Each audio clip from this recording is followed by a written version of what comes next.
south on 77. The speed is out by the pond 3. Turn in the driveway like you're going to the pond. Go left. Northbound. And just dump it anyway. They don't tell you when to dump it.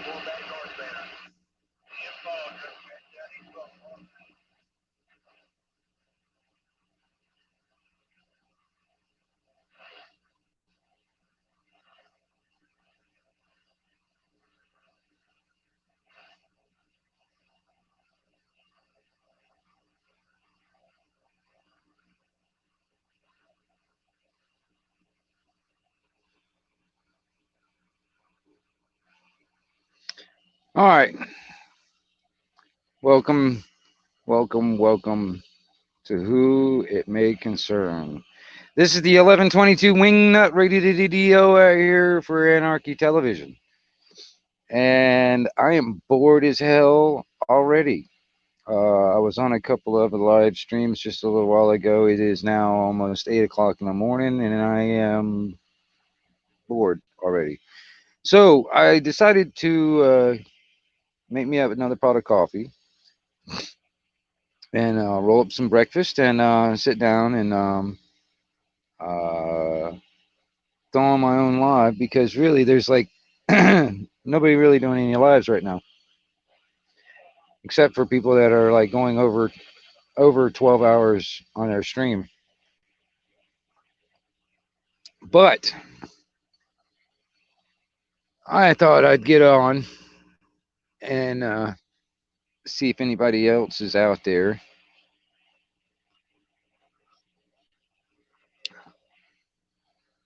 that wanted to hang out this morning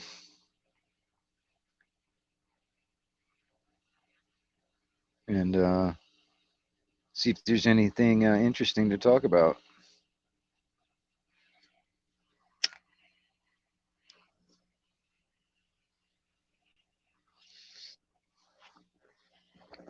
Let's see here.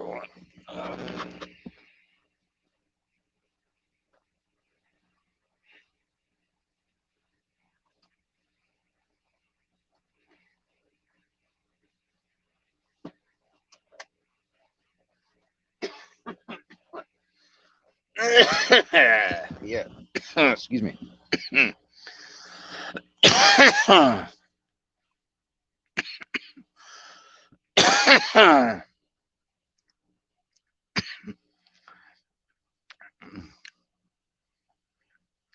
So let's see here. What we have is a lot of crap going on right now in the world, and curious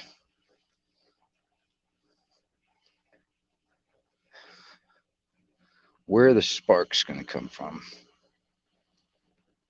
Where is that spark coming from? Yeah, definitely sensible.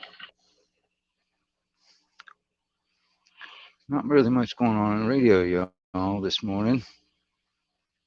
He was on the phone when I got here. So Nude Guru. JT, what's going on? Is that constitutional codes? Morning. Man, I was on a couple of live streams earlier this morning, and I started getting kind of bored. Thought about starting my own and see what I can scare up.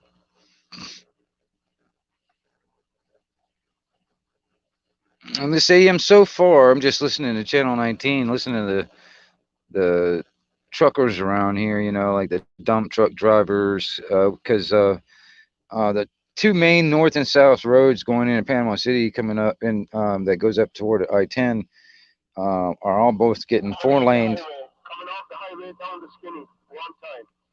and they're all getting road work Coming done. off the highway down the skinny one time. And coming out the gate one time. Have a good weekend, Bart. yeah, I just started my coffee actually. First pot of coffee so far this morning, and I've been up since like I don't know 2 o'clock. Um, my dogs got me up this morning, so I haven't been back to sleep.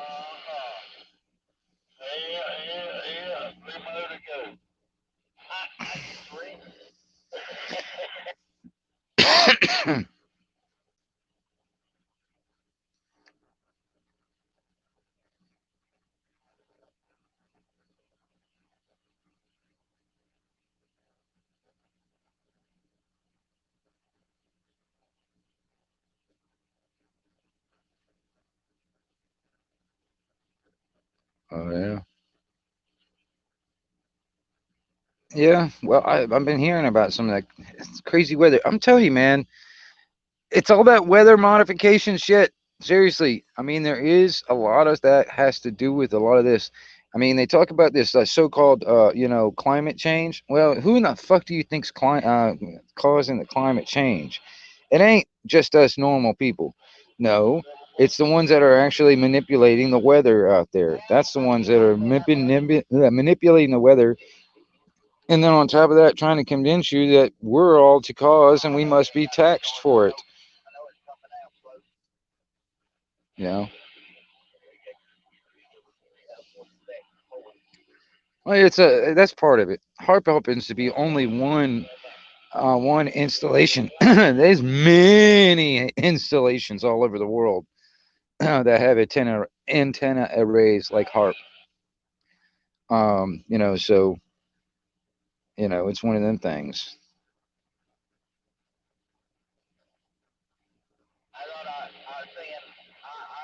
But that's part of it.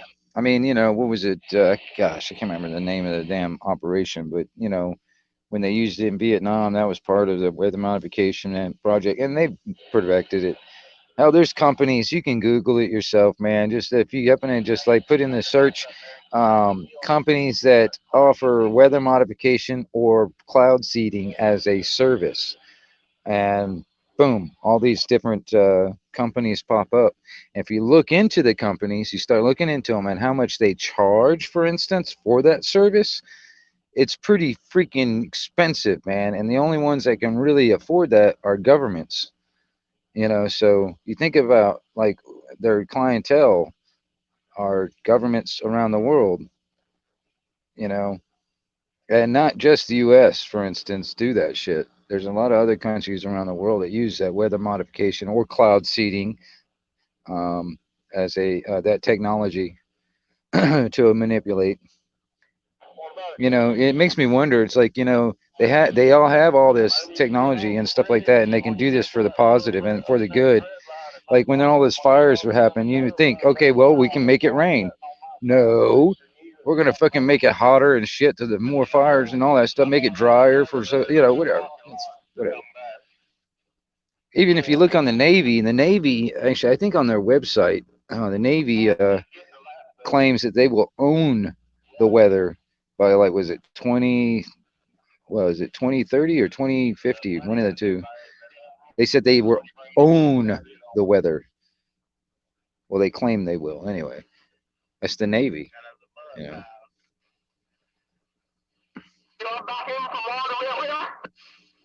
Say it again.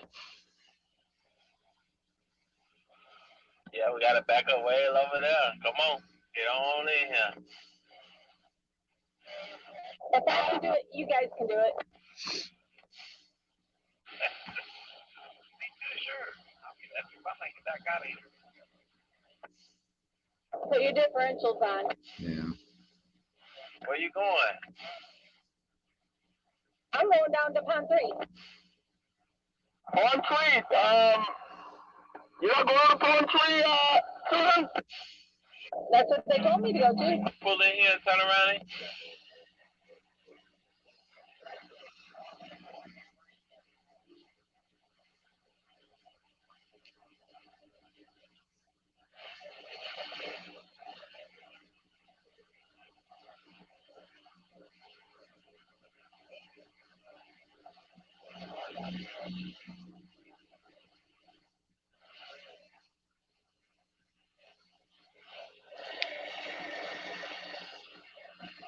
Wow.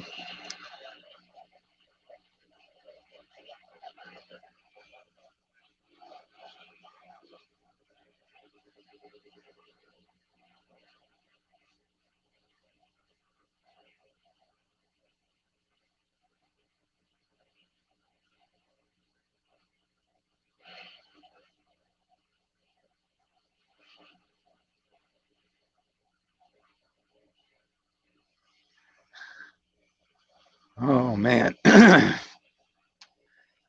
I'm sorry, y'all. I'm trying not to be boring. I'm boring myself.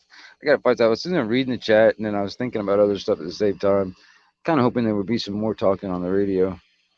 But there's not really much going on. Let's see here. Flip through. Maybe I can get my locals down here. Maybe talk to me. I don't know. Let's see what's going on. Hey, 514, you out there?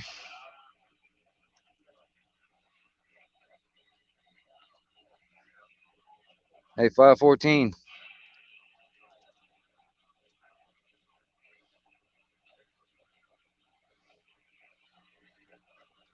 Well, nobody's on the radio this morning. Well, hell, fire, and damnation, as they say.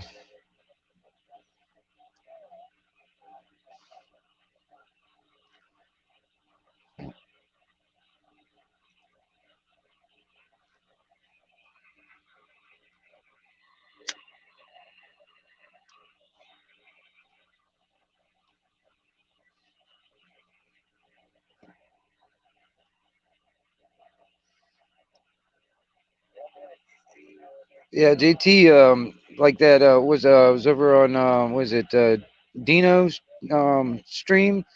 Yeah, like Wendy was saying, where her that Man of Damn Power has been going out a couple of times so far this morning, and she's in Tennessee, out there in Knoxville.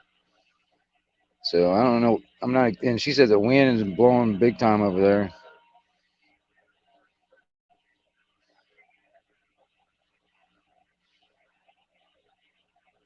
Yeah, I don't know what's going on with that. Yeah, over on Backwoods. Yeah,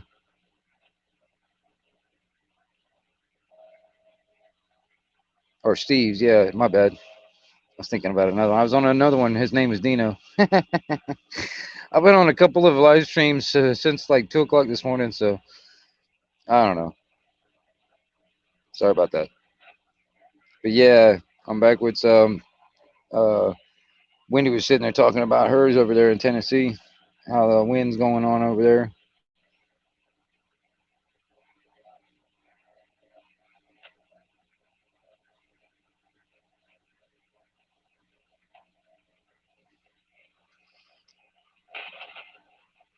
Bad winds from Canada. It's all that damn cold ass shit from Canada. All them damn Canadians out there blowing all that stuff.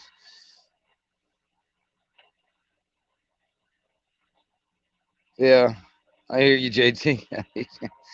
Yeah, I know, I know. I mean, I saw you in the chat when you said you just got up or whatever. So that's pretty cool. Yeah, but like I said, my dogs got me up this morning, man. I've been up ever since.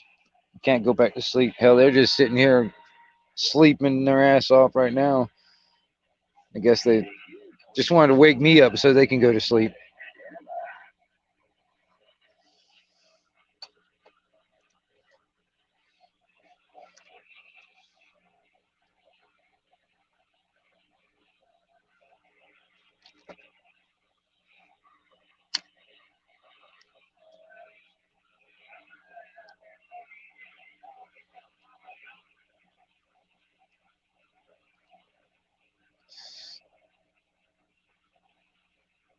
Right. Yeah. Well, I'm surprised. Like when it comes in the, the hurricanes and stuff like that, it hasn't been as wasn't all that bad so far. Um, you know, at least in my area anyway. Last ones it wasn't that bad as much. After Hurricane Michael, it wasn't as bad. Put it that way. And Hurricane Michael could have been worse. It could have been worse.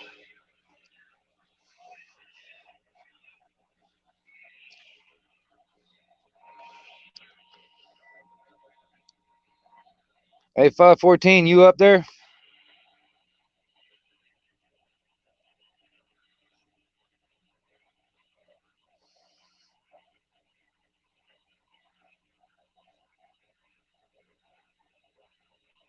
Yeah, that sucks. That's the thing, man. I mean, when Hurricane Michael came through, man, it was almost 2 weeks, man, without power, and it showed me like kind of like I'm kind of like a prepper, so a survivalist type of dude, you know. But when it come down to certain things, these are like some of my weak points because I got a generator, but the damn thing, man, it's like they needed carburetor work, so the generator didn't work. All right, power was out everywhere. You couldn't get gas out of the pumps anyway. You couldn't even get a damn cell phone signal until you went like almost 100. Oh well, it was about an hour away from here. Then you can get a cell signal when all that stuff was going on. All right, and then on top of that, like for me at the house, the main things that I needed power for, and I didn't have enough power to run it, was the pump to my well to get water, and then refrigerator, freezer. Those are my two main things.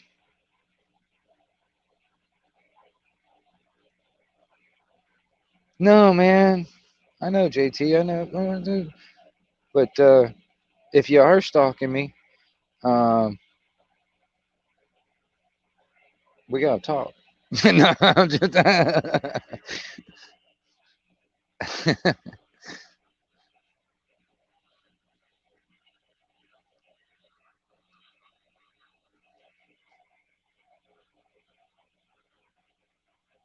Wow, yeah, that's bad. That is bad. I mean, um, there's ways to kind of like live in harmony with nature, and one way is actually kind of probably build our homes a lot more different to withstand natural disasters. You know what I mean? Build them to actually, that's another thing is the way we construct our homes. You know, because I'll give you an example. Now I know people, a lot of people are not really into like the dome type homes, but there's a dome type home that's down here on the beach, and the only damage it had, and actually it was built on purpose this way, was the deck that went around went around the front side toward the beach side, the deck on it, and the staircase that went up to the deck. All that just came off, but the rest of the house still standing, still in good shape. But the deck was kind of built almost kind of like a breakaway anyway. So it was meant to, like, in a serious scenario, it was to make a breakaway so it wouldn't damage the house. But that was it. And that's another thing too, man. You get a lot of these places like in Tornado Alley. Most of the people are living in a damn single wides. Well, no shit, their house is gonna blow away. I mean, if there's a way to like make homes that, like, for instance, like a dome type home, but it was like cheap enough, like a double wide or a single wide, you know what I mean, on that price level, you know, you wouldn't have to worry about your house getting blown away through a damn tornado or in hurricane areas and stuff like that. You have to worry about flooding, wind, rain, damage from like trees falling on your shit. That was where a lot of people, that was mostly what their damage was, is like trees would fall and bust their roof, and then they get all that water damage. All right. So I mean, and it's crazy, man. Um, even insurance companies, they try to pull all this fast ones on your ass. You get hurricane insurance or whatever, and then you go in there and try to collect, and they were like, well, this was wind damage, and you're like, yeah, there was a hurricane. Well, we don't your policy doesn't cover wind damage. I'm like, what do you fucking think a goddamn hurricane is? You know what I mean? And that's how they fuck you sometimes, man, on stupid shit like that. Or like, I don't know, stuff like, because in Florida everything's like around sea level or a little bit above. Morning time, morning time, morning time, purple, morning time. And then like water damage is a big deal, and mold and all that other crazy stuff. Yeah, use natural building materials. See, that's another thing too, man. Me personally, I want to grow bamboo.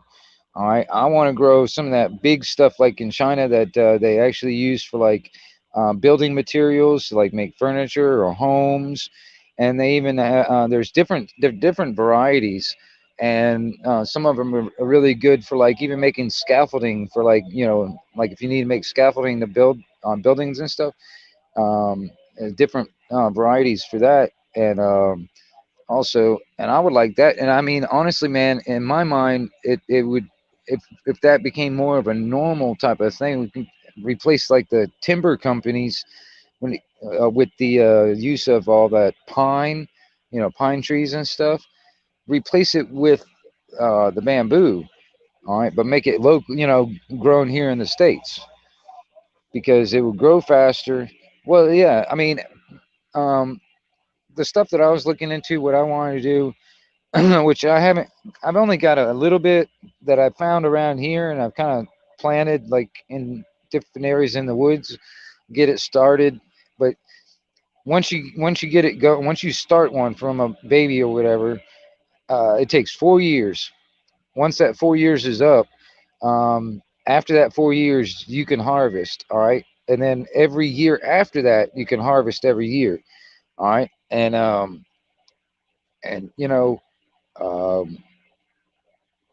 I've even seen these building techniques where like they were building homes with those big, I don't know, like 6 inch around type pieces of bamboo. All right, and a lot of the house was like it was like built on stilts, kind of a house, but the bamboo stilts and all that stuff that they used. Not only did they lacquer it so it's like uh, last through the weather and stuff like that, each each empty node that they in the bamboo, they filled it with concrete. So that whole bamboo pylon, in a sense, that the house was sitting on, had concrete inside each node. So it was like one big concrete bamboo pole. I was like, man, that's all. I had never seen building with bamboo like that. You know what I mean? And when I saw that, I was like a whole nother level. And then it started made me think about different other kind of different things you can do with it too on that level. Actually building like homes and stuff like that. Because it's cheaper too, and on that too, when it comes down to it's not necessarily a tree. It's actually classified as a grass. So it's it grows pretty fast. But I would like if I had my way. I mean, put it this way: if I had my way, the piece of property that my dad owns right here that I'm sitting on, um, if this was mine, and I'd make this whole piece of property like a bamboo type of thing, like a nursery type of thing. And well, not only bamboo, but that would be one of the main plants that I grow, different varieties, and then on top of that, use that for like harvesting the different bamboo, even off my property and stuff to, sell off for different like either building materials or like to make, I don't know, building materials to like to make a home or other stuff like to make like flooring, like furniture, uh, whatever. I mean, there's a lot of different things you can do with that plant, but just a idea I had in my head, and I like that big stuff. That stuff that gets like freaking like 6, 8 inches around. You know what I mean? That's what I'm looking for. And then there's another variety that gets kind of big around, but it's very solid. I mean, it has a very little tiny empty space in that node because it's got the walls in it are like extremely thick. So it's a really dense um, type bamboo. That's what they built the like scaffolding and shit like that out of, and also like they use that for lumber, like 2x4s and stuff like that.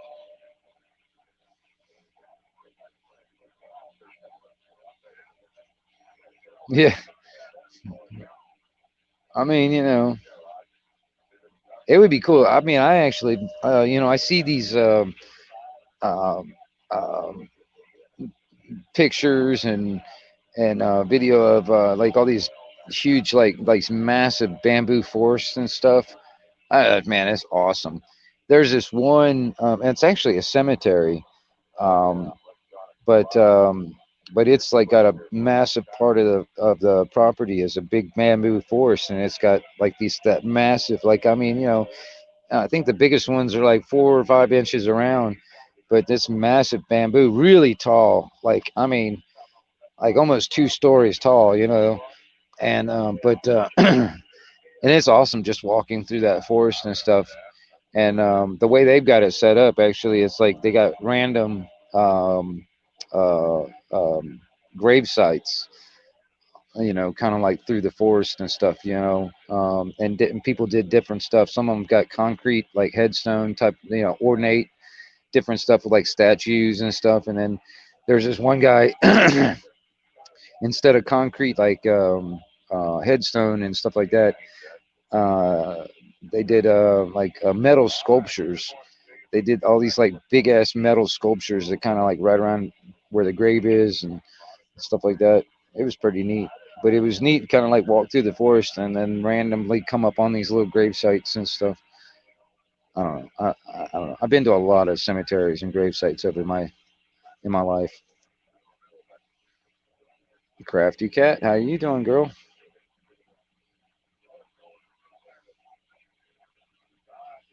Morning time, everybody in the chat and everybody out there, man. Seriously, it's good to see everybody. Yeah, I'm glad everybody's up and having coffee or having their morning fix for the morning.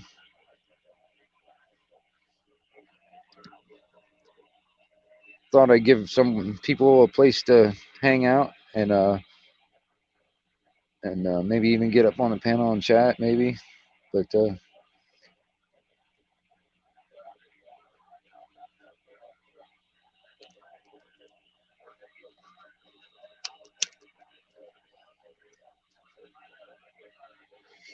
I know all them boys over there in the UK are up, man. It's like what? It's about 2 o'clock in the afternoon over there, so I know all them are all up and doing stuff. I don't know what.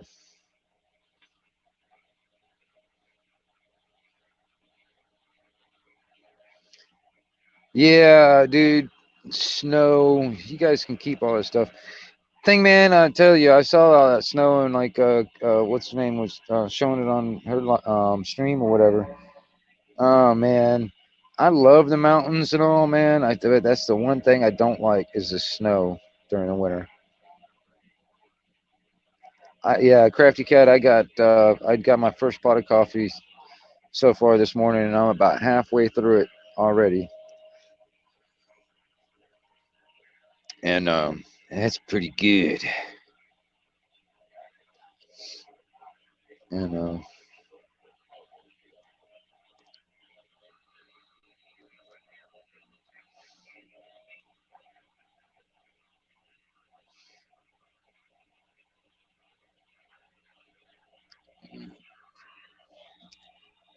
hey, 514, you up yet?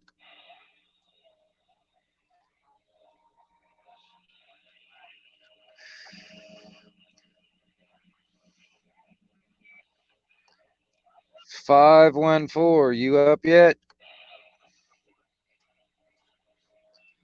Well, I guess John's not up yet.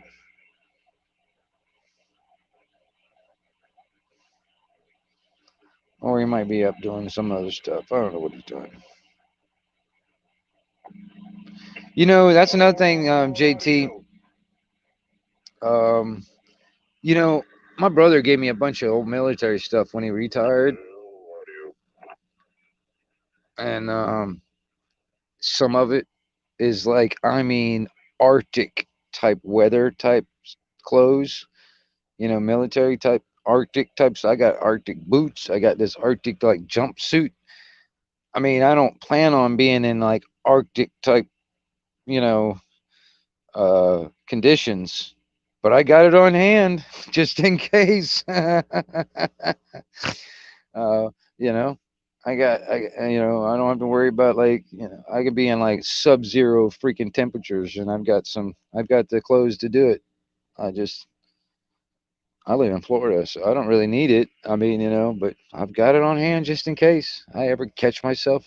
Hopefully, I have it. Morning, Greg. Morning time.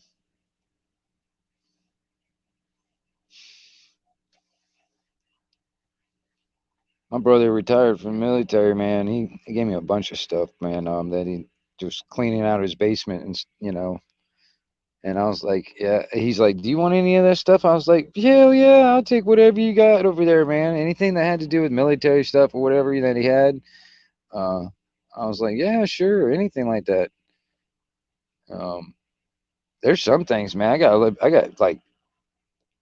backups to the backup now. Like, I mean, before I only had like one tent that was actually that I liked and I used, and I had another one, man. It was it was pretty decent, but now I've got like, I think I got like three tents now, and two or three sleeping bags now. So that's a good thing. I got all kinds of other stuff, man. Um, I mean, I got stuff that I don't know. I mean, in some ways, what was that? I heard a damn noise. What the fuck was that? I don't know what that was. Oh, a message came over my damn thing. That's what that was. Um,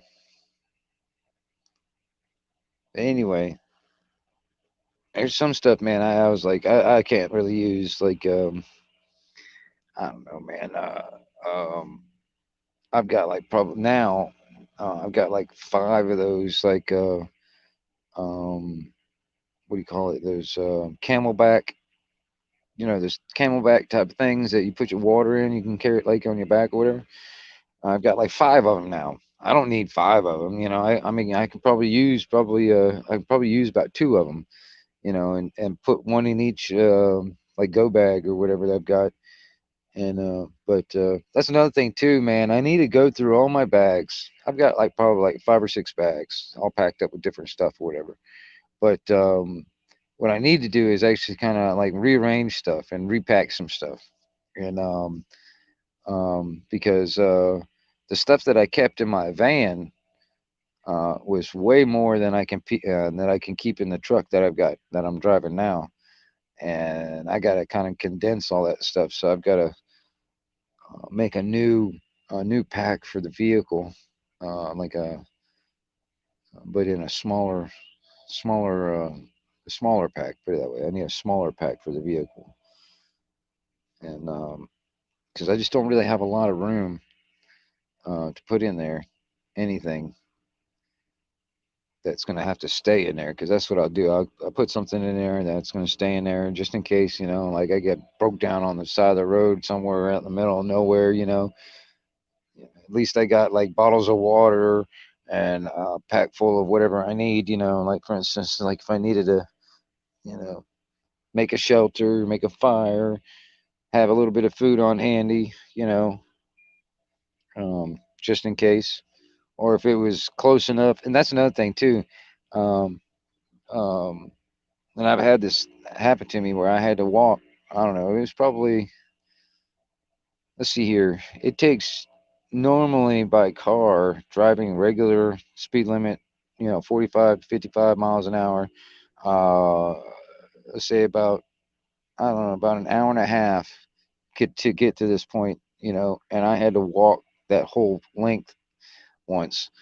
And shoes, comfortable shoes is a very important thing, especially if you're going to be doing a lot of fucking walking.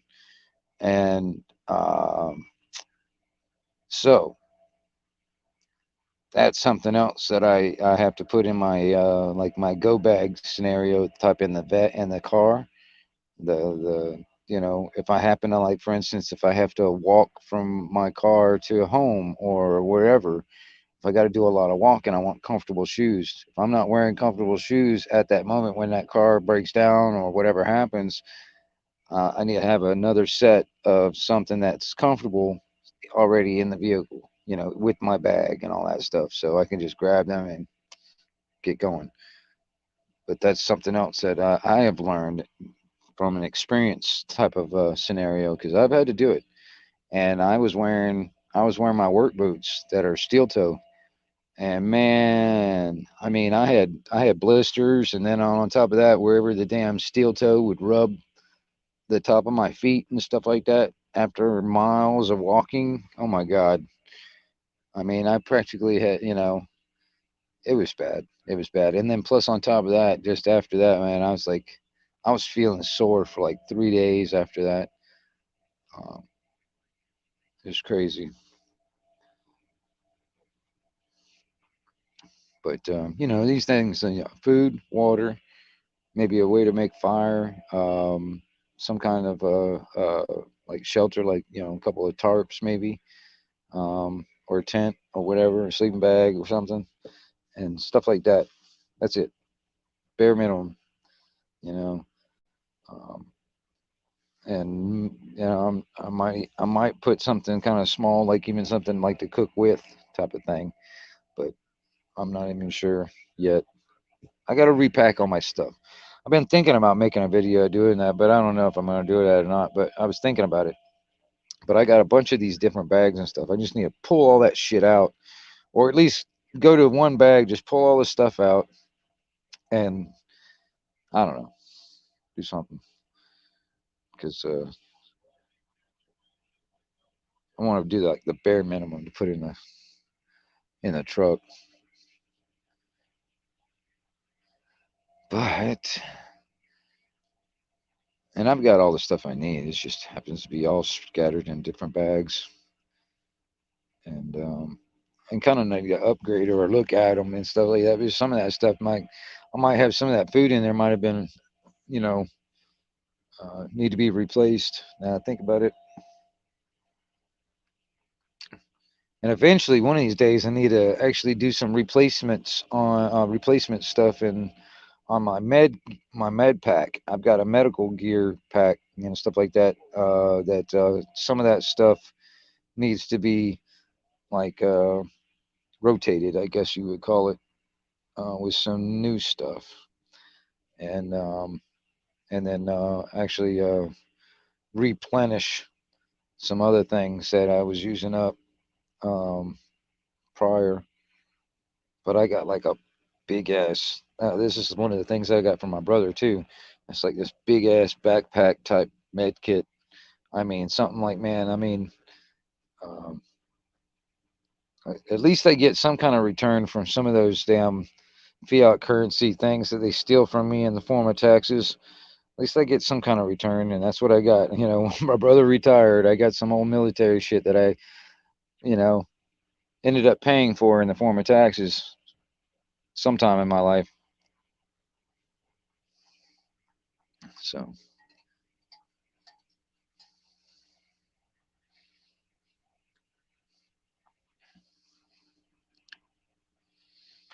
So, am I entertaining enough for y'all?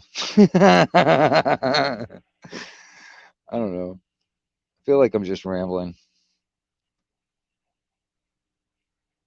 and I'm keeping up with the chat and all y'all. So don't feel like I'm leaving you out. I know you're there. I see you all, everybody. So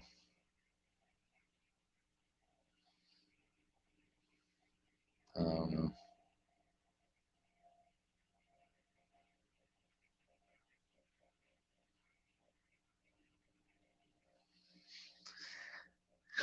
There's not much going on the radio. There's hardly anything going on right now.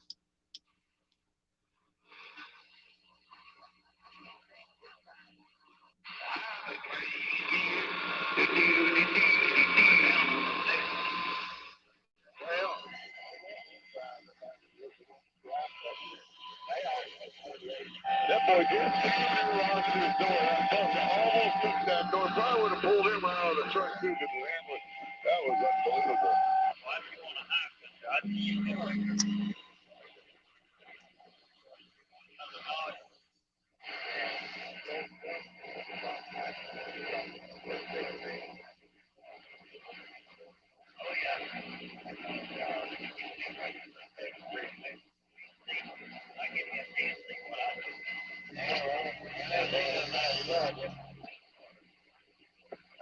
You know what, JT, on that, man, I've been looking at these like, I guess, you know, 3 season type tents or whatever, that actually, you know, where you can like make them into a hot tent where you can put like a little stove inside. I've been looking at them, man, and trying to find, you know, I'm trying to find one that's not, that I think it would fit, you know, my criteria, my specs, or whatever that I want out of it. Because I've done a lot of camping over the years, I kind of know what I like and what I don't like, and I'm looking for something. But I like the hot tent thing too. I've never been able to put like a stove in a tent yet. I've never had a tent where I could do that. But I'm trying to find something. I don't want to have something that's really heavy to carry, but some of the good ones that I've been looking into, man, um, they can get freaking heavy, and that's the only thing that I'm trying to. I don't know. I'm looking into a lot of stuff, um, but I don't know. But I'm also like the tents that I've got right now. I've got some tents right now, man. I can do some stealth camping if I wanted to, like no problem. Oh my gosh! And the equipment that I've got, like for instance, that modification I just did on that gas stove that I got. Oh man, it makes it so much quieter. Like you can't hear that thing. Before it sounded like a jet engine was like kicking in when that stove was going. And if anybody was anywhere near, they could hear that thing going if I was cooking something. But since I did that modification, you can't even hear it. So that makes it even more stealth like.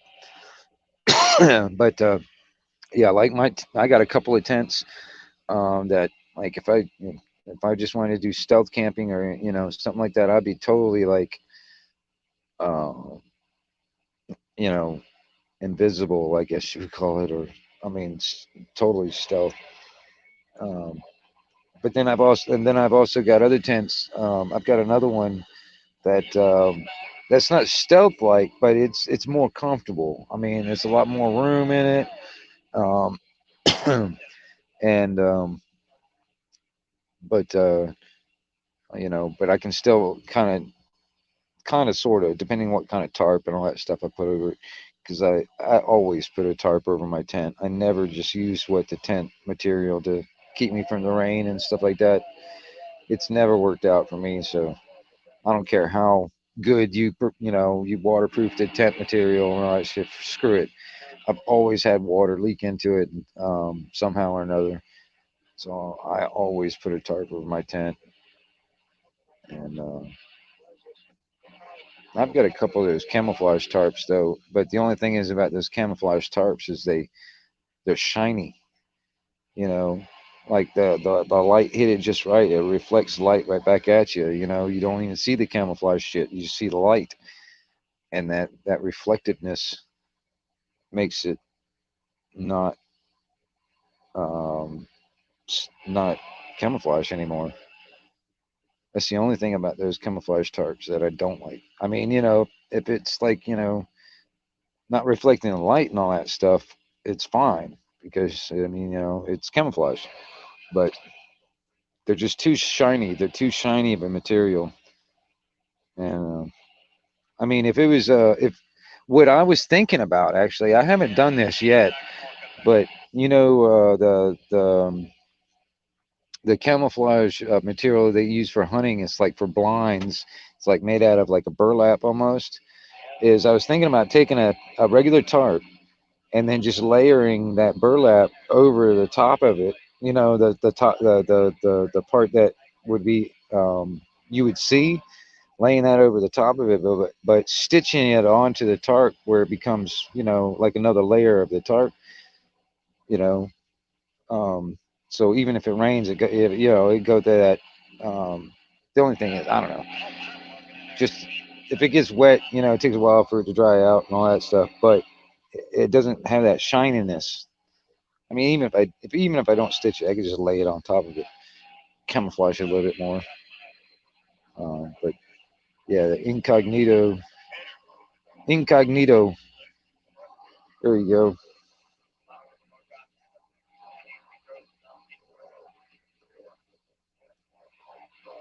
I don't know. I like that kind of stuff anyway, man. Kind of like even if I was like in an area where there's people all around, I like to be able to be like just off the edge enough and camouflage enough where I could sit comfortably and I wouldn't be noticed. It's like you would have to be, accidentally find me or be like right on top of me to find me.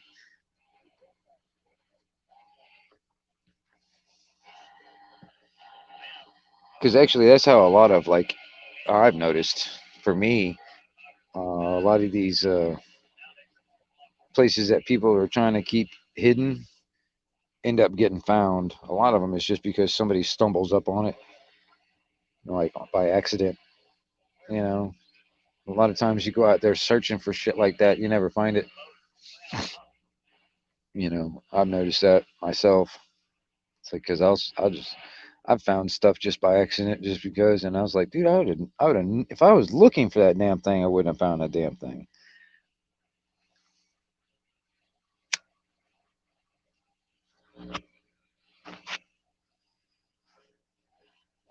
But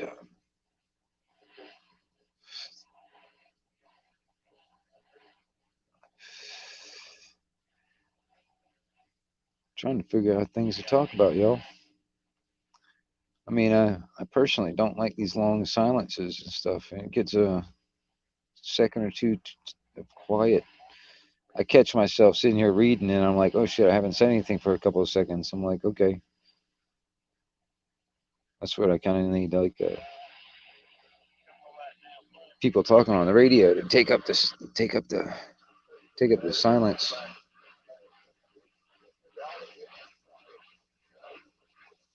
until I get somebody up on the panel or whatever, and then we can see and talk.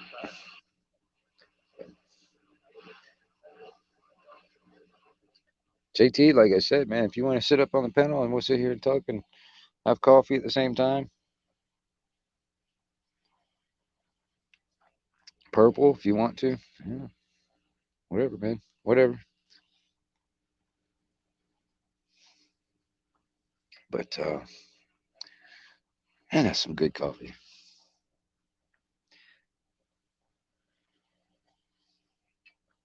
That's some good coffee.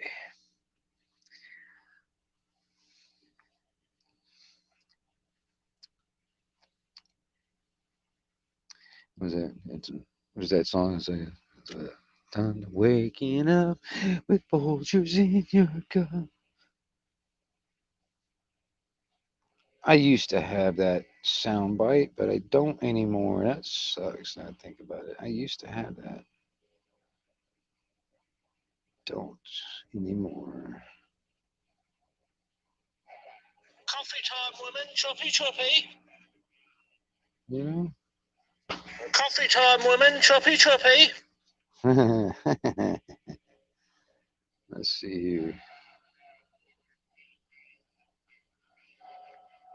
You need a co-host? Yeah, I was thinking about that actually, man. Um, I know a couple of guys, man. I bet all they do is, man, it's like it's just him and his friend get up there and then basically co-host each other.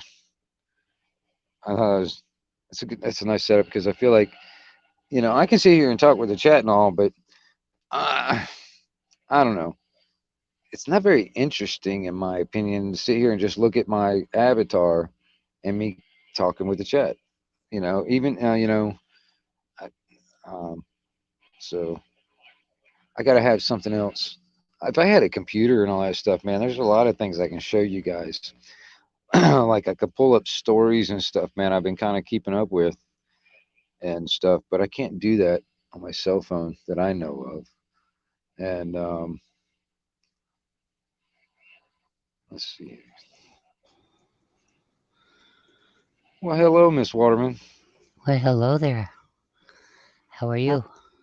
Well, like I said, I'm awake, drinking my coffee, and smoking a little breakfast this morning. So just kind of seeing how y'all doing, trying to get y'all going, giving y'all a good morning. Well, I appreciate that. Yeah, the storms came through. A lot of states have a lot of people without electricity. A lot of them received a lot of damage, and one tornado went 200 miles by itself. There was numerous other ones. They hit down south. So yeah. Yeah, man, like that's pretty crazy, man. I don't know what to think about all of it when it comes down to it. I mean, because I've been talking to a lot of people when it comes down to the weather, and especially people that's like lived in that area for like, I don't know, 20, 30 years. And I was like asking them, it's like, can you think back? Okay, just think back. Okay, in the past 5 years, all right, what the weather's been like, but or even like in the past 10 years, all right, you think about what the weather's been like, all right, and how much it's been acting weird just in the past, like, few years, 5 or 6 years or so. But it's just like I've been seeing a weird pattern because, like, here in Florida, I mean, we get hurricanes and all that other stuff, man, but a lot of times it's not like we get like two, three, four of them a year. It was like we maybe get one a year. But now it's like, it seems like two, three, four of them. I'm like, oh, almost every year now. It's like, what the hell? Yeah, back in the 80s when my older kids were little, it would storm. But then when the storm passed through, it was warm enough that you could go outside and make snowmen and all that good stuff. Yeah, Now when it storms, it's sub-zero. There ain't no going out and enjoying the outside anymore. yeah. I mean, I love the mountains and all, man, but that's one thing I cannot stand snow. Um, Now, don't get okay. Put it this way. No, I'll put it this way. I like snow when it's coming down and it's snowing, because it's not that cold out and it's actually kind of nice. But after that, when it's nothing but like this slushy, muddy crap and miserable, and it turns cold, cold, cold, no, I forget about it. You know. We the winds up here were strong. Okay, and so it was sub-zero temperatures even when it was snowing because of the winds. But like I said, we got those snowsuits, so and we put plastic up, but the winds from the last storm kind of took the plastic down, but at the same time, it made it to where the plastic was loose in a big area. So when it storms, the wind blows, it blows the plastic out, but we stay warm behind the plastic, if this makes any sense. you Right. know. But Yeah. we're in, plus we have those snowsuits I told you about. And so all we have to do is maybe add a hat or a scarf. You got to definitely have a scarf because you don't want to breathe in that real cold wind. That's how Right. you can get walking pneumonia real easy, Yeah. you know. No, it don't snow in Florida, Well, but I yeah, keep it telling snow you, it snows in Florida. It's just that we call it rain. yeah. That's why I keep telling you, I'll have truckers bring you down some snow. Right. You know, they do have those freezer boxes, so it Yeah, would yeah. Yeah. it would last. Purple, are But you talking about my videos? Are you talking about that you can't even find the end? Is that what you're talking about, Purple? Are you talking about my videos?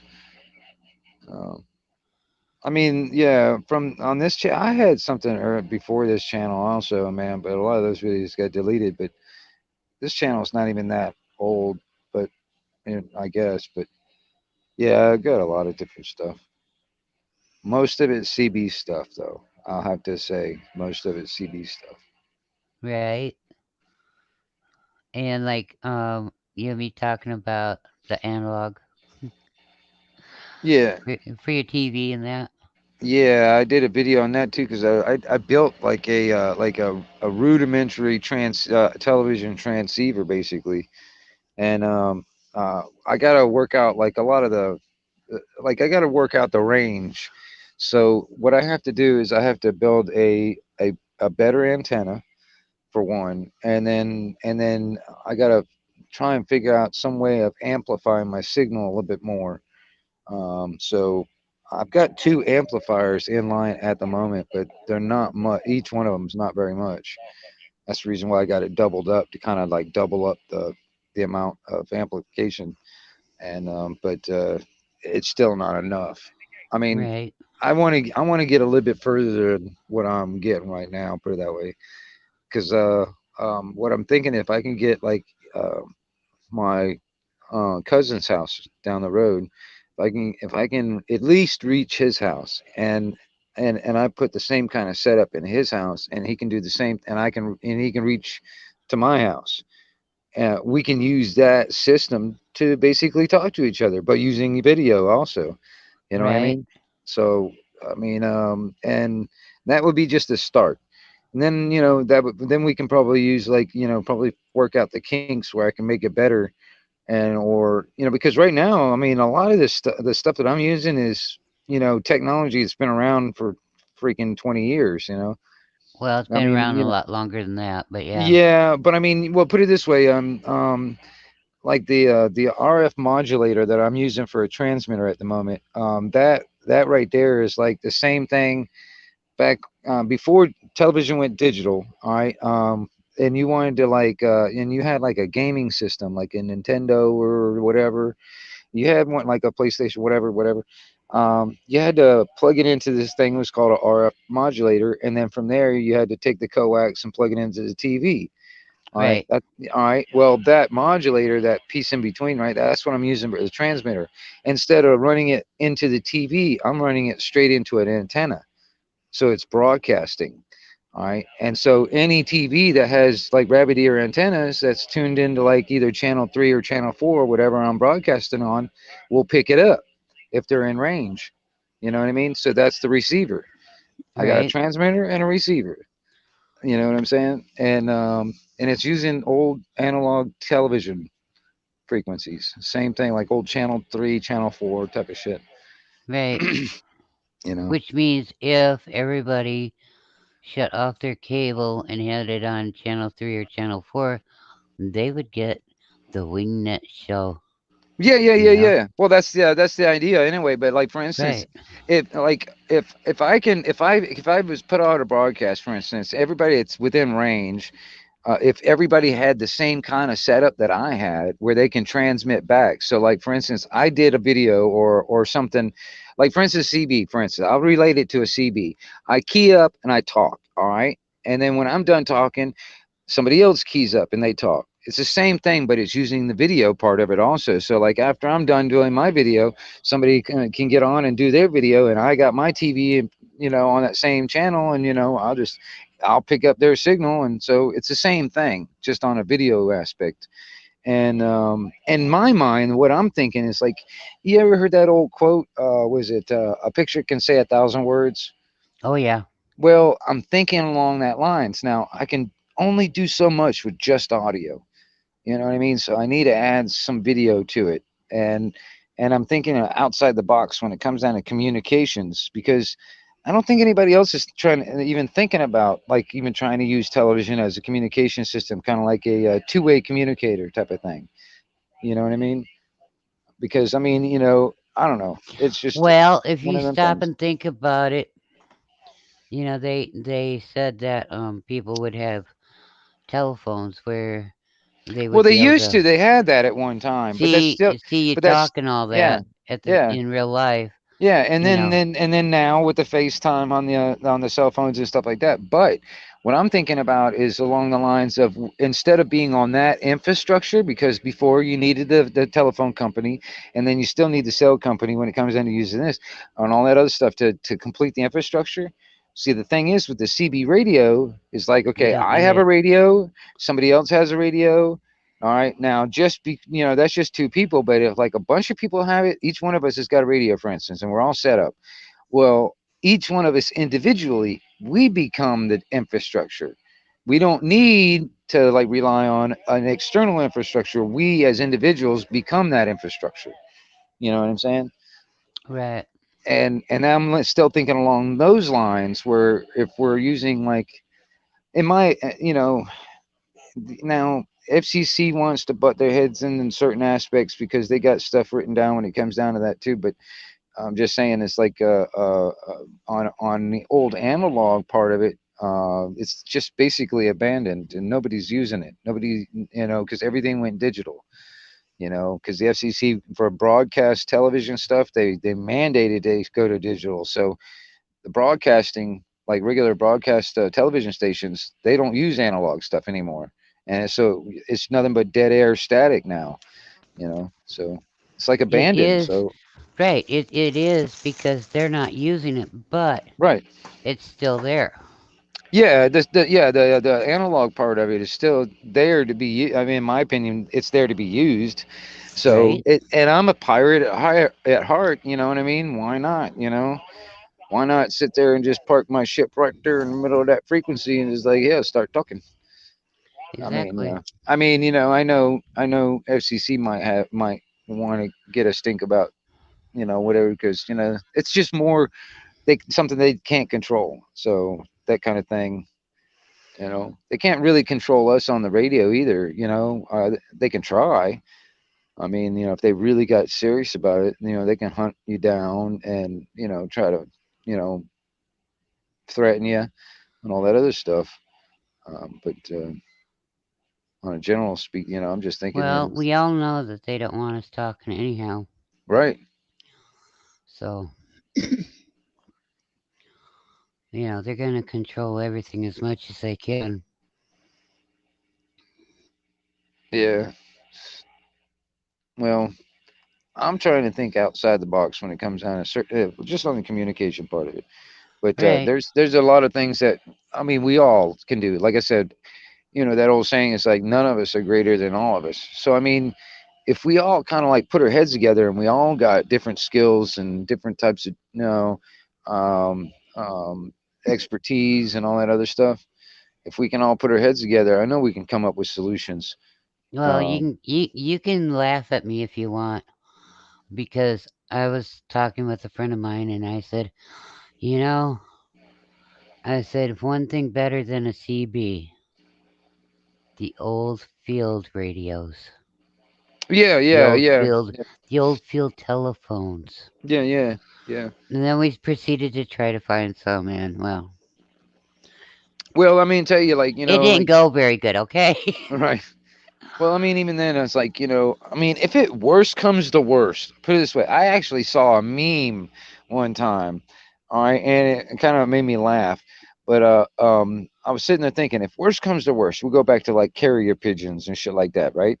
All right, and I was kind of joking about it, but really, it came that bad. Yeah, we could do that again. All right, but I saw a meme not too long after I was kind of made that comment or whatever to somebody, and it said the liberals heard that conservatives are going to start using carrier pigeons, so they're going to try and outlaw carrier pigeons.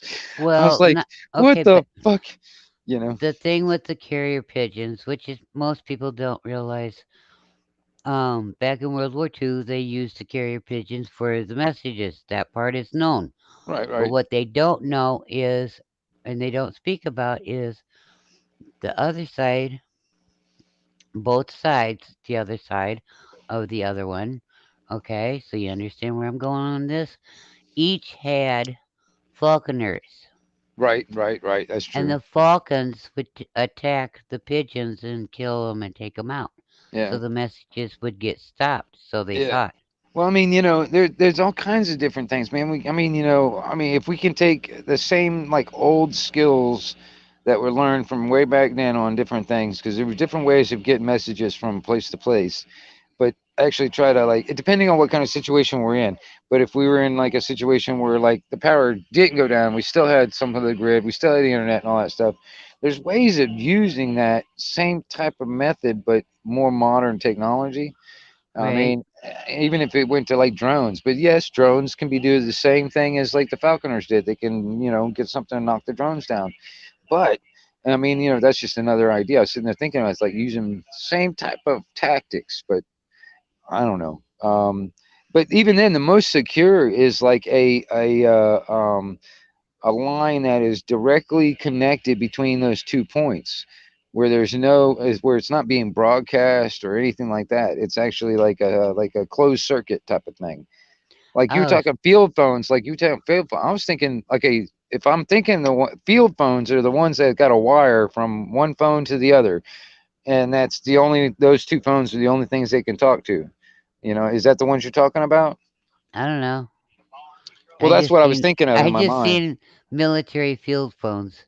So Right. if they were in the fields, they wouldn't be able to have a Well, if line it's the connected to well, them if it's the ones I'm per thinking about, se. a lot of times that's what they had, where like it's just basically a phone.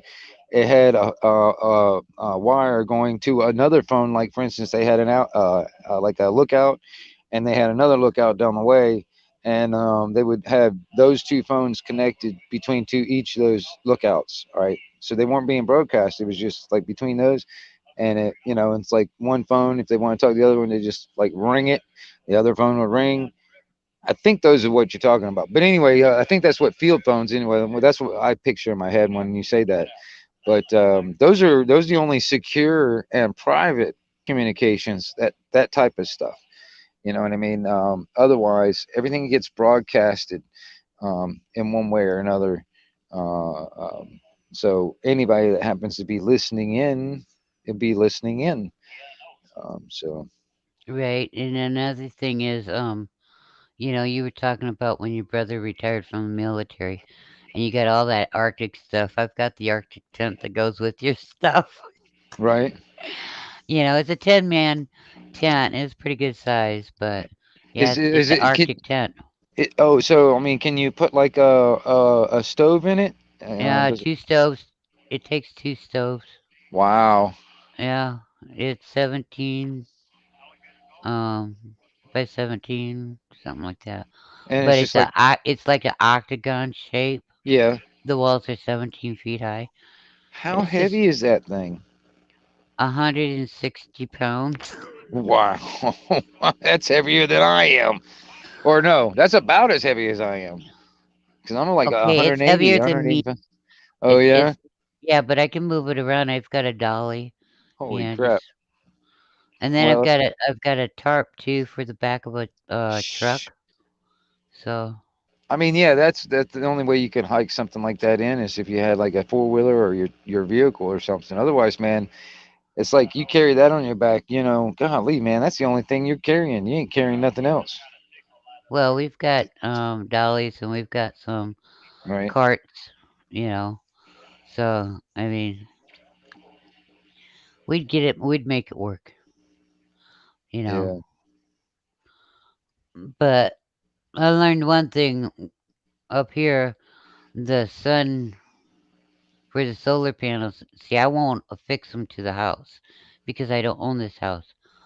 But in order for the solar panels to get the sun in the wintertime, you have to have them facing the south a lot more than what I can.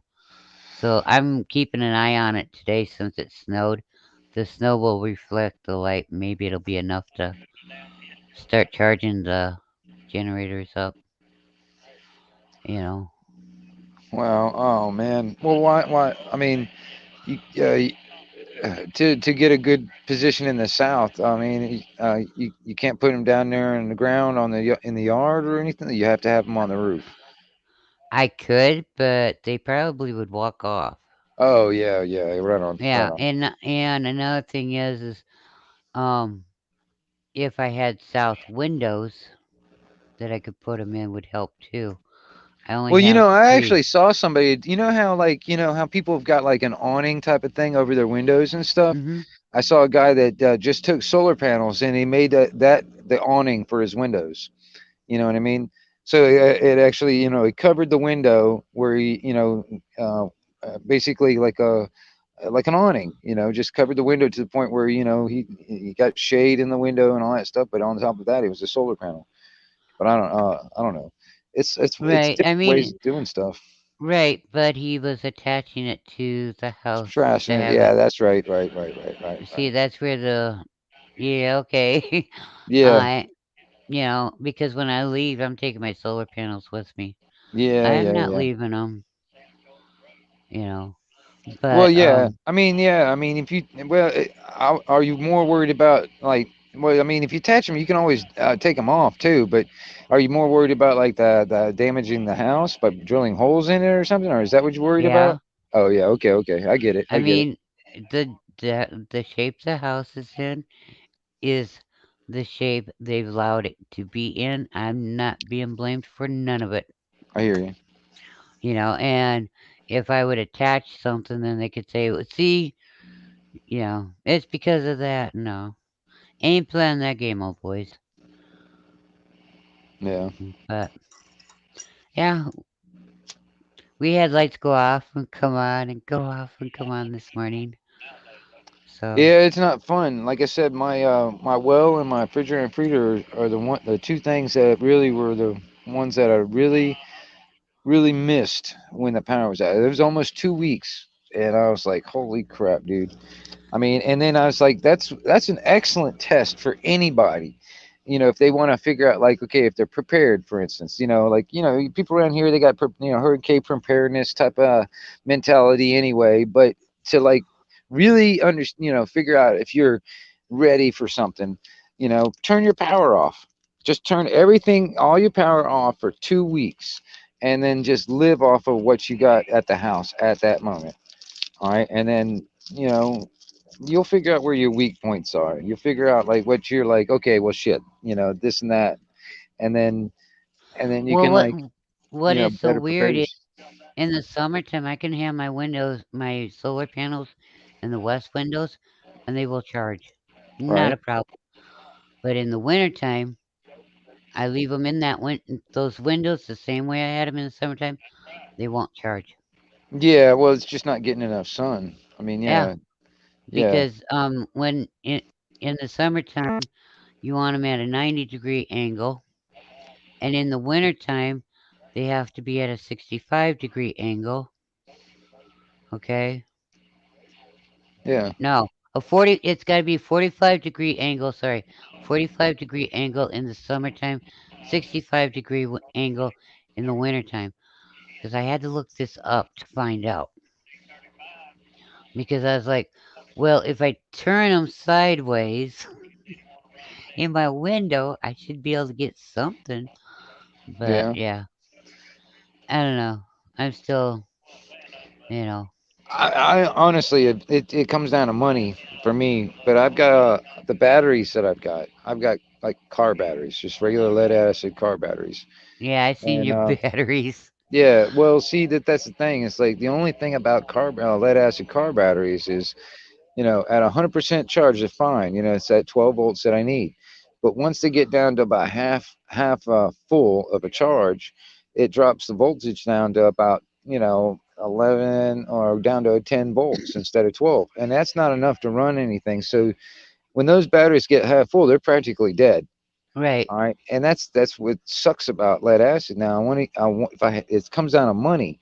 If I can get the same kind of system that I've got going on, but with the lithium ion or something like that, dude. See, the lithium ion, instead of losing that charge that I need once they get about half full, these things will hold 12-volt charge all the way zero dead. So that's the thing too, man. They will hold that voltage that I need and the whole time until they actually are dead. All right, and that's the difference. And I want to replace them with that, but it's just they're expensive, and I need like quite a bit because I want to try and run more than just my radio equipment and charging stuff up and a fan, which that's all I had going at the time when. I want to be able to. I want to try and work out the system where I can run the pump and run my refrigerator freezer, and it'd be even cooler if I can run like, I don't know, the air conditioner and the hot water heater. But those are luxury items in my opinion. Right. This spring, I'm hoping that we can get a better wood stove, one with the fire bricks in it. It'll be Y- heavier, I want to but build it's one. a lot better one. I want to build one for myself. You know, I got some old propane tanks that I'm thinking about taking in and building a new one. You know, a small one, not a like maybe even a tent. You know, a tent size type wood burning stove. I want to build one like that, and I got some ideas in my head. I want to get it. I want to do that sometime soon. But eventually, you know, it doesn't really get all that cold here in Florida. But you know, sometimes, like the past couple of years, it's gotten like freezing temperatures, probably 1 or 2 days out of the whole winter. So it's not really much, you know. But I mean, I built a wood burning stove just to cook on, just to use it to cook on, and I did that out of a propane tank and some other metal and stuff I could put together. Right. But I don't know. Well, I kind I've kind of got, okay, we've got the wood, we've got the gas furnace. And I'm like, I took it, I took and looked into it. I converted the BTUs for something down to the watts, down to the kilowatts, and I went, huh, well, that ain't gonna be much more. It's like it's under 100 kilowatts more than what I'm already paying for electricity. So gas prices get too high. I don't have to use the gas furnace. It. It's a choice. You know what I mean?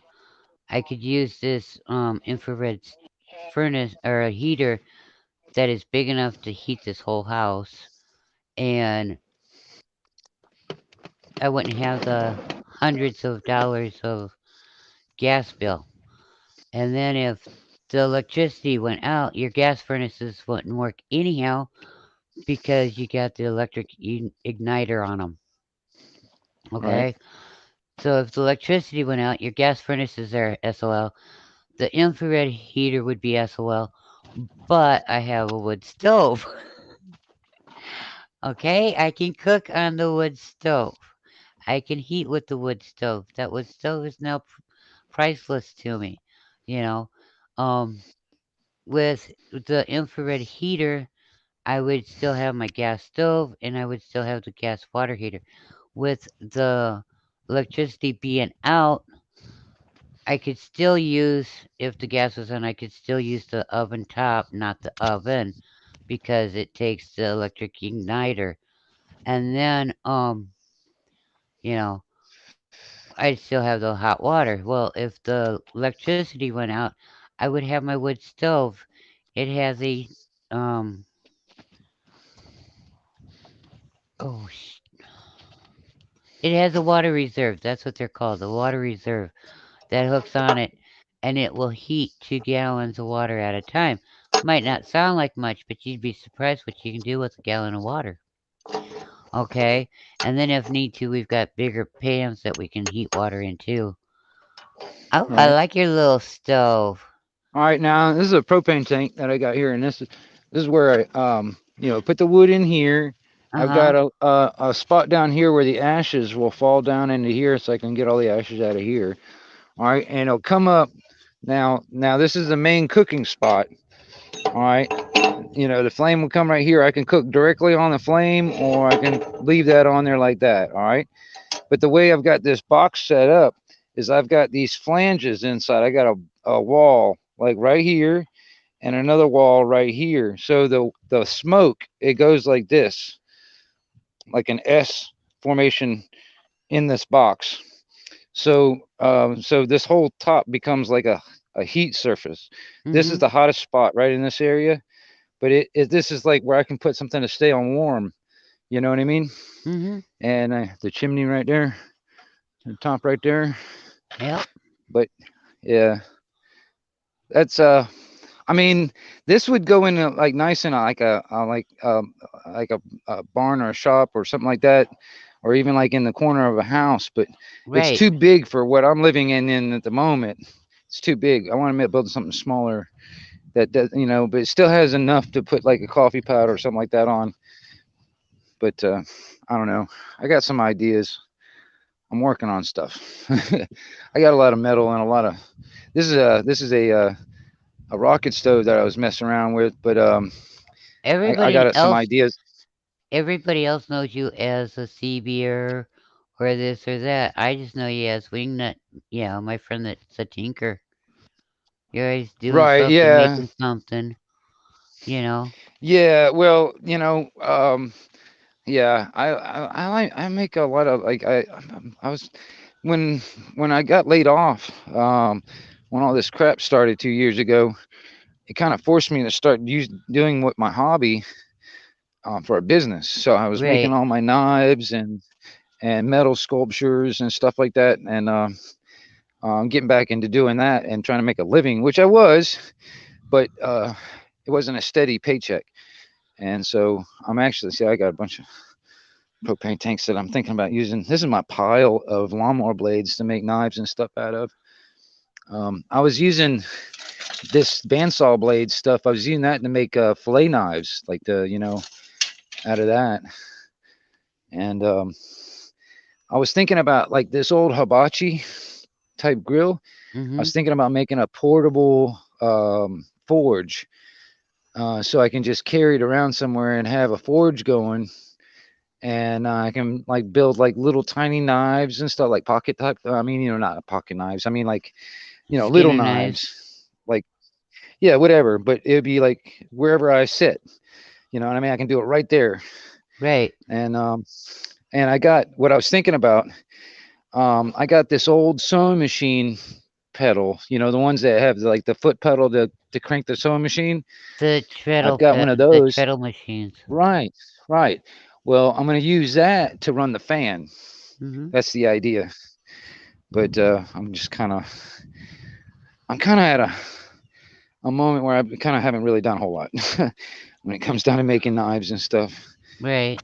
But and I'm thinking about this come off of some other big ass truck. I'm thinking about mounting that on my truck somewhere, somehow. I don't know. I want to put a big ass bumper on my truck. But let's go in here. Let's see. This is my messy ass shop. That's my forge that I built. Now that forge is actually it's made out of a I don't know if you can see that, but it's made out of a brake drum off of a semi truck, and that part right there is the brake drum. This is a lawnmower deck that I flipped upside down, so it and then cut out where the brake drum will fit down in there. Got it sitting down there, and I built a stand to kind of go with it, and then put this shroud and chimney, and then I got like a hair dryer for a fan to blow the forge, and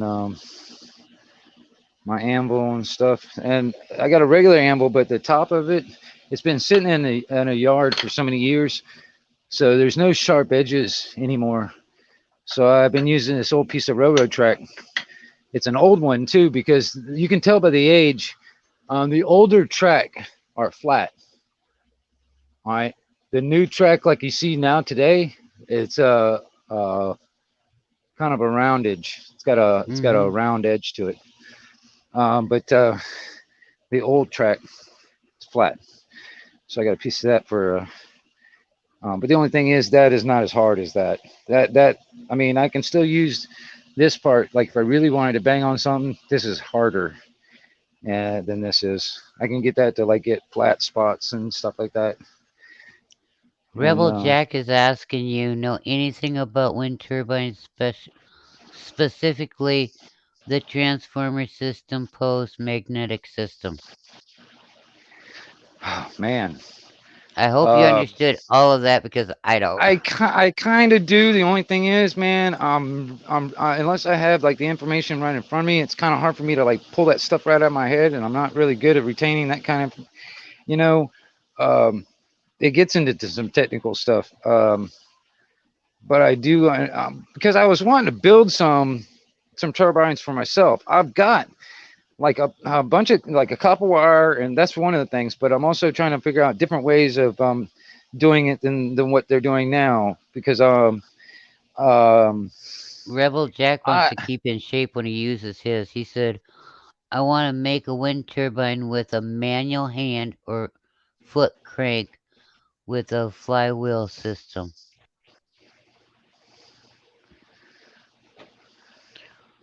So yeah, he either wants to crank it away or step it away. You know what I mean? Up and down like a treadmill right. sewing machine. Huh. Either way, he's going to keep in shape. Uh, I left my lighter in the house. Let me go back in the house and get my lighter. But well, I'm wanting to build a turbine for myself. Actually, man, I've got the ideas in my head because I'm toying around with different stuff, man. I've been using these drain pump motors off of like dishwashers, and I've been kind of turning them into like generators. And I've been kind of and I've been kind of fooling around with that and transformers and different stuff, and like even like inventing my own kind of transformer in a sense. But I've been kind of toying around with stuff, man, because I want to build something that, all right, it's all right. You know, they call it they call there's some people call it like a perpetual motion type of thing, but it's I guess along those lines. But it's a generator that runs on electricity. So all you need to do really is give it a kick and then get it going. And once it gets going, it generates enough electricity to keep itself going, and it also can take a load, if you can understand what I'm saying. So that's the idea, and I'm working on some stuff myself, but it's just a lot of it's in my head. I don't have the schooling and the technical knowledge. I'm kind of doing it, here and there, and experiment with this and seeing what kind of stuff I get out of it. Um, but there's other people that are working on that kind of stuff that are a hell of a lot smarter than I am. Oh, let me grab my damn lighter. Um, but I was looking at like these wind turbines and stuff. I've seen these guys that are making out of them like dishwasher motors, um, and actually just rewiring it to the point where it becomes a generator instead of a motor. And along those lines is what I'm kind of thinking along that same idea in a way. But I don't know. It's one of them things, man. I've been kind of thinking about. And like I said, that's why I was saying it's like none of us are greater than all of us. It's like I mean I need to know more mad scientists that are really good at electronics and want to try and build some kind of crazy machine, man. Because I got some ideas from some really crazy machines. What the hell? What the fuck? I told you, don't jump on me. I'm not a freaking tree. Stop trying to climb me. I'm not a tree. Freaker. Freaking little shits.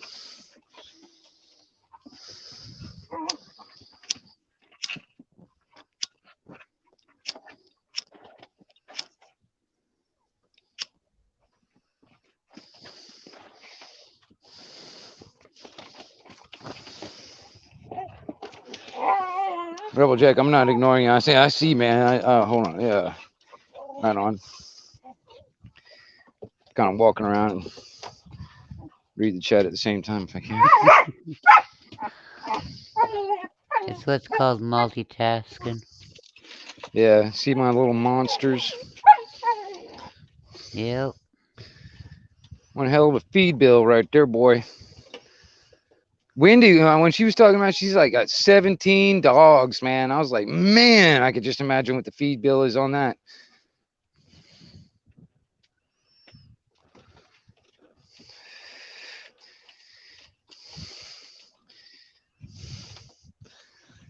Yeah.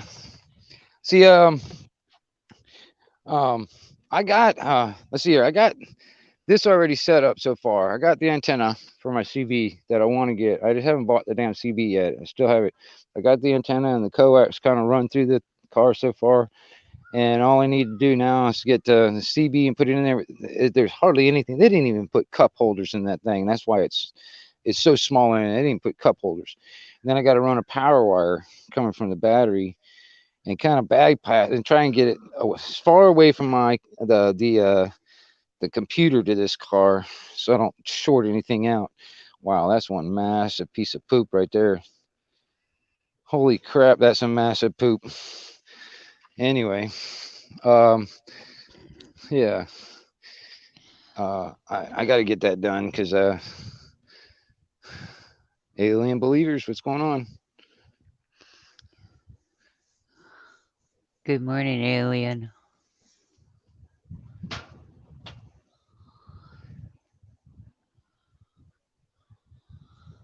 Yeah, no worries, Rebel Jack. No, hey, I like electronics. Hey, electronics happens to be like one of the things I'm interested in a lot. That's why I got into radio stuff because I like tinkering with that kind of stuff and fixing and modifying stuff. But it's just a modern like circuit boards nowadays with that surface mount stuff. That stuff is so damn small. It's harder to work on than the old point to point shit that that was on the circuit boards before.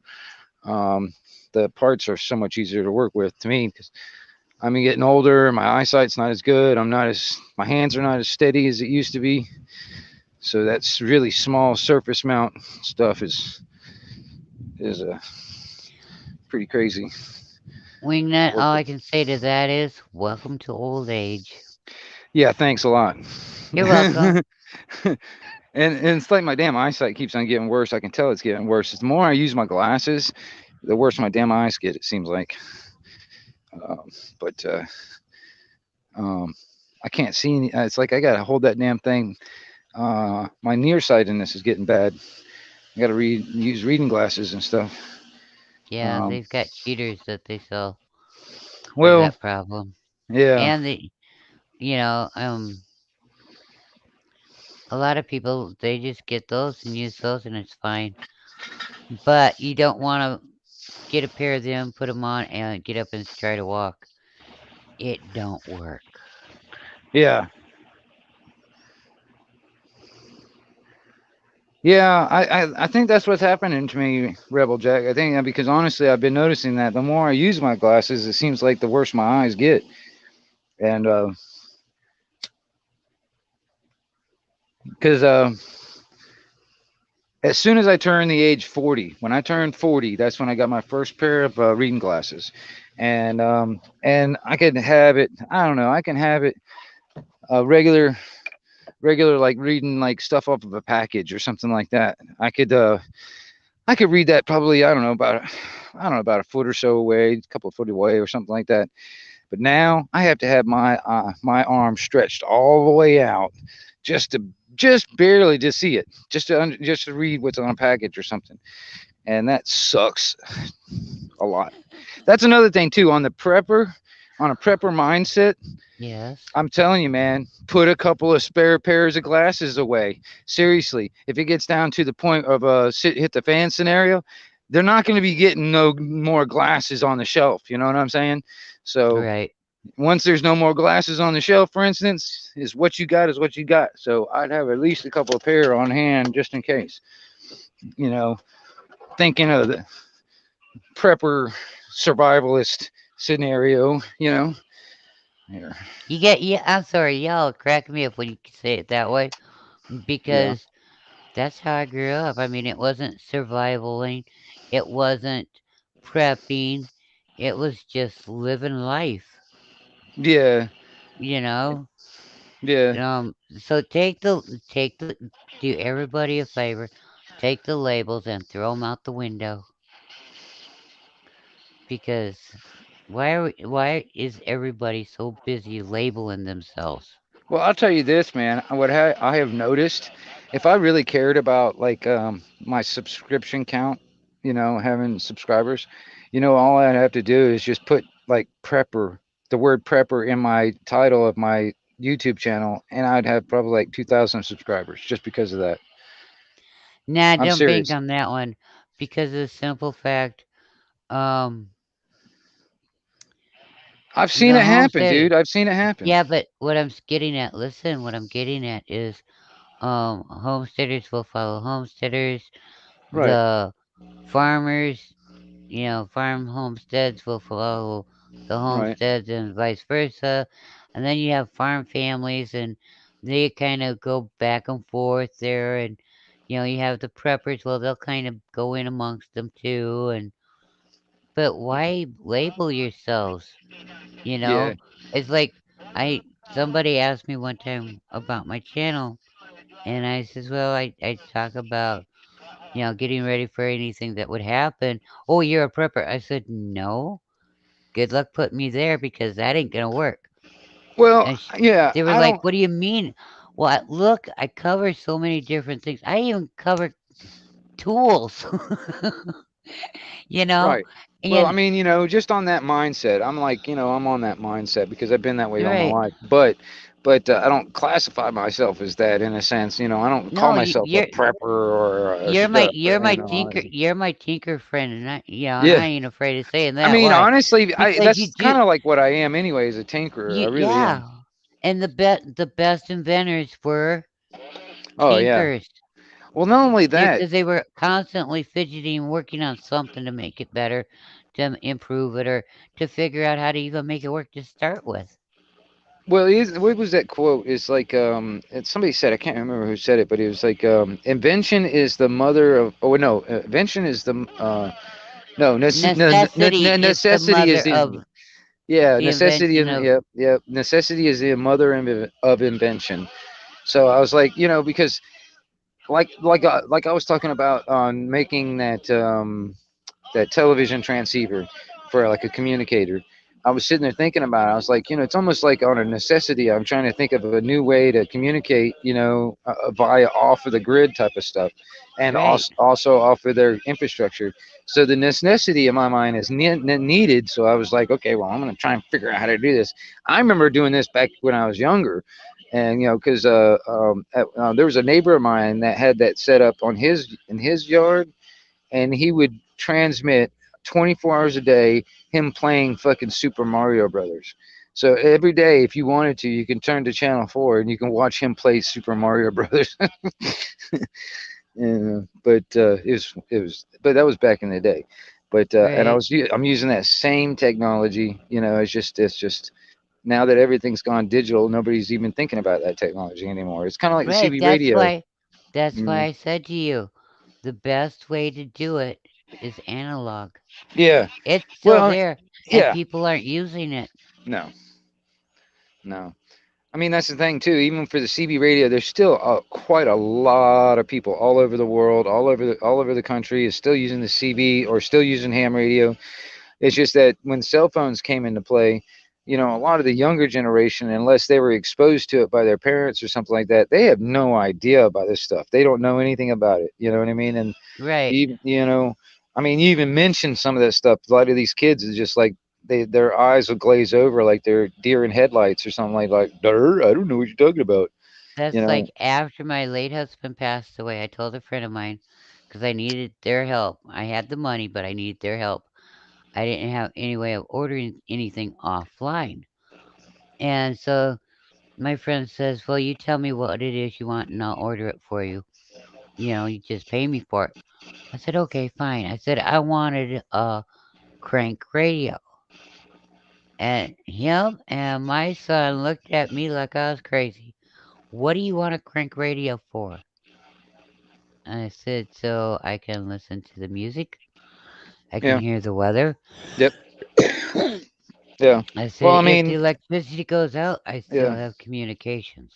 Yeah, yeah, you can at least, because I'll tell you this: when Michael came through, when Hurricane Michael came through, you at least had the radio stations for a little while, but eventually their generators run out of gas, and then the radio stations went out too. So that was gone also, Well, because look at there was no cell phone towers, no cell phones out there, no radio stations broadcasting.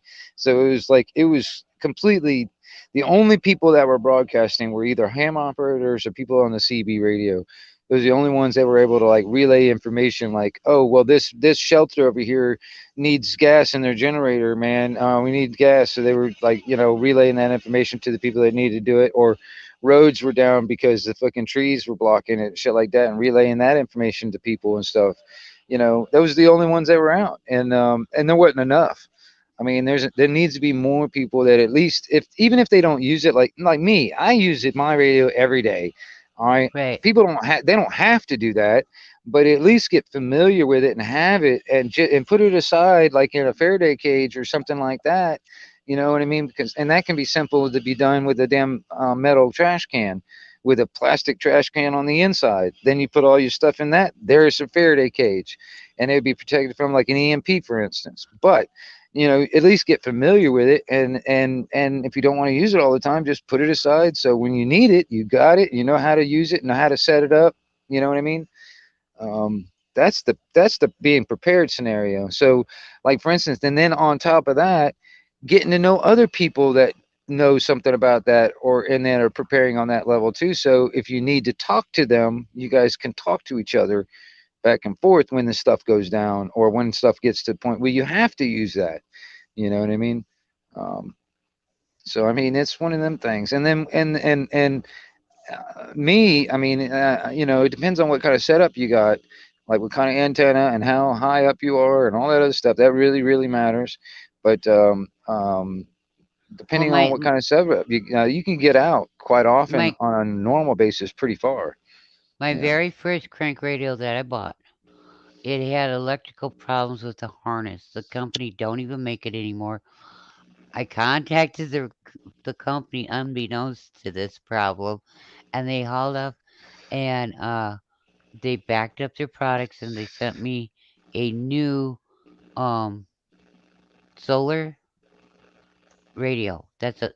It's still crank, Right. okay, but it's a lot smaller. And then I went and I bought another one from another company. So, but my Um, first one, it still works. It's just that you can't put the rechargeable batteries in because there's something wrong with the harness there. I'll tell you this now. Now, I'm not sponsored by this company or not, but I have used a lot of their projects. I've been very pleased, especially with their customer service and all that other stuff. But there's this company called Sea Crane. Um, they do a lot of radios. They have the crank up type radios. They've got like shortwave radios, that different types of stuff like that, and really good ones that have really good reception. Um, I think they even sell flashlights. I think the last time I looked, they even got a flashlight that all it needs to do, you just need to shake it and it generates power to light the flashlight. You know what I mean? You don't even need Yeah, batteries for it. You know what I mean? that's Um, those shakeable lights. Those are the kind that the military yeah. uses.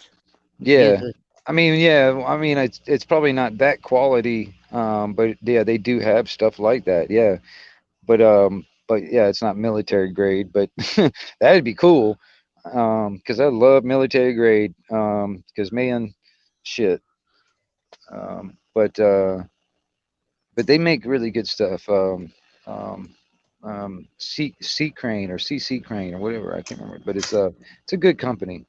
But like I said, I'm not getting anything out of that. I just happen to. Right. I've actually, like I said, I've used a lot of their products, and I've got a couple of shortwave radios that I've gotten from them.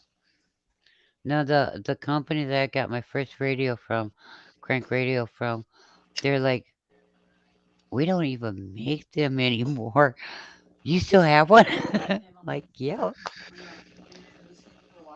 Well, I mean, if it lasted, I mean, up to that point, they're pretty decently built, it at least. Did you use it a lot?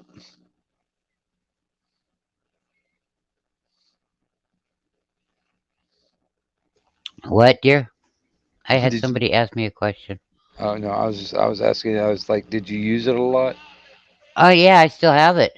Yeah, yeah, In fact, my grandchildren, they know that, they know sometimes we have to crank the radio, and we'll sit around like they did back in the old days. One cranking it and the other one's listening right along, so we can hear the weather and stuff if it gets bad out. yeah. but I've got solar ones too, so I don't really have to worry about it too much. And I like them because they have lights on them. You know, you get your weather with it. You get your modern FM, AM. You know, and the AM on them and the weather is in mono. So you know, they don't really have fine tuners, tweeters, bass, and all that stuff either. So it's pretty much all mono. Oh yeah. You know, the old fashioned talk of radio. Right, right, right. But yeah, and I they're mean not that's big. fine. They're not that big or anything, you know. Yeah, that's fine. I mean, if it could pick up something, the main thing for anything when it comes to any radio anyway, the main component that a lot of people overlook is the antenna. If you got a decent and a pretty decent antenna on that sucker, man, that thing will do uh, quite well when it comes down to receive. Yeah, That's the biggest thing I because that's the main conduit. That's the one thing that comes in contact with the atmosphere is that antenna. So I know like the old radios. This is long before digital, children, okay? The old radios. Um they would at night we could get like Chicago and New York and sometimes stations down in Florida, and that was on your FM and your AM. Just saying, you know, because we used to all listen to Wolfman Jack. So, well, see that's the thing, Rebel Jack, on this thing when it comes down to doing any kind of um, like crankable thing. If you can do like step down or step up type gearing on and stuff, man, you can get a little bit more rotation on the generator than you're putting in, for instance.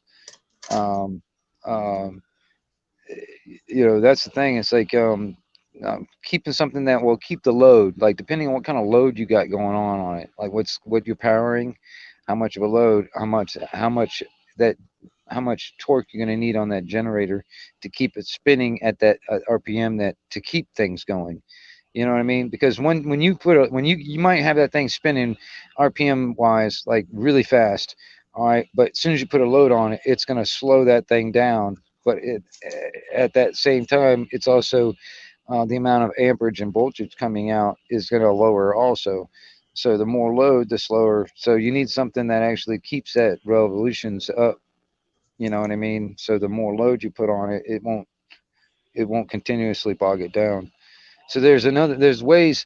This is what I'm thinking also, man, is kind of like alternate ways. But it's kind of like sci-fi type of stuff in my head, and I'm kind of trying to work out certain aspects, and I have no technical like schooling type of stuff. It's just stuff I've been reading in books and then watching other people do experiments, and I'm kind of incorporating like a couple of different types of stuff all into one thing.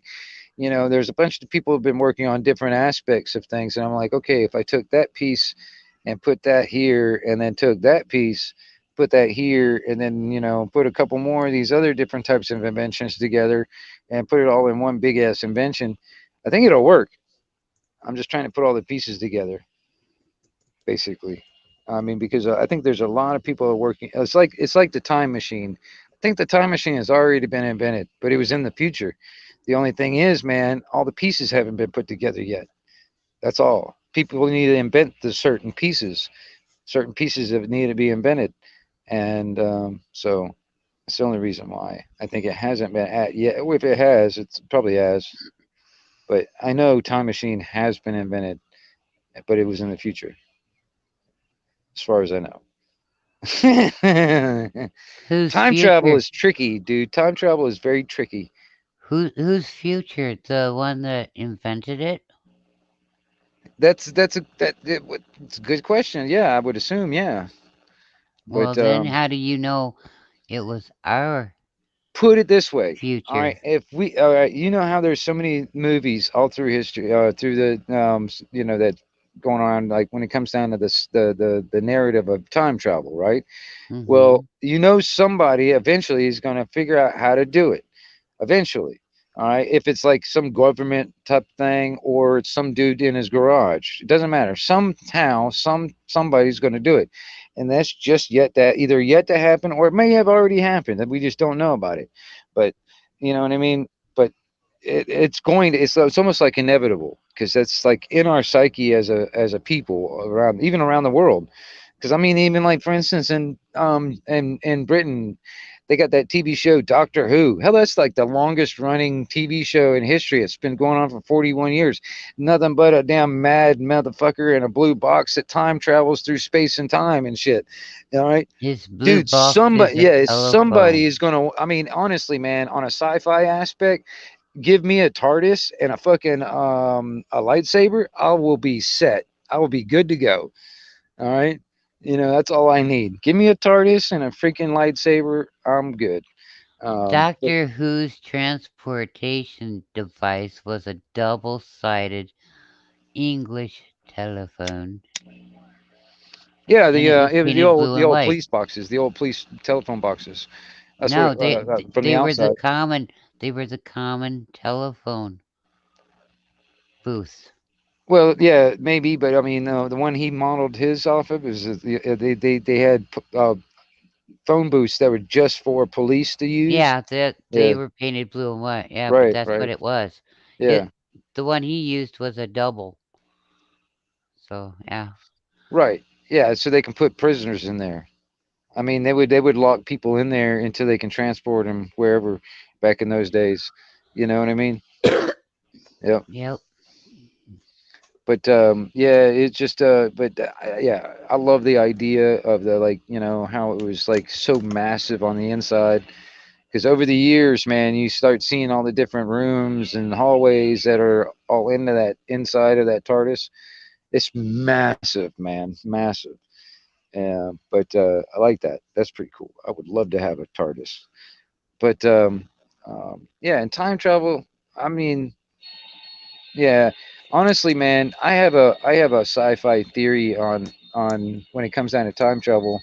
I think that all those megalithic like type buildings that we find like all over the world, like in Peru and like some of the parts of Egypt and whatever, all these big megalithic type construction type buildings, like even in Italy and all over the place, all over the world.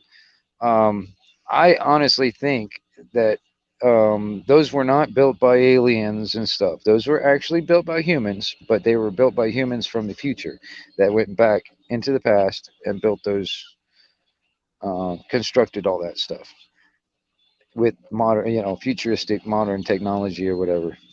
That's a sci-fi theory that I have in my head, and it makes sense to me. Um,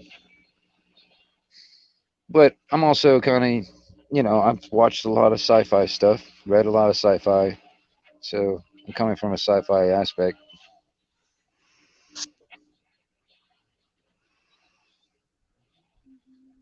Yeah, yeah, yeah, yeah, dude. And then I also you start thinking about it, like just on a conventional job site.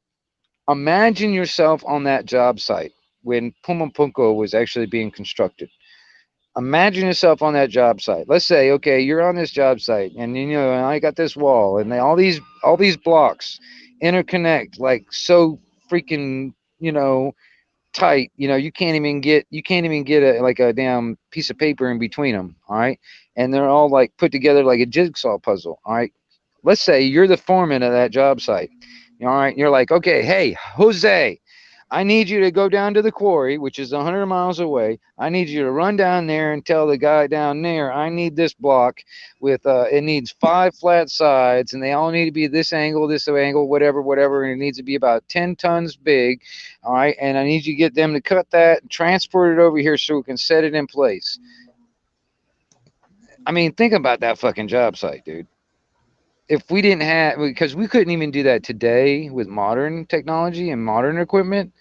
Um, you know, I mean, it would be like a major, major ordeal to do it with modern technology and modern equipment today. All right. So think about that job site of back then. All right. They had to have some kind of help. They weren't just like regular people like us.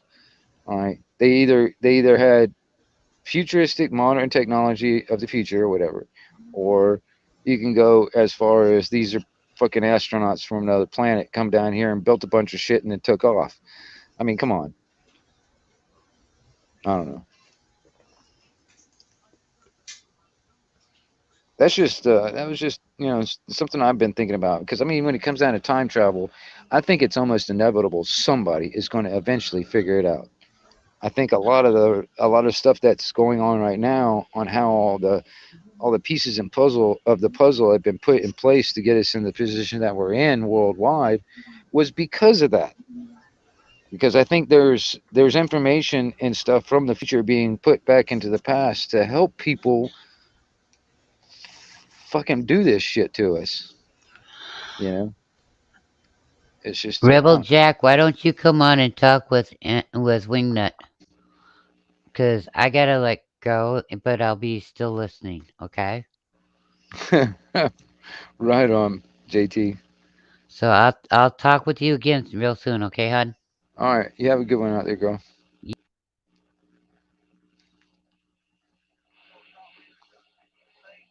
Yeah,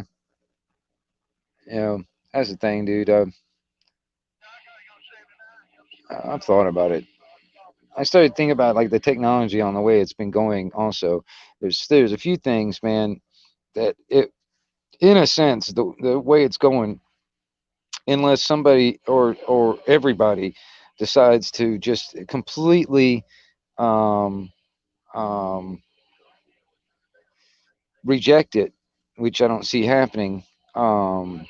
There's some things that are just like in a sense inevitable. It's going to happen. So and there's a lot of that stuff too when it comes down to certain sci-fi stuff. Eventually, somebody's going to be like, I want a time machine, so I'm going to figure out how to build it. I'm gonna build the damn thing, you know. And then also, man, if you have an unlimited budget with a bunch of scientists in a fucking bunker somewhere with a bunch of cool toys, and you can order them to build it something, I'm sure something can get built. And then on top of that, if there is alien technology involved, I mean, or information of alien technology involved, I'm sure something can get built. And so that's why I therefore say it's almost inevitable it's going to happen, or if not already happened. I mean, you start looking at like the Philadelphia experiment, and I know damn well that technology was not just scrapped and put on a shelf somewhere and never touched again. No, they redid the test a few more times and they tried to perfect it. You know, damn well they did, and I know damn well they did too. I don't have the exact proof to prove it, but I know damn well they did. They didn't just put it up on some shelf and forget about it and collect dust. Fuck no. It was too much of a um, it was too much of an event to just scrap.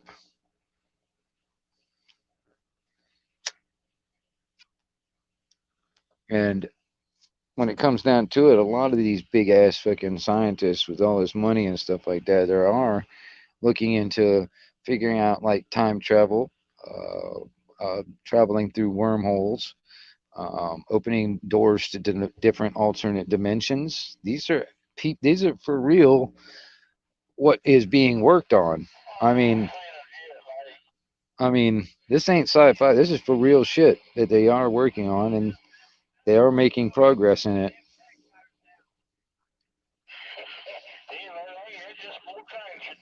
Because a lot of it, they're thinking in their minds, they're thinking they can actually like for instance, if they were able to travel to different worlds or universes or whatever, um, they can look for resources or technology. Same thing with alternate dimensions, you know, resources and technology, and bring it back. That's their plan.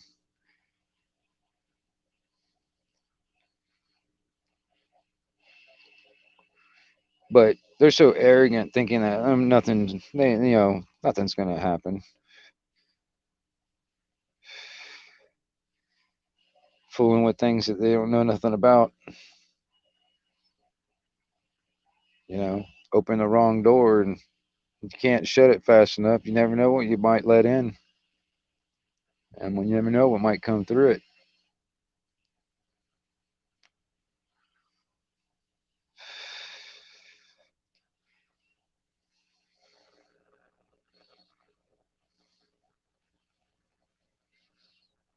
But yeah, it's one of them things, man. I don't think a lot of people even consider.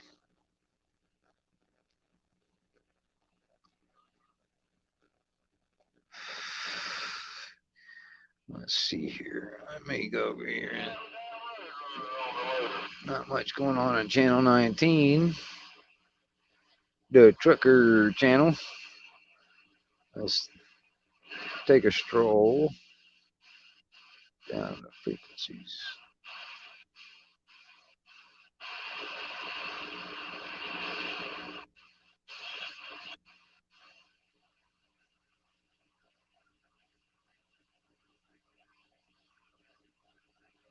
Accidentally let in super advanced reporters.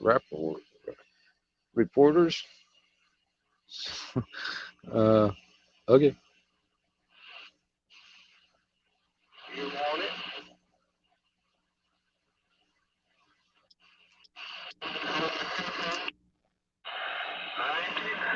You're saying 100% on my QTH. Have a nice one.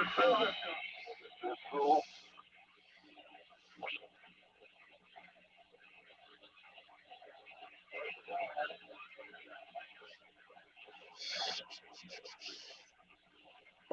Just about it, my friend. I heard you 100% in my QTH. Have a nice one. I'm on the side.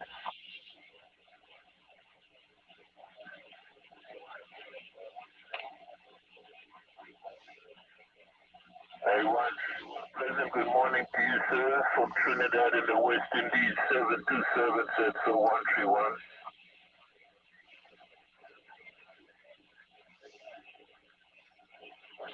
Thank you very much, my friend. You also strong and good. I cannot take all the flowers. Have to pass back some to you. Hey, 131. Have a nice day. Get you guys along. I'm on the side listening.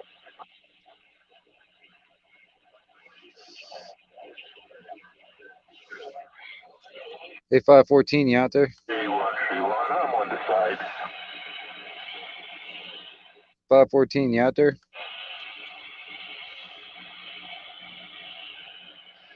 No, I don't know where John is today. He's not near the radio.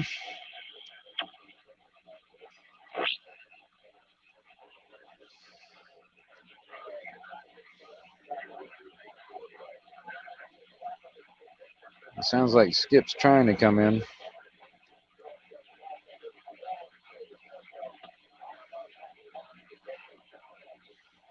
Alabama, pleasant good morning, sir. This is Trinidad 727. Sir, pleasant good morning. 727 out there in Trinidad.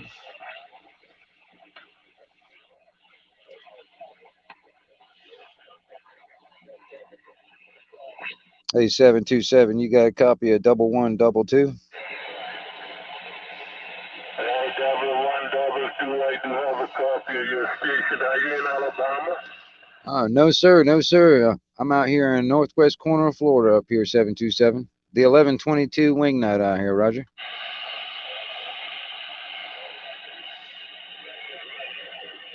Okay, 1122. The propagation is pretty rough about now, but nevertheless, hey, 1122. Have a nice day, my friend. I do hope you have a copy of my station out there. The 727 out in Trinidad, Roger.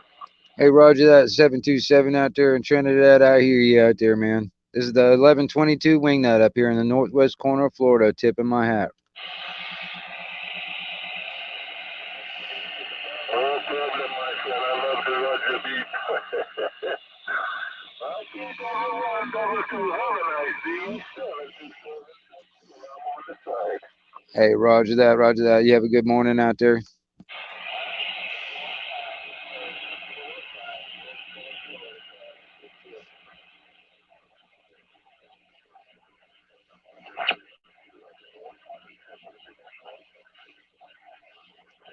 Wow. 36 tornadoes in 5 states. Was this just in the past day, couple of days ago? You guys? C45, do you copy Uh, 5 Division 102?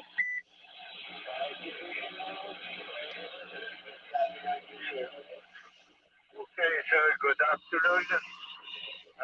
This is 102, my location, Caracas, capital in Venezuela, South America. Caracas, Venezuela coming in. 5757, very good audio in Venezuela. Back to you. Wow, the last night for 11 hours. Wow.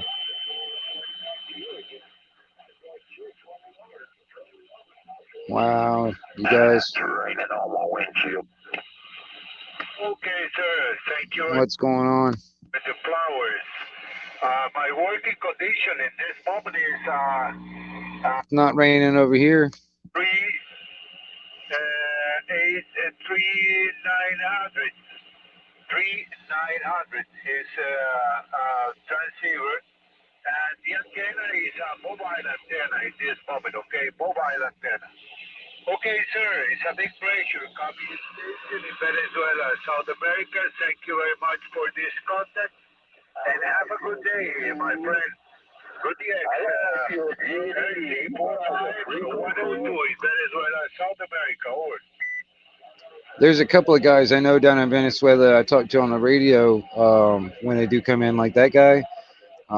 And we had a conversation about like how things are down there right now since all that crap basically happened just a few years ago.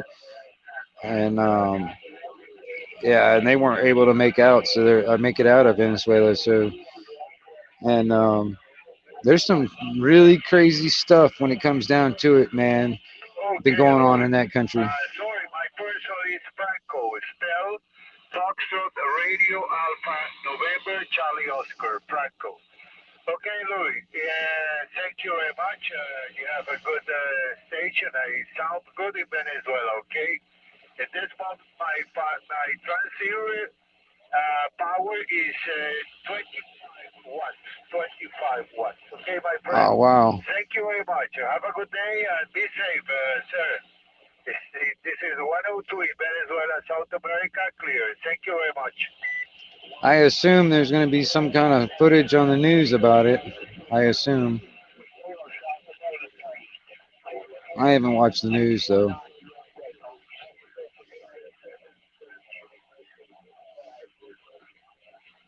Thank you very much, sir. Bye-bye. The station from Florida State. Go ahead. Good afternoon. Hi, good afternoon. Great from Good Southern Radio. That part of the world, and you're about a 5-9 here in Florida today, over. Okay, sir. Thank you very much. Thank you very much for your report. The propagation in this moment is open to open. Big propagation. I got a copy of station 5959 plus. Strong signal of very clear audio. Very clear audio. A BBC audio you have in my station, okay? Repeat my working condition. Superstar 3900, 25 watts in this moment. And the antenna is a mobile antenna, okay? I am in this moment I have my location. It's 1,200 meters over the sea. 1,200 meters over the sea. Okay, sir. Thank you very much for call. You have a big station. Have a good day and a good weekend, my friend. The station in Florida, I don't copy your call sign. My call sign is 102 and my personal is Franco. Foxtrot Radio Alpha November Charlie Oscar. Thank you very much, sir. Back to you. All right, Franco. You're two, I think.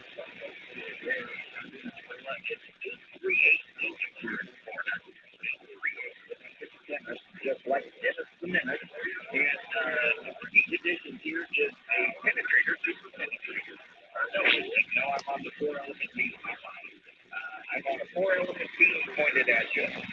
See, that's what makes it interesting for me when it comes down to radio, is just being able to talk to people, like all over the country and all over the world. It's not like you can just pick up the damn microphone and talk to anybody at any time. You almost, you kind of have to let Mother Nature do some of the work for you. You know what I mean? Okay, then. You have a big, beautiful station, okay? I love the super penetrator antenna. What's going on, Ranger? And,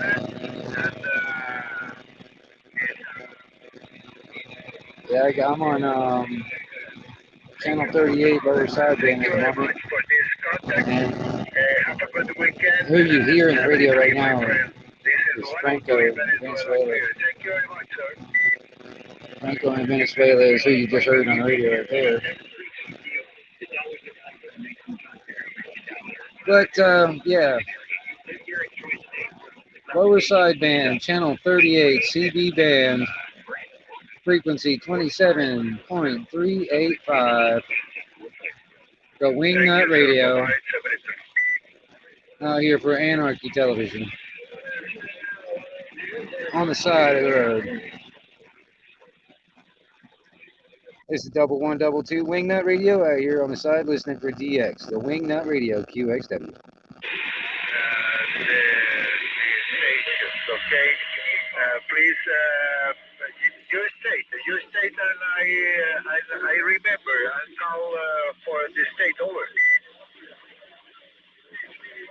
Hey Franco, Venezuela, you got a copy of 1122 Wingnut? Okay, 127 Florida. Good afternoon, sir. South Florida getting it. 5-9 Venezuela, sir. Over. South Florida getting ahead of me.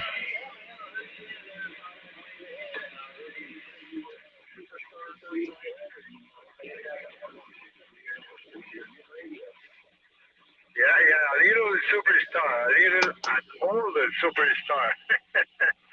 In the moment I am heading the radio, okay, my friend? Yeah, 25 watts. It's SSB. And the antenna is a mobile antenna, okay? Midland mobile antenna, over.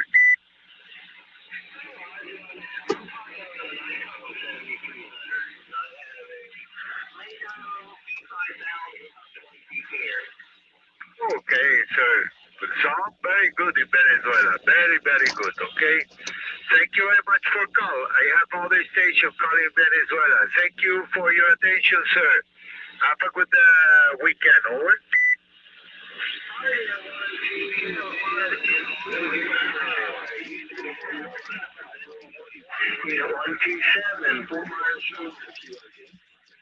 Thank you, sir. 411 Florida, go ahead.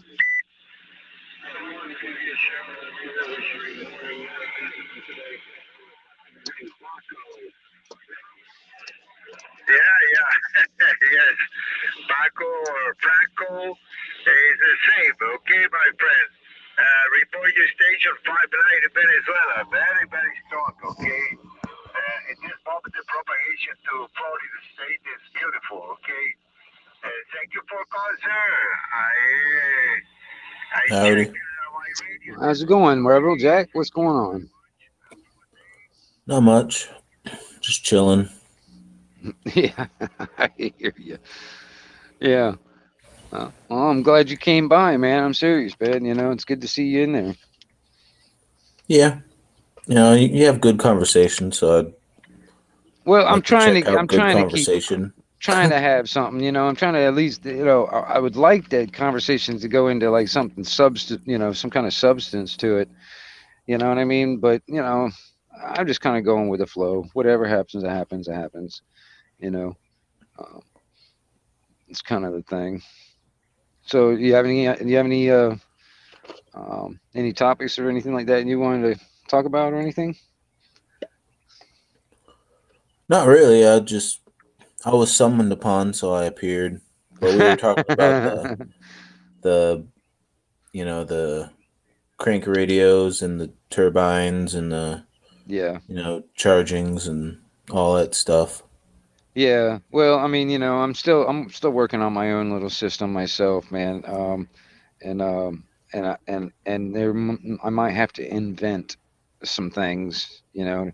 I've got ideas, like even on my own little battery system. I want to put like a capacitor bank in line, and to offset some of the load from the batteries. And I've been looking at some of the capacitor technologies. It's been getting better too. Um, so that's something else I want to look. I've been looking into when it comes down to storage of electricity, for instance. Yeah, I still need to look into a lot of the nuts and bolts of everything, but I've been coming up with concepts because I have a vague knowledge, but it's not, Yeah. the intricacies. Yeah. So I can kind of come up with stuff that might work, might not work. You don't never really know until you apply it. But Yeah. Well, I mean, have you seen? I don't know. Have you seen the batteries and all that stuff that I've got hooked up to run the radio? I don't know if you've seen that or not, but I've just at the moment I've got 6 car batteries hooked up all in is it parallel or whatever, so it becomes one big 12-volt battery, and yeah, that's the batteries that I'm running everything, all my radio equipment off of. And while I'm still hooked up to the power grid, I've got a like a little 2 amp trickle charger to kind of keep the batteries topped off. But if the power goes out, I've got those solar panels that I can hook up, and I can keep them keep them topped off that way. It just takes a while. It takes a while to charge. Like if the batteries are dead, or at least like down to halfway, it takes a lot for just that 100-watt system that I got to charge them up, 100% again. So I need to upgrade on that. I need to upgrade on the solar panels, and maybe add other ways, like a generator of some kind, and or wind turbines. Because but I don't want to spend money in buying stuff. So I'm trying to think of different ways that I can build stuff. Because like even transformers and stuff like that, and capacitors. I've been like taking old microwaves that I'd find, and stripped like the old capacitors and the transformers out of it, so I can like make stuff out of them. And so I don't have to spend money on stuff. I'll scrap stuff and basically build my own shit. But I'm still trying to figure out how to do like a generator that runs on its own electricity. I'm working on it. yeah. I know what you mean, but I don't have like the exact knowledge of that. So I've been lazy and not researching it mostly, but I'm still like inventing ideas based on my loose knowledge from what I've seen, like Mhm. I've seen other people do certain things, so I'm like, all right, that can work. I can do that, and then I could apply that to this, and then work that. Well, And I it comes down ultimately to like, want, yeah, it comes down to like actually, fooling around with it. Like for instance, like you saw something out, okay, that might work. Have you tried duplicating his that that thing or whatever it is, like built it yourself? And because I've looked at some videos that look like, yeah, well, that looks simple. I can probably build that, and if it does what that he claims it will do, that'll probably work. And come to find out, the damn thing don't even work. So um, you have to yeah, actually that's sit down true. and do it, you know. Or it was fake, the video was fake or something, you know what I mean? And it's just looked real, you know. Like I don't know. I've seen so Magic many videos. wiring. Yeah, yeah, exactly. I've seen so many videos where they were like, they call it like free energy generator or free energy this or that, and it looks like it's like a couple of magnets and a fucking and a wheel on it, and it's generating all this power and stuff. I'm like, I know damn well, because I mean, I've done stuff similar to that. I know damn well that ain't doing that. Or it would look like, well, I mean, if that does work, that would be kind of cool. It's easy, it's cheap, and I got all the parts and shit. It doesn't do a damn thing, or it won't do anything that's worth use. It's workable, because I'm thinking about the amount of load that it takes. Like the amperage that it takes to run like a refrigerator or a freezer. the amperage that it takes to run the pump to my well. You know, I've got to generate quite a bit, and then I've also like got to have some kind of storage to store what I create, and then so like I can use whatever. Like for instance, solar print. If I was using solar to run that stuff, during the day, that'd be fine. If it's sunny out, what's up, purple? And and then that'd be fine. But during at night, I gotta have some kind of storage of all that power that I've generated over the daytime, or some kind of generator, some kind of something like that. But the generator idea that I've got in my head is like once you crank it up, you leave it running all the time, and it would be generating electricity full time on its own. No, Really no slow gasoline. taper off. Well, no, not the way I'm thinking in my mind. I'm on the way I'm thinking, like even on the generator Oh, shit. aspect, like even the bearings. I wanna build like the bearings, magnetic bearings for it to reduce the drag and friction. And I'm going along all kinds of those type of lines, man, to reduce a lot of that stuff, incorporating a bunch of different technologies into one. Because it drives me nuts because I know there's all this different stuff out there, and I'm surprised nobody's actually put it all together yet. And maybe it's just waiting for me to do it. Maybe I'm the one that invents the time machine. Who knows? That'd be cool. Yeah, I mean, it'd be totally an accident if I did. I mean, you know. Maybe that's why parts keep disappearing all the time, Well, I think a lot of it, yeah, parts, yeah, it could be. I mean, honestly, man, I seriously believe that there are little vortexes that open up and swallow things. Because I'm serious. There was one day I was sitting here, I was working on some stuff, and I had a Phillips head screwdriver sitting right in here in front of me. I turned my head for 2 seconds and I looked back at the table. The motherfucker's gone. I still have yet to find that screwdriver. I swear it was like a vortex opened up and swallowed it up, man, because it was right in front of me, dude. It was right. I just had it just in my. I just had the mother in my hand. You know. Have you ever had that happen before? Not that quick, but yeah, there's stuff I know I put places and nobody would have a reason to take it, kind of thing, Mm-hmm.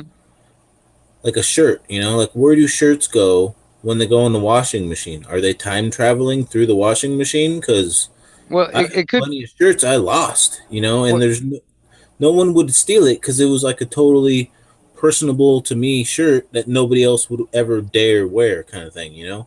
well, it comes around to that same old age-old question: what happens to that one sock that ends up missing? You're always there's sometimes you're always missing at least like one sock. You know what I mean? And I'm like, where in the fuck did that go?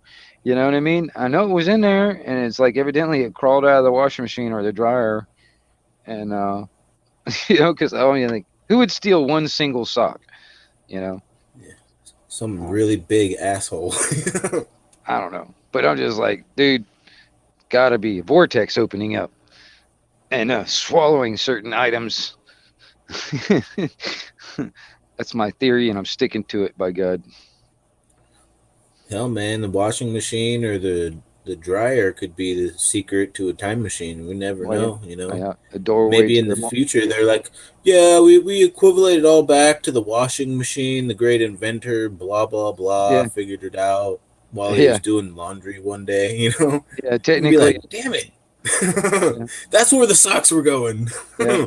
It was like a multi-dimensional doorway. You know.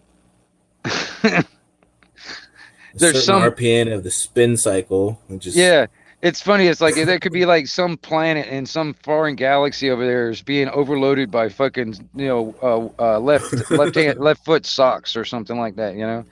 Or missing T-shirts and shit. they're just walking around like those Chinese people, with stupid sayings. It's like all curse words or whatever, like "show me your titties," but it's in English, so they don't know what the hell it says.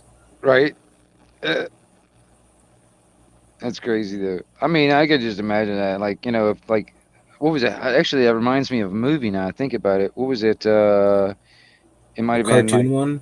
No, the one I remember. was thinking about right offhand, I think it was Hitchhiker's Guide to the Galaxy? It Oh might have yeah. been. I don't know where it was like the whole planet was like one big junkyard. You know what I mean? It was like, it was like the universe is like, junk gets deposited right there on this one planet. I mean, can you imagine living on a planet and it's like, constantly junk falling out of the sky and stuff, and damn, it'd be kind of crazy. And stuff from all over like all over the galaxy. So this is like alien stuff coming, alien junk just falling out of the sky constantly. That'd be crazy. It's just like one spot. It's just littered with socks and t-shirts and Right. underwear. Yeah. I mean, can you imagine like, that's your planet, and this is what you've grown up all your life and this is like normal. Be the first person, the Chicken Little, be like, the sky is falling, and then Yeah. means way more in that planet. Yeah. That's So you connect all these things, and that's how you find how the time machine works. Well, I don't know, man. I think because actually even like was it Einstein, he had this it was the unified field theory. Nobody's really come up with that yet or figured out the unified field theory yet. Yeah. And There's what derivatives, and they Right. don't hit. right. Still. Well, that's the thing. It's like it's yet to be done. So that's one reason why, in my mind, I don't think it's been invented yet. I still think that the time machine is yet to be invented, is going to be invented, it has already been invented, but it's in the future being invented. All right. And I think the answer to the unified field theory, when that's a piece of the puzzle, in my opinion. There's a lot of pieces of the puzzle, and some of it still has yet to be either solved or invented. But there's still all those pieces need to come together, and they haven't all been, put together yet. Because I think there's a lot of technology out there right now. It's just like I think that's why I was like even on the generator on my aspect, like I've been looking at different aspects, and like if I can take like a couple of different inventions that were invented and then kind of like put them together and have them work together, I think I can get something to work. But like I said, it's all kind of sci-fi in my head until I can actually, sit down and put the pieces together and see what works, what doesn't work, and then trying to, work out the bugs, that kind of thing, to get it to work, or if it doesn't. Because I'm thinking, using magnetics and electricity and momentum and gravity, all kinds of stuff, all kinds of stuff. Because I Yeah, started looking at electromagnetic gravitics, and even build myself a floating car. I mean, why not? We should have them by now, right? Yeah, I like the rail things, with the ice and the magnets. Yeah. That seems cool. Well, the only And- problem with that is you have to keep that stuff at that sub-zero temperatures. You know what I Yeah. mean? That's the only It, thing. lo- it loses magnetivity and gains magnetivity based on temperature. So Mhm. you got to regulate the temperature accordingly. Right. Well, that's the thing. It's like that to me is the Achilles heel. Yeah. I'm But trying to figure out in a way to do space, it. the temperature is different. So you could use the coldness of space to your advantage for time travel aspect. Well, yeah, in space probably, but I'm talking about like inside the atmosphere on Earth and stuff. I mean, be able to actually just be able to use gravity instead of our disadvantage to our advantage. Yeah. Kind of reversing it to the point where instead of it's pulling you down, it's pushing you up. Because you think about it, the Earth is one big magnet, and you know what happens when you take two same polarity magnets and put them together, they repel, right? Now, if you can take that Correct. same basic idea, like the Earth is one big magnet, if you can have like something like on the bottom of your car that was magnetic, that would put the same polarity as the Earth's magnetic pole of where you're at, you would go up. You know what I'm saying? I mean, it's just that's on a simple, basic type of, just to kind of get the image in your head. But to try and build that, it's a whole nother story. You know what I'm saying? Yeah. It's a whole nother freaking story there. But that's the idea. Because, like, for instance, did you ever see that movie? It was the new back in what is it? Back to the Future, that new one, where he had that skateboard that floated and stuff. All right, he Yeah, rode the that skate. hoverboard. Okay, yeah, the hoverboard. All right, now that's actually a real thing. All right, and toy manufacturers at that time were able to make that, but they were denied to put it on the market from a lot of parents, thinking they were too dangerous. But that's real. All right. All right, and then there's other people are trying to figure out ways, to kind of incorporate into, like, try to make that technology more common to where we can use it for like vehicles, or like, for instance, if you can use that as like if you can make that into like a dolly, or like something like that, where you can like a forklift. Transport. Yeah, transporting like unit. big items and stuff, like shipping containers. You just stick that up underneath it and it would float. You'd have that less resistance, and you wouldn't be like, Just a pallet jack. yeah, like a pallet jack that would just, like, you stick under there and then turn it on, and boom, you go up about 5 foot, and then you know what I'm saying. Um, it's just that idea. It's like eventually that's going to happen, because people are starting. I've been thinking about how to do that, and I just don't have the technical knowledge to build it. But that's all it is just somebody eventually. It'll create the need will create somebody to create the invention. You know what I mean? You got a lot of these people out there thinking that they can replace us with robots. That's why people are building robots. They think that's a need. They need robots to replace us in the workforce and stuff.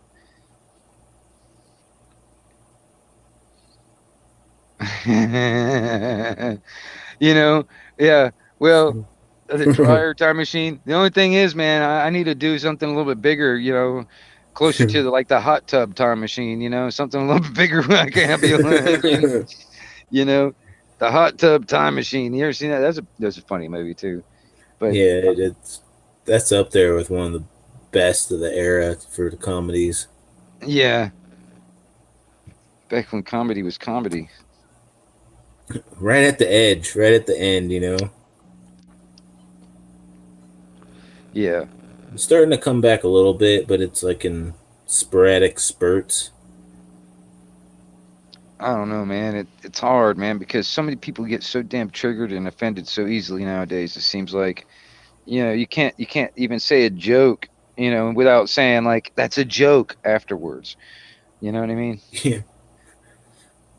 Pause. Not.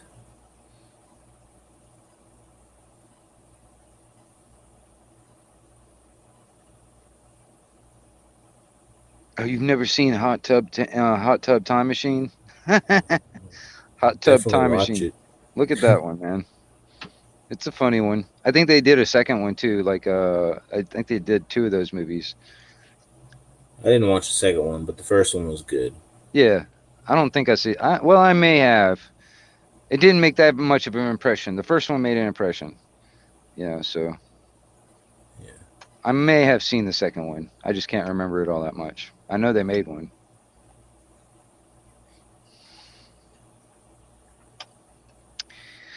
I doubt they'll have it on YouTube for free, but you might be able to find it, somewhere. But I don't know. They may. I don't think they have it on YouTube for free. I seriously doubt it. No. It's too popular. I would think It's a so. moneymaker still. Yeah. I don't know. There's a couple of movies that I still want to buy just because I want to keep them in my collection, man. But I can't find them unless I get like ordered or something. But there's a couple of them I want to get. What was it? Quentin Tarantino movie. Was it Death Proof? I want to get that movie and put that in my collection. It's a good movie. Yeah, and the double feature with I forget what it's called, but it usually runs with the double feature DVD. Yeah. Death Proof like and Machine Gun Leg Girl or something like that. yeah, that's not the name of the movie, but yeah, that's it. It's a chick that's got her leg cut off and is replaced with a gun, a machine gun instead. Yeah. As her leg. Which is badass. Yeah. There's this one scene where she's sitting on the back of a motorcycle facing backwards and shooting all the people with her leg and shit as they're riding away. Yeah. It's funny. It's like that Grindhouse type movies. Yeah, I think it's a Grindhouse double feature. Right. But Death Proof is probably the better of the two features. I like it. I like the car. I like the cars in it. I like the car race, the chases and stuff, and the stunts, because it's just the awesome. breakdown of everything. You know, he like breaks down the car. He's like, "Yeah, I got this and that, and blah blah, and it'll only keep me safe." And then, yeah. He's like that chick he brought with her the first time or whatever. He's like, Yeah. so which way are you going? And she's like, well, I'm going to the right or whatever, or left or whatever. He's like, well, that's just a shame. And she's like, why? Because I was going the other direction. So I was thinking maybe there's half a chance you wouldn't get scared right away. But, well, I guess you're going to have to get scared right away. And dude, man, he takes off, man. And she's just jiggling around on the inside of that sucker. Oh, man. Like, damn.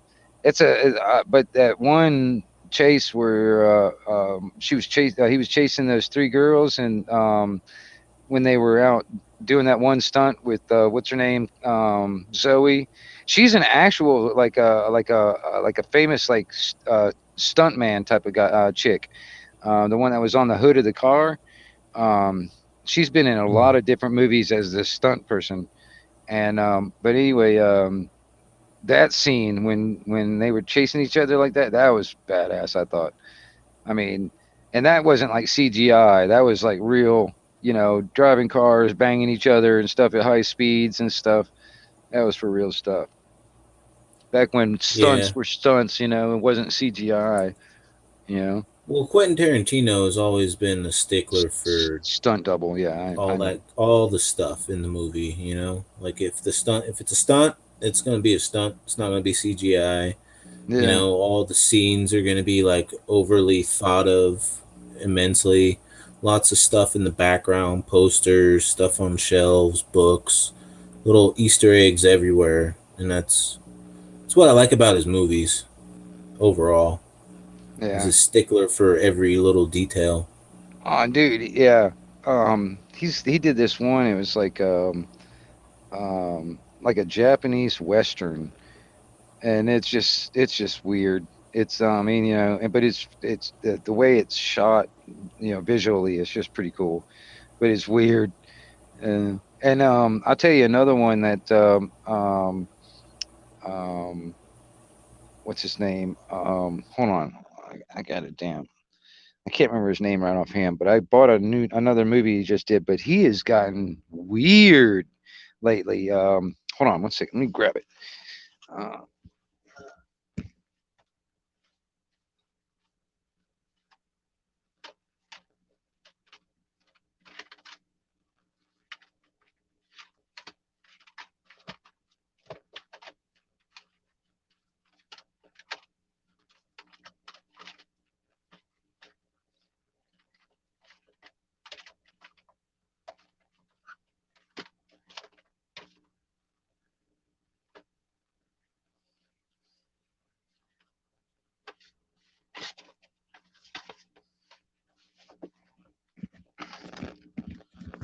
Oh, that's what it was. Nicolas Cage.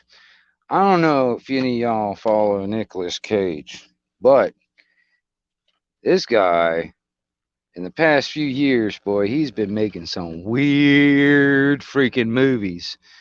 Like, this is like one of the most recent ones he did. I'm not endorsing this, but anyway, he's like some, like,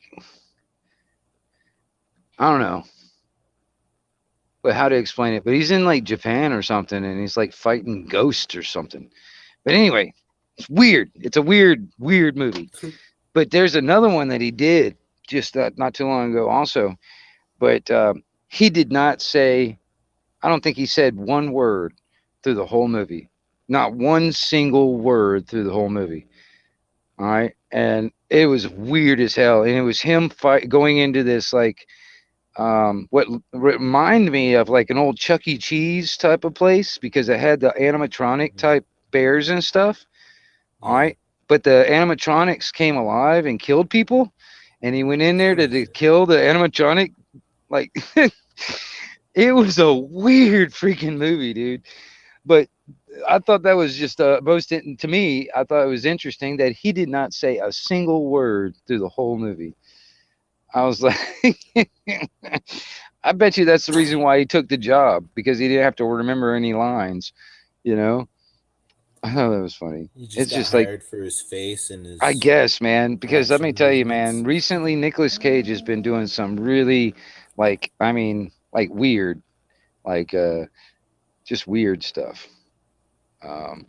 Recently, anyway. Well, it's And not they're like the not stuff like big. before wasn't all that weird either. Well, I'll tell you. Well, yeah, but I mean, I'm gonna tell you, they're not like, big box office type movies either. I mean, they're probably, I would classify them as like in the B movie type scenario. You know what I mean? But Yeah, upper they're B's. yeah, they're done. I mean, they had a pretty good budget doing it. That kind of thing.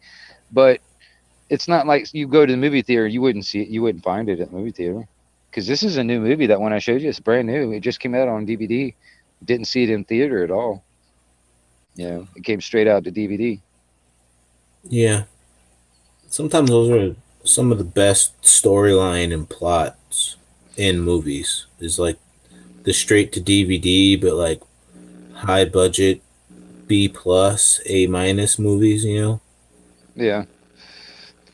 Well, what bothers me, I mean, one thing I did find is that's one of the things I like about the weird stuff that Nicolas Cage is getting into at the moment, is because it's original stuff. I am sick and tired of like how Hollywood is just regurgitating the same freaking movie or the same story over and over and over again. I'm freaking sick of it, dude. Yeah. I think, what was it? Steven Spielberg is like actually thinking about redoing, like, what is it? Some Christmas Story or some shit like that. Like, I'm like, come on, man. I mean, seriously, I'm so sick and tired of seeing the same story done over again. Just whatever. I'm redone and remade and all that sort of shit. Come up with some original shit. You know what I mean? Some original stories. I'm sick and tired of it. And I mean, there's so many big movie things that got budgets and all this other cool stuff, and I'm like, I know you guys make something better. Or even like, I mean, you come up with lines for shows on end, and you can't come up with like any new plots. I see some pretty good plots in just one episode of a show, and I don't see that ever as a movie. And I'm like, this would be a damn good movie if they expounded upon this like times two. yeah. Well, I mean, okay, put it this way. All right, I'll give you. There's one sci-fi TV show that I loved, and they canceled it, and I was like, man, that to me was a good show. I don't know if you remember. It's called Firefly. Do you remember that too? All right. Well, I liked honest, that show. I finally I gotta say I waited forever, and I finally just binged all of them, and I watched a movie.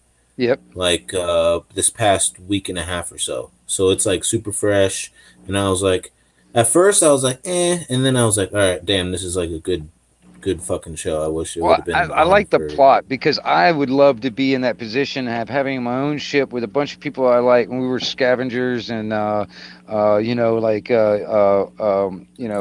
was it finding like scrap metal. They were scrappers and stuff or whatever. I mean, I like that idea. I can see myself doing that. You know what I mean? The classic space pirate movie. Yeah, in a way, yeah. Reason, like a real outlaw, gangster, thug, pirate, space pirate kind of movie show. And it was good, because at first I was like, I don't know what's going on here, because I had a different impression. Someone compared it to a different show, and that one had aliens and this one doesn't. So I was like, all right, that clarifies a lot of stuff. There's no aliens in this one, so it's more of a different aspect in sci-fi, but it's more realistic because there's no aliens to distract you from actual occurrences. Well, there is aliens on it, but I mean, even the ship itself is an alien. But yeah, still, there's like the captain and then what's his name? I can't remember. They're both human as far as I know, but yeah, but still human. Well, you got some robots, but there was no alien. What was they had Reavers, but the Reavers were actually like superhumans. that Well, were like what was what's her obsessed name? with The fear. blue chick. She was an alien. The pilot of the ship. River? Yeah. Or no, not River. Well, oh, we meant no. There was a blue chick. I don't Oh remember a blue crap. chick. Oh man. But that was in the TV show, I think, not in the movie. But yeah. Yeah, well, I just watched them all, and I don't remember anybody Okay. blue. Well, then I'm thinking about something else then on the blue chick. Then. All right, I'm mixing up two different shows with the blue chick then. All right. Yeah. Like the most sci-fi thing was River had like telekinetic and Right. Right. reading abilities. Yeah. She was more of just like a super genius, you know, like a 300, 400 IQ superhuman in the future. Yeah. But that would be cool to have a ship, you know, and like be able to travel around and like look for stuff. You know. I don't Actually know. get there and back in a fairly decent time. Yeah. Exactly. Not like, all right, I'm going to Mars. Goodbye, world. I'll never see you again. And then just drift off in space for, 75% of your life and then live the rest of your life on a place that you can't even take your helmet off of. Yeah. Dude, I mean, because I was watching just recently some of the some of the newer seasons, Doctor Who. I was like, dude, all I need is a lightsaber and a freaking like a TARDIS. I'd be good to go. Go through time, go through space, and then a lightsaber. Yep, I'm set. I like the. You ever play Halo? You know the sword in Halo? I'd like a lightsaber that was like the sword in Halo, kind of. And then All right. I think that would be badass. Or like a lightsaber axe, and that would be cool. Because I want some Yeah. reach, I don't want to like be up close super melee, but Right. like a more reach on a lightsaber would, I think, be more effective. Oh yeah. Well, I mean, tell you, man, when I invent my lightsaber, I'll put an adjustment knob on that sucker. It's like I make it bigger. I'm a grower, not a shower. Hit a pulse button and it like shoots a beam out. Oh, that'd be a nice addition. Hell yeah. I don't need a gun or a blaster. My lightsaber shoots you. Get back. Mm-hmm. Oh, you're up close? I mean, eventually, it's almost like inevitable too. But eventually, we're gonna have to invent some kind of something like that too. Like a lightsaber or like a laser gun or something, some kind of phase rifles. We're gonna have to invent something like that. Because eventually, bullets are gonna be hard to find, and if bullets are hard to find, that damn gun ain't gonna be worth shit. So. I mean, even now, I started thinking about it. Like even now, just the materials that make the bullet, for instance, everything, the brass casing, the gunpowder, the lead, China, we get it from China. So, yeah, there you go. So yeah, we need to build like fucking like lightsabers and laser guns, man. Yeah, so we got lightsabers, laser guns, a TARDIS, and a time machine. Yep. All on the to-do list. Yeah. Well, the TARDIS is a time and at machine. the start is a generator. Petrol motion generator, and we're set. We got to do that because we got to have a power source. We have to have a power source. You know what I mean? So there's always a beginning somewhere. You're going to have a power source before you do anything. So, I can't even run a damn hair dryer unless I got a power source. So I got to do something. I got to have a power source. That's where it all comes down to.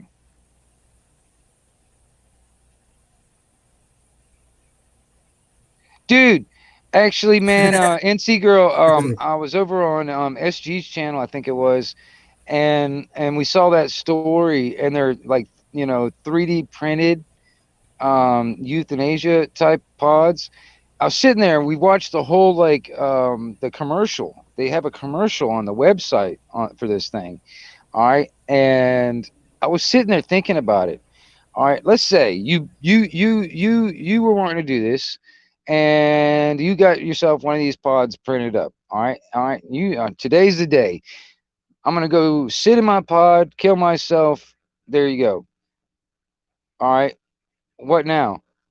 I mean, I mean, does somebody get an automatic text like, "Hey, man, there's a dead body," and then go pick it up? I mean, what happens there? I mean, what, you just sit there until somebody finds you? I mean, what the fuck, dude? It's like You one of go the, land it's on like, the sock planet. oh my gosh, I was like, dude, I was sitting there, I was like, well, what happens now? You just sit there until you rot away? I mean,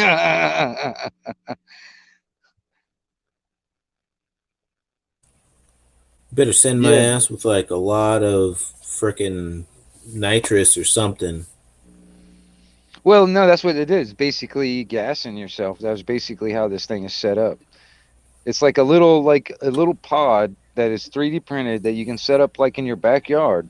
All right, and it's got a hookup, so you can hook up this like it's like gassing yourself. I can't remember exactly what they use, but there's like a gas that you can hook up like through lines or whatever that will it flood the whole thing up, and then you just basically what happens is it's got a mixture of gas. One gas will keep you calm, and the other gas will basically suffocate you. So that's how you die. You basically dying of suffocation, but you're okay with it, you know? So it's like lethal injection in uh, gas form. Yeah, and just being gassed to death basically. And that's what that's what they're advertising. That's what they were talking about. I was sitting there, I was like, my gosh, I wonder, it's like what I wonder if it comes complete with like an app or something. It's like so you can fill out. It's like, okay, today's the day, so relay this messages to all my important contacts. Goodbye world. That kind of bullshit. I wonder. Yeah. You know what I mean? But I A don't know kill because switch. yeah, or something. It's like, to let people know. It's like, hey, I just killed myself. I'm out in the backyard. Somebody come get me. Whatever. I don't know, dude. It's just stupid. And that's the thing too, man. And that is like an actual thing. You know what I mean? It's like, I mean, there's so many people that have actually done it and considering suicide, especially now in this day and age because of this bullshit CB19 crap. A lot of it stressed people out to the point they just like, well, they just give up. All right. And it's just one of them things, man. I'm actually fairly calm and relaxed after the whole bull Warren, crap. I'm not sure who you are. Who are you, Warren? All right. I can't see your face anyway, but I'm sorry. Yeah. Well, I'll take a chance. I'll let you up, man. There you go. Something. It doesn't even. I mean, as long as you don't porn bomb me with a damn boot. Oh, okay. Hey, Warren. Okay. I forgot. I couldn't see your face, so I was like, wasn't sure if it was the one I was thinking about. Yeah, I was sitting in the dark and didn't have nothing but the little tiny LEDs on. Well, morning time, sir. Yeah, sorry about falling out on your stream the other night. My phone went doing all kinds of crazy stuff. Dude, Every I'm gonna time tell I you something. Yeah, last night, man, I had the internet blink out on me 6 times. It's I like I'm wouldn't sitting here. I was sitting here just on my phone on a live stream actually. I hadn't touched anything, didn't do nothing. Next thing you know, I lose the internet, all my cell signal went dead, and I'm sitting there, what the hell? So I had to Yep. restart the phone and it will come back. But it Yep. happened 6 times last night. Wow. Yeah, that's why I just disappeared all of a sudden. Hell, it Right. got to where I couldn't find you. It'd Wow. drop out, and I'd have to go back and search, and I'd finally find it, and I'd come back. I'd be in there for 4 or 5 minutes, and it'd start roboting, everybody's voice sounded like that. And then directly it would just, boom, it was gone. Right. Hey, no worries, though. No worries. Yeah, I didn't leave on purpose. Darn thing aggravated me, though. No, yeah. Well, I'll tell you this, man. I've actually, what was it? The other night is, I actually, fell asleep at the very end of my damn stream. Yeah, And, I was here. oh yeah, Dude, I'm gonna tell you something, man. I'm serious. I have to be engaged, otherwise, man, it's like I was sitting there listening to them two talk, and it was so goddamn boring. I fell asleep. You know what I'm saying? I mean, seriously. I mean, you know, that's why I like people that have conversation, have engagement time. You know, some kind of something. Because otherwise, man, if it gets too damn boring, I might as well shut the damn thing down, or I'll end up dozing off. You know, and I don't want to have that happen to me again. So. But I went back and watched the replay. I'm sitting there. I'm like, holy shit! Oh my gosh! But it did the trick in some ways, because the two that were talking, they went ahead and took off anyway. They were like, well, I guess we got nothing more to talk about. No, one of the dudes. Something neat I'm playing with. I got me a aluminum frame bicycle. And I got me one of them little Manus tillers, the little two-stroke garden tiller, the little tiny ones. They're like a single row tiller. Yeah. Well, it's fixing to be mounted to the front of this bicycle, and it's going to be a front-wheel drive true moped. Right. So I mean, what kind of battery system you got going on, or is that you said? It's no, it's a little two-stroke gas engine. engine. Two-stroke. Okay. All right. And I'm gonna use the tiller foot, the gearbox, everything. That gets rid of all them aggravating. You know, you got to have 2 or 3 gear reductions to make it work. How are you going to run the muffler and all that stuff where you don't like burn yourself? It's made right to the engine. It's going to be right out front, right in front of the handlebar. Okay. And what's cool about it is I'm using a 10-speed rear wheel on the front. So you got the ratchet deal. Yeah. In other words, when you're coasting, it don't drag on the engine none at all, and the engine don't drag on it. So you're a mile or so away from the gas station. You run out of gas, you just start pedaling. It's gonna be right cool. What? How many gallon tank you got on that sucker? It won't need much. It's only a 21 cc. Right. I'm gonna use the original gas tank, everything. Okay. It's basically these little bicycle motor kits you can buy. Yeah. There's a buddy of mine that's got one of those. He doesn't live very far from where he works, so that's what he uses. He rides back and forth to his house. Yeah, they're not all that great though. Well, I'll tell you, man. I mean, if you got a decent distance, like, and you're riding a bike, shoot, man. Especially if you're toting groceries back home with you, that little bit of push instead of pedaling, man, works a hell of a lot better. Oh yeah. This little store, I got a Dollar General about a mile down the road from me. That's basically what I built it for, to run back and forth down there. The heck with starting up my car and going down there. You burn more gas just cranking the darn thing up than you do making the trip. Yeah. That's why I decided I was gonna build it. I said, man, we got this nice little lightweight bike. The whole bike gonna weigh about 10 or 12 pounds. Got aluminum rim. The only thing steel on it is front fork, the seat post, and the handlebars. That's it. The rest of it's aluminum. And I opted for a 24-inch front wheel to give me a little more room for the motor. You get one of them little dynamos or whatever, stick on the tires so you can run a headlight. Oh, that's easy. I got that all figured out. I took an old, did this years ago too. Took an old phonograph motor, the electric motor that turns the turntable. Yeah. Or you can do it with a little fan motor, anything like that. You take and you cut the core right at the bottom, right next to the coil. You cut the core, you mount that on the fork, and you put you a bunch of old hard drive magnets on the rim. Right. And then you run a little rectifier off of the coil on there, because you're going to get AC out of it. Yeah. But run a little rectifier on it, and then you go and rob one of the regulator rectifiers off of a moped, a Chinese moped. Wire that, and you got 12 volts, as long as the wheels are turning. Yeah. And you put a little battery in line, and you got power all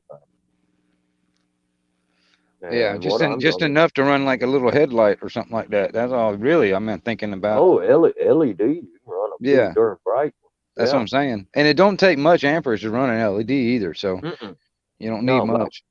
the one I got, I think is a 4 amp. I got one. It's called a Splat Fire. It's let's see, it's a 12 watt, something like that. It's about 1 amp. 1 amp. Yeah. You run that to tail light, no problem off the little generator. I Yeah. could go even further. I could take, the flywheel's got magnets on it.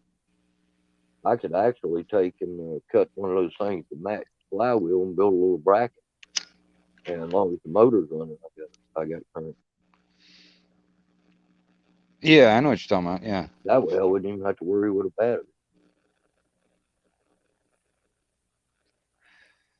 I'm trying to keep it as light as possible. I think I got it under 25 pounds when it's finished. Right. Yeah, it's amazing. Those aluminum frame bicycles, they don't weigh nothing.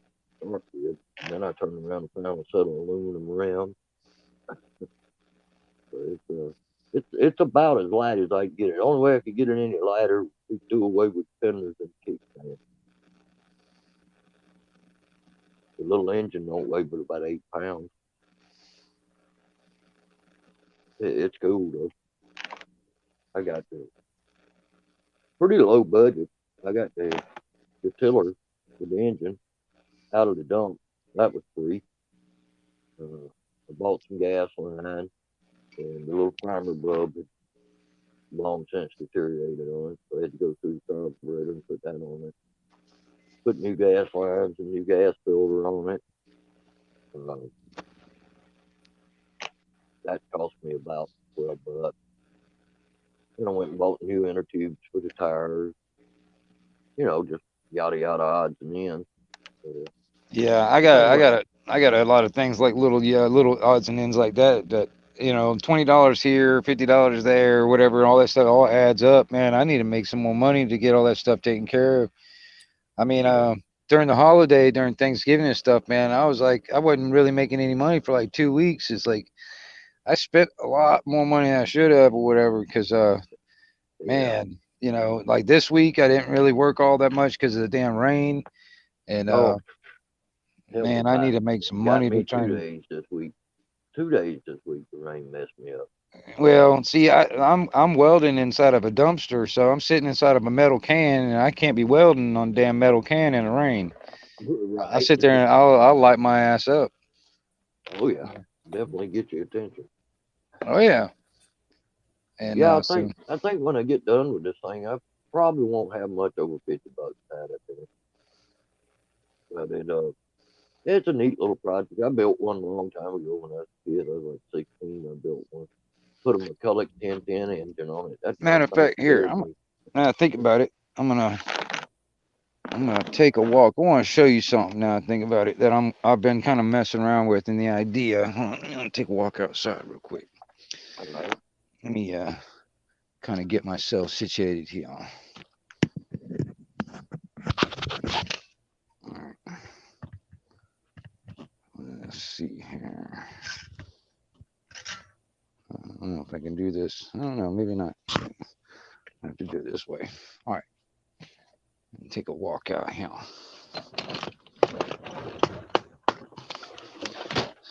And look at that. I walk outside and not a single dog in sight. That means they're all somewhere else, like at my neighbor's house or something. Oh boy. That sucks ass. I hate it when they run off like that. They're like a little pack of dogs, man. All 4 of them, running around together.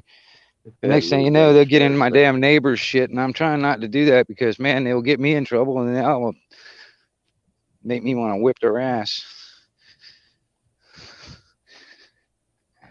And then, but the only thing is by the time they get back home, they won't know what the hell I'm whipping their ass for.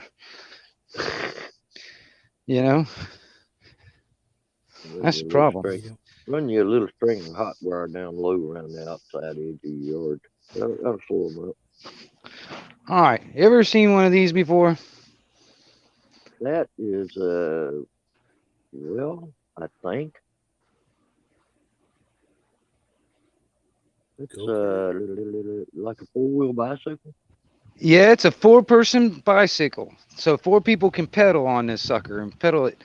All right, and it originally had like a little assist battery motor. All right. Yeah. Well, what I want to do is I'm want to make this as like a either a single or a 2-seater.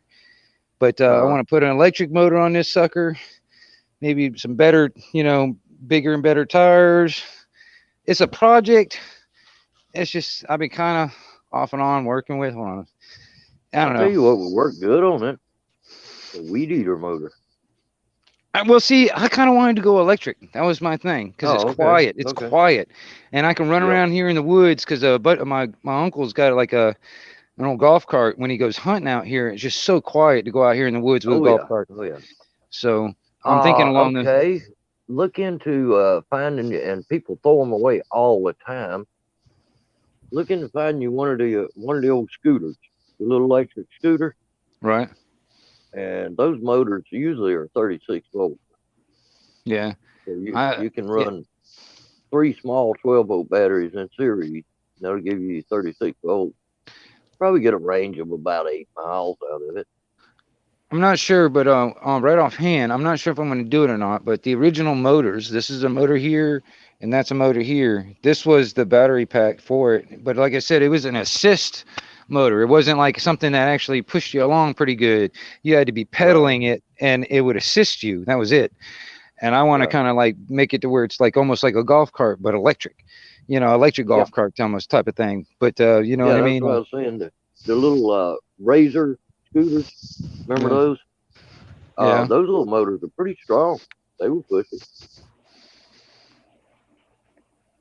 This is They've come a long way with those things too. You can get the little motors that are capable of up to 3 horsepower. yeah. And See, that's pushing. see my baby right there? Oh yeah, what model? It's a Vulcan Classic Kawasaki. Okay, But 750 or 600. I want to say it's a 600. No, 800. I'm sorry, or Oh, it's somewhere 800. around there. Somewhere around there. Yeah, somewhere around Yeah. 750, 800, somewhere around there. But I think I can't remember right offhand. It's less than what I used to have, but I totaled it. This has been sitting here for over 5 years because it needs tires and carburetor work, and now it's just because it's been sitting here. I need new leather, probably need to work on the tank. A couple of it's going to take me probably take me about $2,000 to kind of get that thing back on the road. Yeah, it's gonna take about $1,000 to get my 1800 back on the road. VTX But- 1800.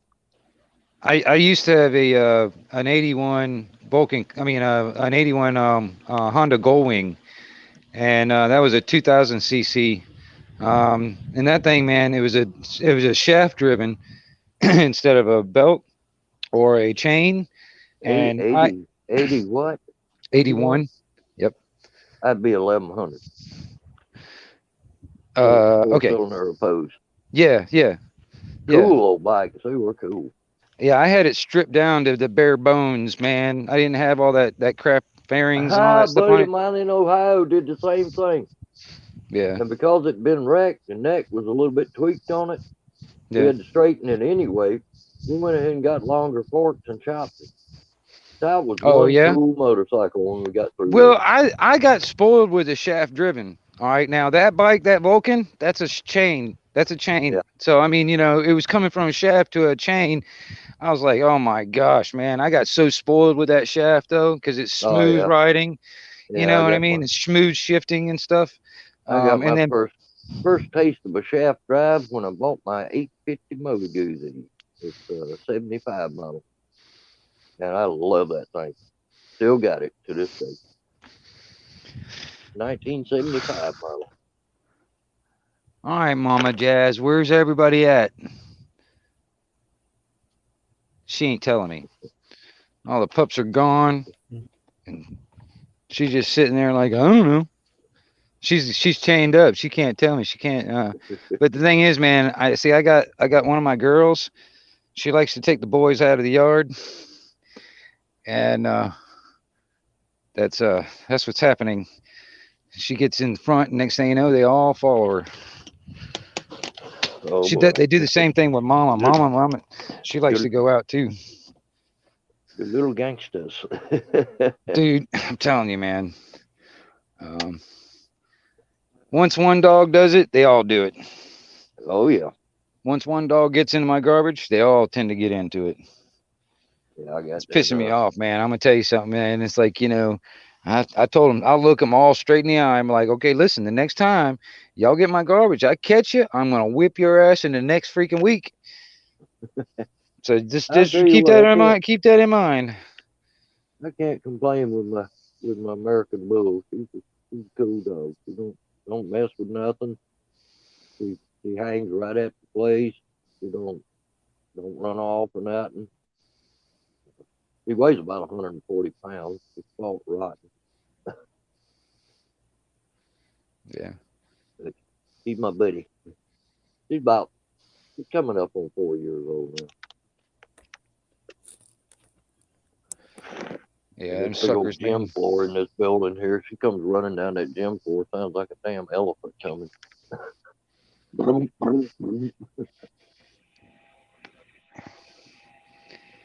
Well, I turned my head just long enough this morning, and they all took off. Little suckers, man. They'll all be coming back either like covered in mud or soaking wet or something.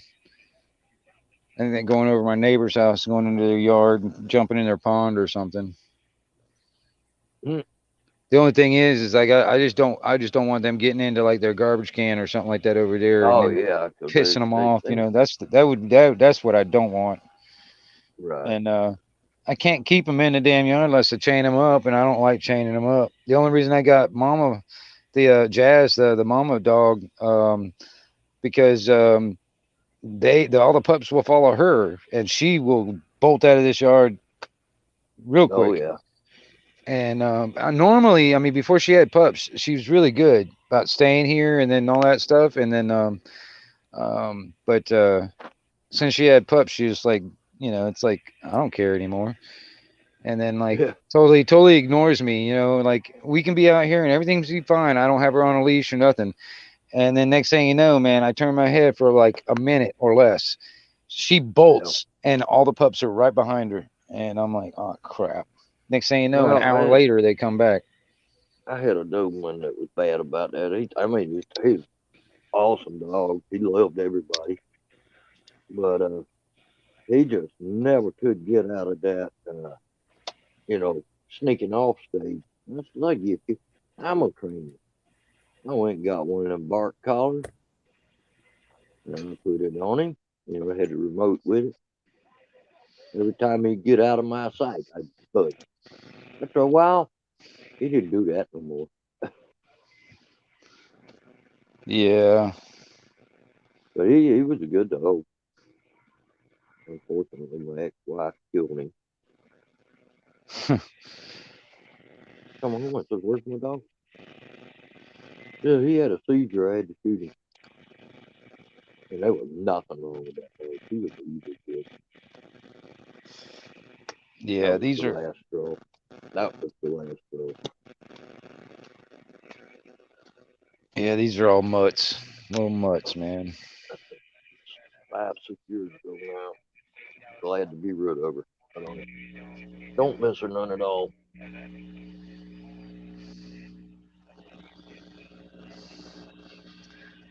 I need to get some more coffee going. Oh, yeah. I ain't even got around this morning. I'm being lazy. I stayed up about 2 o'clock last night working on the show. The what now? I said I stayed up about 2 o'clock last night working on stuff.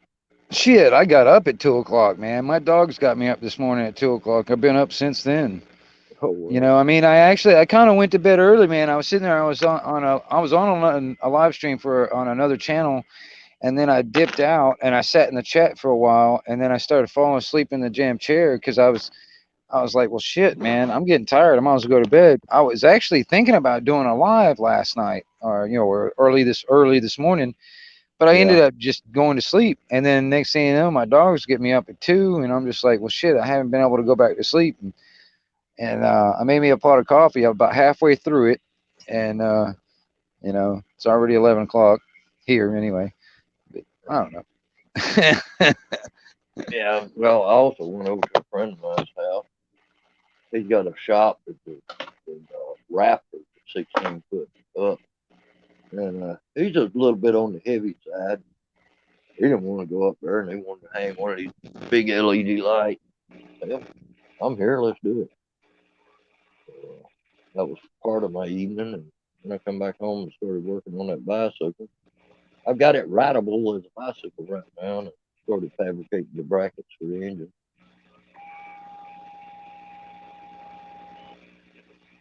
That's going to be a neat little project. I'm going to do a video on it when I get through with it.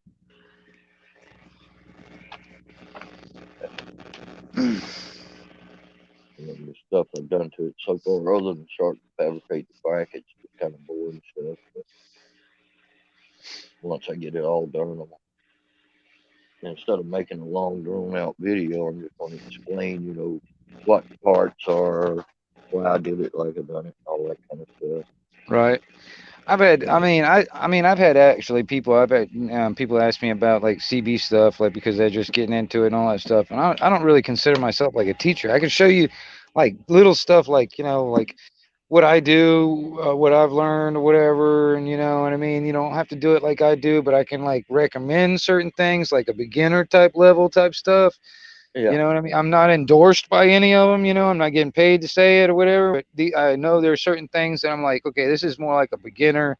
This, you know, it's easy to work with, and, you know, that kind of thing.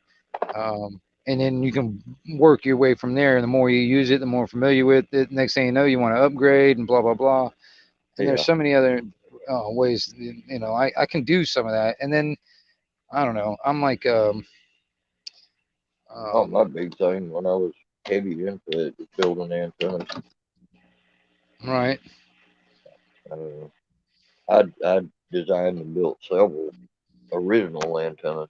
You know, not like Well, I everybody mean, else. that's another thing too, you know, it's like, you know, just, you know, doing something like building a simple dipole, you know what I mean? And, you know, because I mean, it's Yeah. simple to do, but even then, some people don't know how easy it really is.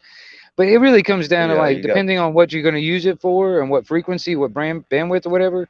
So you got to know the, like right, the length that right. you need. You got to at least know how to Yeah, calculate that. Yeah. yeah, 468 divided by the frequency in megahertz gives you the Right. length in feet of a half wave dipole. Right. And so, yeah, I mean, if you know that basic formula in a sense right there, you can figure out what length you need for whatever frequency you're on, you know. Yeah. Oh, and I was And, messing with the 2 meter stuff, you know, the 144 to 148 megahertz radios. right. I actually, a couple of people told me you can't do that. I built 3/8 wave mobile antennas, and they worked very well. They couldn't believe it. A lot of my buddies, you're just insane. That's all. You're not. Nobody else ain't ever done that. I was You would actually think thinking about 3/8 probably wouldn't work, but then you think about the 5/8 wave thing. Okay, a 5/8 wave ain't nothing but a half wave with a quarter wave added, right. or 8 wave added, really. Well, I'll tell you this. I was wanting to experiment with an antenna experiment. All right, you know how like a magnetic loop, you know what a magnetic loop antenna is, right? Yeah, it's basically a DC grounded loop of wire. Right. All right. Now, all right, most magnetic loops are in like a circle formation. All right, you know, like, you know, the main like the main radiating loop, and then you got the smaller loop on the inside that the coax is connected to. All right. Well, anyway, Right. what I was wanting to experiment with is different shapes, not just a circle, but maybe like a star shape, or maybe a square shape, or maybe a triangle shape. I'm wondering if the radiation of would actually be different off of that antenna. You know what I'm saying? Yeah, I'm it would, because I curious. built one. Well, I'm curious to I see built for one. myself what the effects are. You know what I'm saying? Yeah, I built one, and I found that Oh, the was it radiated pattern on it was more like a half moon instead of all the way around. right? And you Well, could see, that's the actually thing. It's turn like I it. want to experiment with that because I was sitting there thinking maybe even like a star shape. It might even be like a it could even actually make it like almost like a broad banded type of antenna because I want to kind of Mm-hmm. if I can make a broad banded type antenna instead of just like one that's like, well, see, that's the thing about a magnetic loop. You got that variable transistor or whatever, variable transformer or whatever in line, so you can like adjust the antenna to tune to whatever frequency you're on. Or if the Right. antenna itself was broadbanded to the point where you don't need to tune it, it was just like just itself, you know. So I was thinking maybe the shape I has to do built something a. about it, you know. Speaking of broadband and something, I built a 4-element beam antenna. Instead of using the little skinny elements, I used 1-inch aluminum tubing, and boy, did it open it up! Right. It would go from about 26.5 megahertz all the way up to 29 reliably, and stay within the in acceptable SWR all the way through. Uh, Mine, it ran from almost 0 SWR to about 1 to 1, 1 to 2, and if I went lower than 26 megahertz, then it would start climbing real quick. Right. But that was a great antenna. I talked all over the world with it. I mean, literally, I talked to the North Pole on it, Vietnam, Asia, Africa, Brazil, all of them, Canada. Never hit the South Pole. I don't think there's anybody down there that operates. I've never heard anybody. All right. Have you? Have you ever heard anybody from the South Pole? No. I talked to one guy on the Nobody that North Pole. claimed to be from there anyway. I've not heard anybody that claimed to be from there anyway.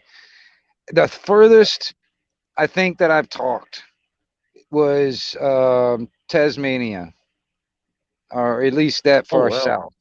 That far south. That's as far as south I think I've talked to. I've talked to yeah, I like think quite a bit, like in South America, like Venezuela and like Brazil, but not all the way down to the bottom of South America. But I've talked to like over toward when I was getting the southern, was it the southeastern part of Australia? Was it the last cycle?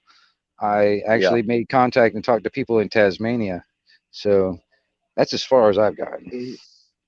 I've let's see. What's I up, think X? my longest No, contact, no worries, well, Rebel. mileage wise, was Lower Antigua.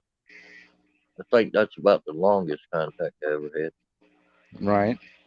That's a long ways away. I had made two like really brief, like hello, goodbye type contacts into Japan, and that's it. And that was last Oh cycle. wow, the last sunspot cycle. Yeah, I talked to a guy in Japan for like 45 minutes. really. Yeah, Yeah, it was awesome. I didn't get anything like that. I was talking to a buddy of mine that was just outside of Sydney, Australia. At the time, he could hear somebody in Japan trying to holler at me because evidently they could hear me, but I couldn't hear them. And he was relaying to me from Australia what the guy was saying and all that stuff. Oh, And cool. yeah, it was pretty cool on that end. But it was like it was weird because I was like, evidently I don't know, the propagation is just right where I could hear they could hear me, but I couldn't hear them. And Yeah, like I said, it was like. probably what you were doing. Uh, there was a cloud formation or something that the signal was reflecting off of, but from Right. his way back to you, it wouldn't work. It I've wasn't had that bouncing right. happen. Right. Uh, but like we were talking the other day, close in skip, that's fun to play with. Near vertical incident skywave, where you Yeah. actually point your beam at the sky at a slight angle. Yeah. That's fun to play with. Yeah. The closest I've ever done skip, close in, was the edge of North Carolina. Well, I mean, That if I did was that, fun. yeah, if I did that, I'd get majority of Florida. I mean, I'd be able to talk to majority of Florida otherwise, because I mean Yeah, that's yeah, like that's in the part of the bubble that I normally can't get to unless I got perfect ground waves. You know what I'm saying? right. Yeah, but if you use the Skywave, you're shooting it to the sky and it's bouncing back down. Right. I mean, it works the same way at a long distance, but the angle of your antenna, the angle of attack on the ionosphere will move it closer in. If you know, you just got to sit there and play with it, do a lot of listening. Yeah. After a while, you'll start learning what angle to put the antenna at, where to turn it. Global wise. Oh yeah. Well, I was actually, man, at one time, man, just kind of want to experiment with like those old big satellite dishes people used to have. Most people just don't even use anymore, or they want to throw away or whatever. Turning one of those into like a big ass beam, and using that as like a reflector, um, for the beam. Yeah. I have an idea. I don't know, but if it depends on what bandwidth I'm going to use it for. But I have an idea for it. I just haven't built it yet. Oh crap! Where'd you go, Warren?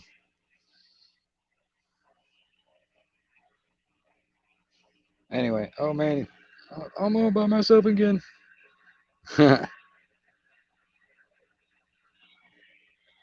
Yeah, probably the damn internet went out. Because I'm gonna tell you, man, it went out 6 times on me yesterday. Yep. The internet blink out.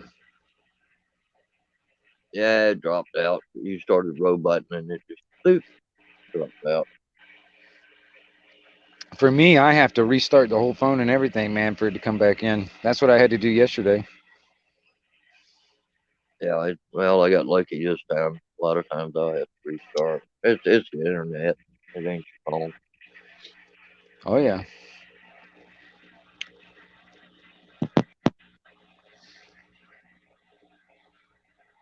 Yeah, it's chopping up. Well, before I lose you, I'm gonna say have a great rest of the day, and I'm gonna get busy tinkering on some stuff around here. See y'all later on.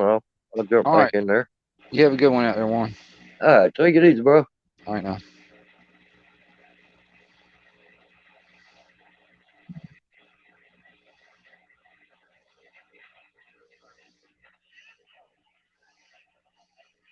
Well, here we are back again.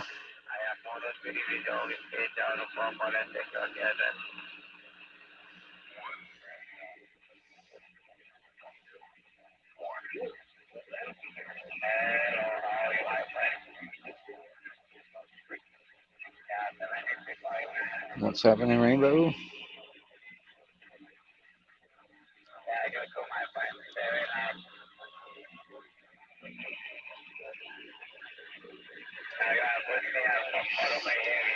I got my coffee.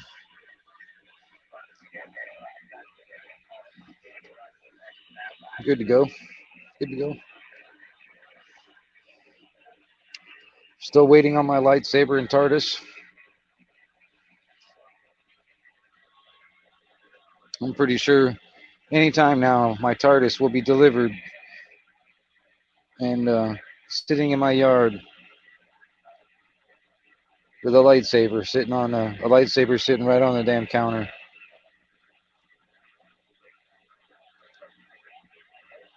No worries, Rainbow. No worries. No worries. Yeah, I'm just kind of hanging out myself, man. Um, trying to figure out something to talk about now. Conditions are kind of up and down when it comes down to the radio. I'm hearing like Venezuela at the moment.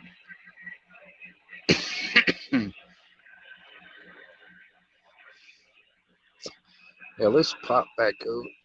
Excuse me.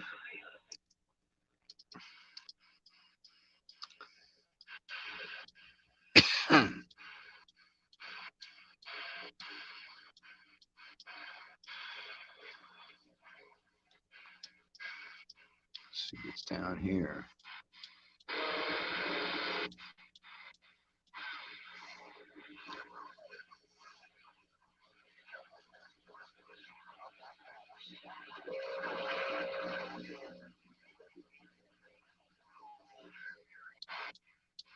Well, let's try up here. See if there's anything over here.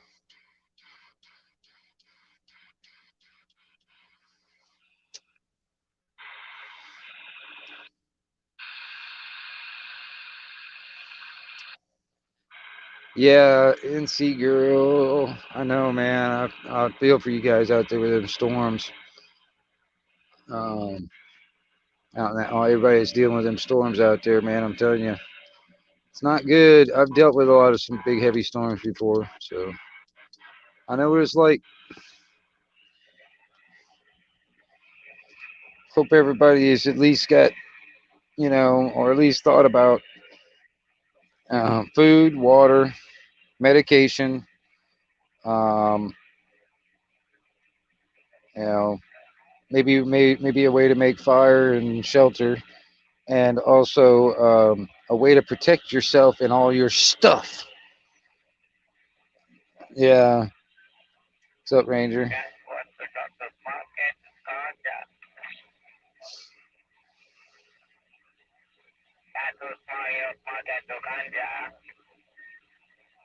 Yeah, and take care of yourself out there, NC girl. Yeah, all the ones in the tornadoes and stuff, man. I'm serious. Those are the ones I think about, because I've dealt with hurricanes and I know what that kind of damage that leaves behind. So tornadoes are around that same caliber, you know.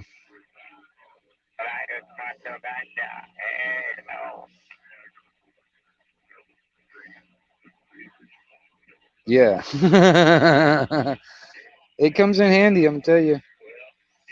I mean, if you ain't got no water and all that stuff, man, it's going to be a thing to even wash your butt anyway. I mean, seriously, especially if all the water's not, if it's all city water and it's not running, you ain't got no water, and especially if you're doing it for a while, if it's like more than a few days, you're gonna have to wash your ass one of these days. You know what I mean? You can probably go about a week or so without washing your ass before you start stinking. Probably depends on what you're doing.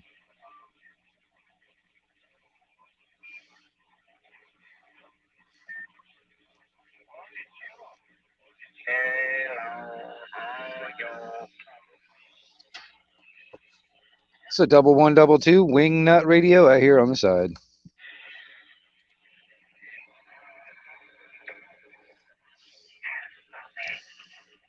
514, you out there?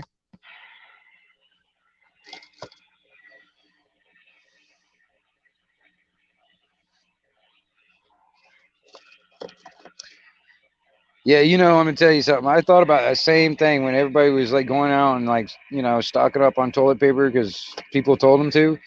I was like, well, shit, man. I mean, if you ain't eating no food, you ain't gonna be shitting, so you don't need toilet paper.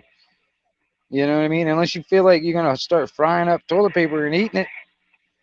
Because I'm like, dude, you didn't bother buying water either. You bought all this toilet paper, no food and no water. I'm like, you crazy. Crazy.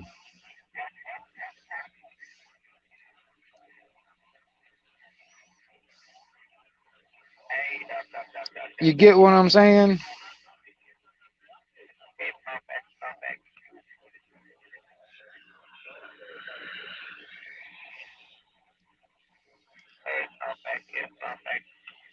1122 Wingnut on the side, listening for DX.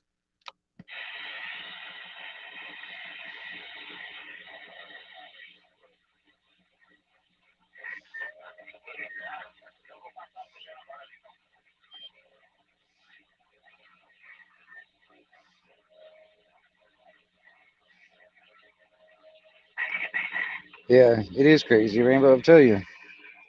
Stupid is what it is. Stupid. Oh yeah, dude, I already had a stash myself too. I already had a stash for that too.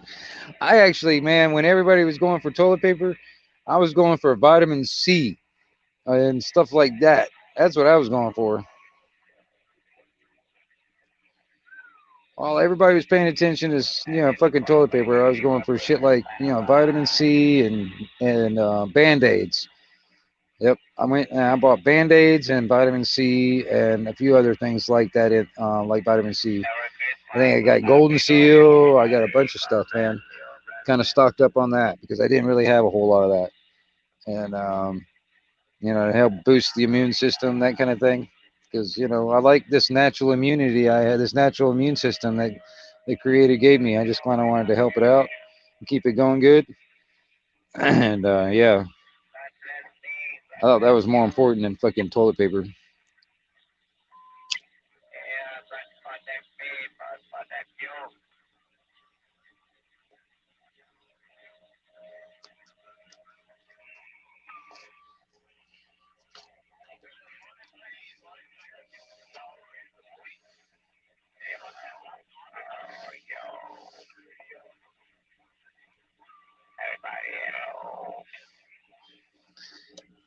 What's happening out there on the frequency? This is the 1122 Wingnut Radio. You're transmitting on 27385.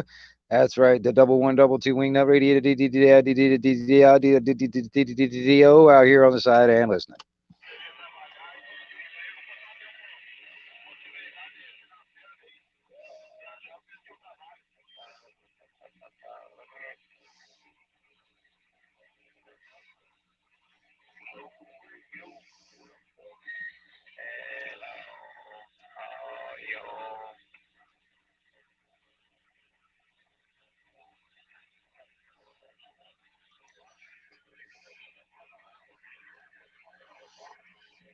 Well, hell, far and damnation, y'all.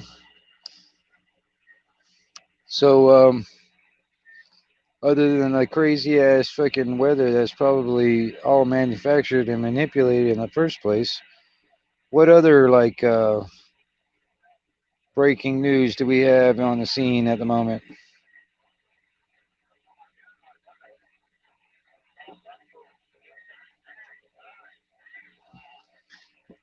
Well, me personally, man, the way I see it, man, I want to survive, and I actually do want more than that. I want to thrive. You know what I mean? Um,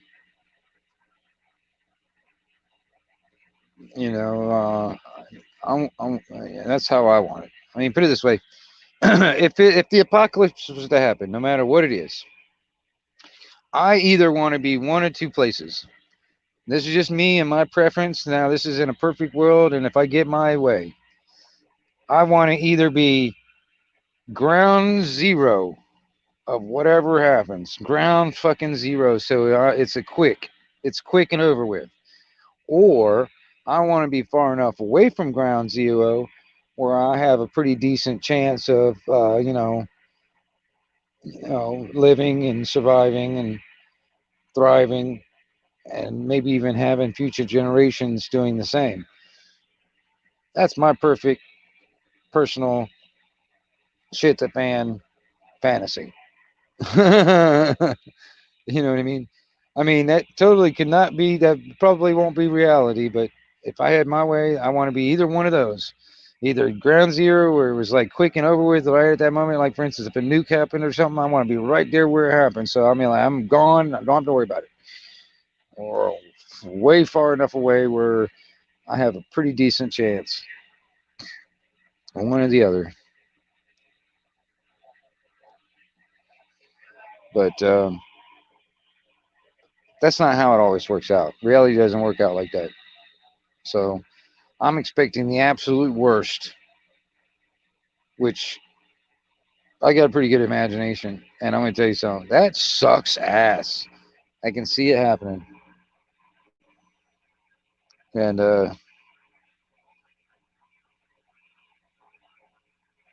I'm just wondering what the spark to kick it off is for the worldwide, not just here in like pockets here and there. I'm talking about like all over the place.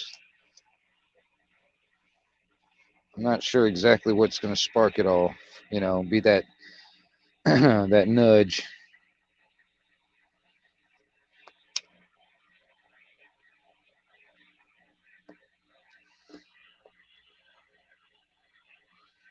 But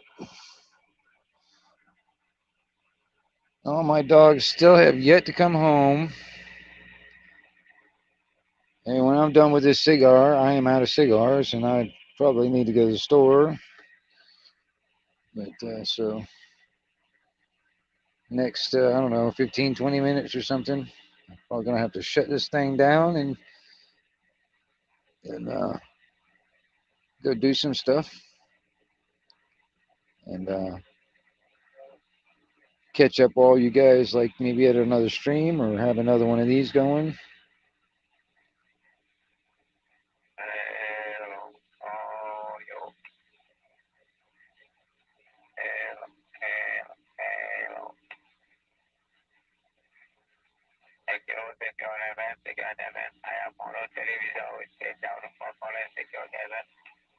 Yeah, I kind of agree. I mean, you know, there is. And then you can't really necessarily prepare, you know, fully for everything. You know what I mean? Just to be basically prepared for everything, you know, have the basics, you know, and know how to use it and all that kind of stuff. You know, I'm telling you, man. Shut up. Hello, hello. Shut up. You heard me.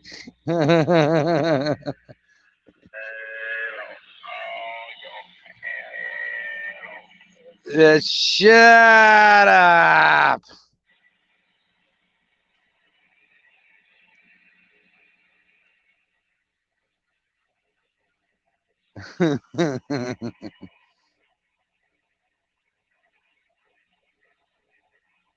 Take it easy, dude.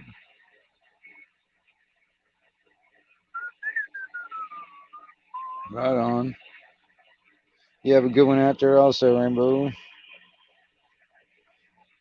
But yeah.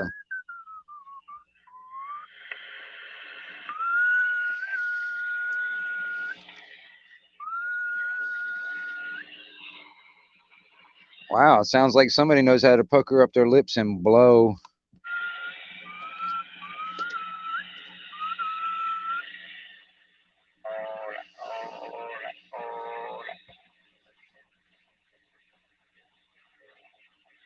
Look, somebody knows how to pucker up their lips and blow.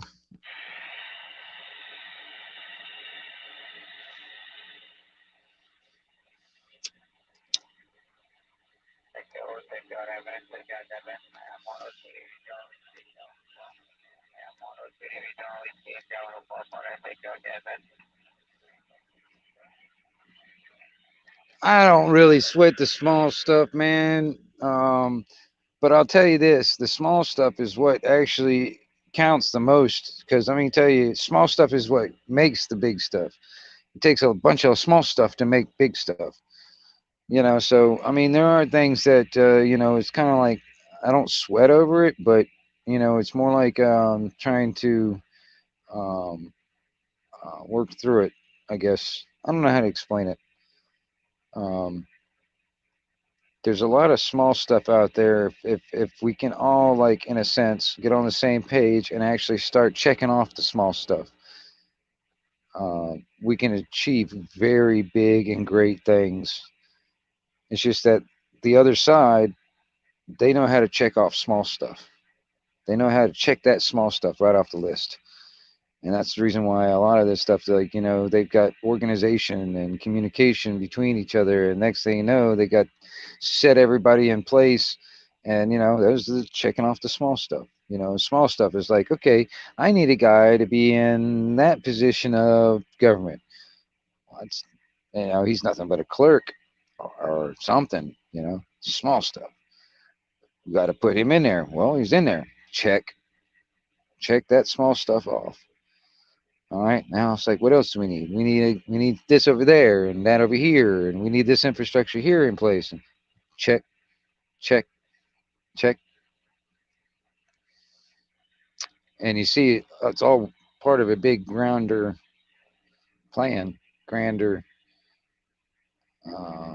stuff, bigger stuff, lack of better words. You know, that's where it's at.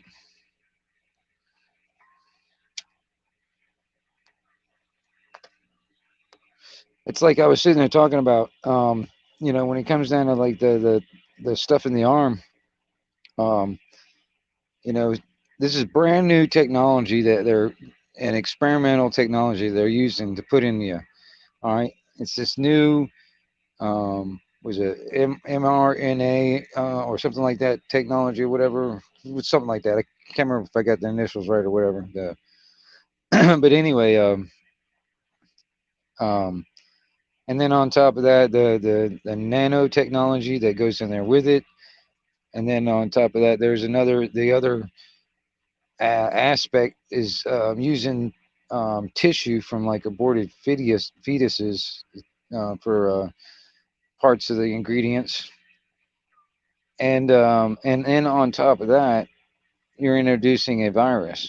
All right, so like when it comes down to the ingredients, and even with the nanotech, that has to be in place, and then on top of that, part of the infrastructure, the 5G has to be in place for it to have enough bandwidth to be able to communicate, because the nanotech can actually be manipulated and operated externally and remotely. All right, and they need the bandwidth of the 5G and 6G and on to operate that, because um, what that will be, it will be connected to like for via your cell phone, because there's an app. There's actually an app. It's probably on most iPhones, most new iPhones now. It's like one of those things one of those apps you can't erase or take off or delete or whatever. And it's like with the health app, and it's like to keep track of like vital signs and stuff like your heart rate and da da da da da whatever.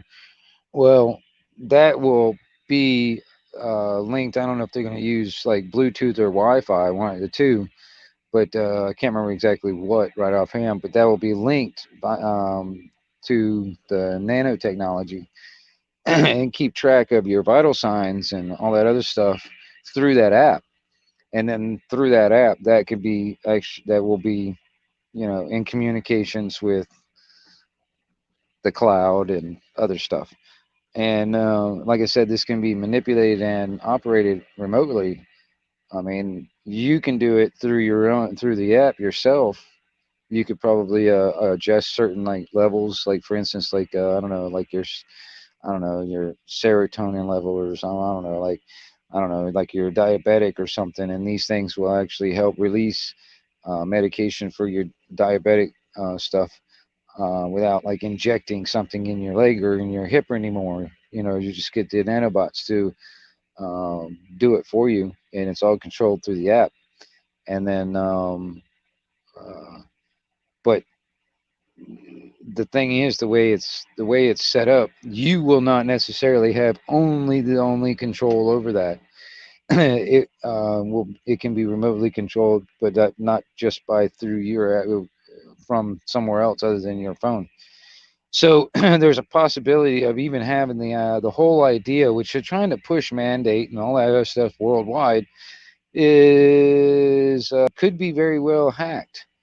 And then like for instance, let's say instead of releasing a certain amount to keep you alive for your diabetes or whatever, you did like the opposite, and it started killing people.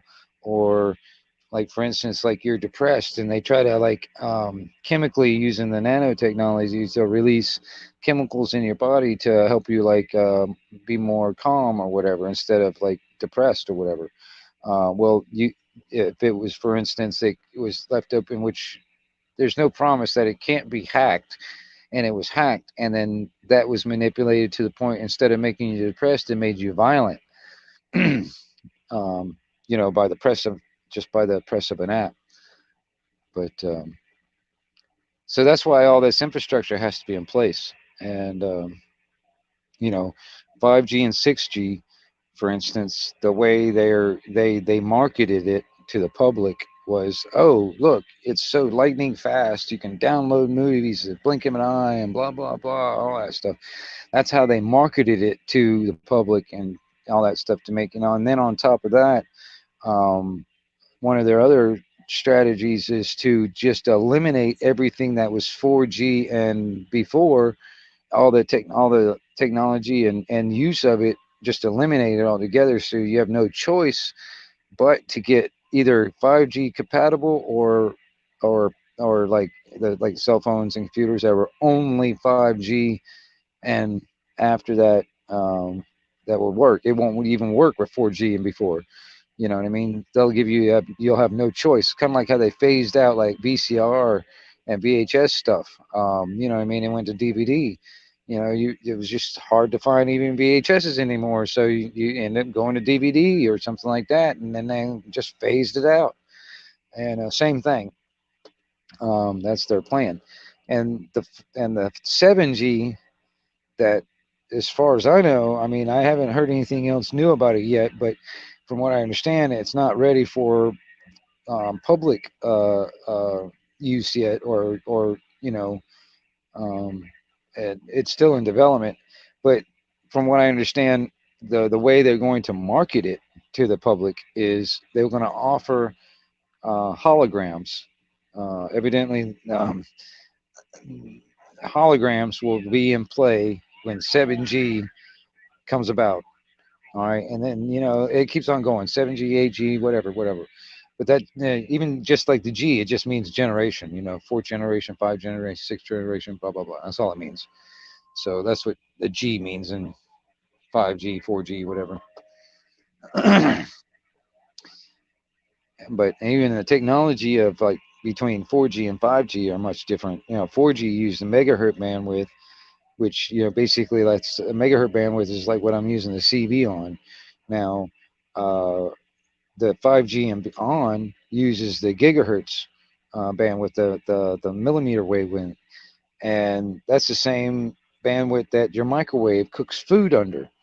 Your microwave is the frequency that is generated when it cooks your food is about 2 gigahertz on the millimeter bandwidth, and 5G is like anywhere between 30 and 300 on that same bandwidth. So it's on the same exact bandwidth as your microwave, and also there's a military application called a VMAD, like a vehicle mounted um, um, vehicle mounted um, um, oh crap, uh, active denial system. That's what it is. VMADs, vehicle mounted active denial systems, and it uses that microwave bandwidth, that millimeter bandwidth. No, it's the gigahertz bandwidth, whatever, millimeter wavelengths or whatever. But it's the same bandwidth that uses, that the military uses, and what it uses is the microwaves to use it for crowd control. See, what they'll have this big antenna array on top of like a Humvee or something. All right, and it will point it toward a crowd, like protesters or something. All right, when they turn it on, all the people will start feeling like their skin kind of like getting hot, and what it is just to make the crowd disperse or back up, and they've got it to where they can focus it on one particular person at a time or a whole crowd. And yeah, I think 10G is on steroids to come. 8G has been in play, all military grade, right? Probably. I don't know. It's possible. I mean, I know for public consumption, I know they haven't even gotten to 7G to have it like for, just put it out into the public yet. That's still in development. Now, 8G, I mean, it's very possible that 7 to 8G already is in the military applications. That's the thing. And yeah, was that LIDAR? Is that IRL? Oh yeah, LRAD.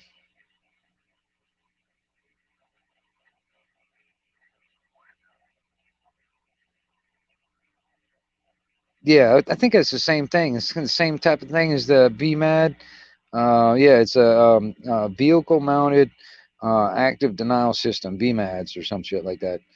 But LRAD might be around the same type of technology. Digital soldiers, yeah, right on. I don't think I've read it yet. I mean, I've heard about it. Sound Minds, dude. I'm glad you made it. I just realized that was you. I read the comment and everything, man. I totally just realized it was you. Good to see you made it over to one of my lives, man. It's awesome. Thanks. Yeah, that's pretty cool.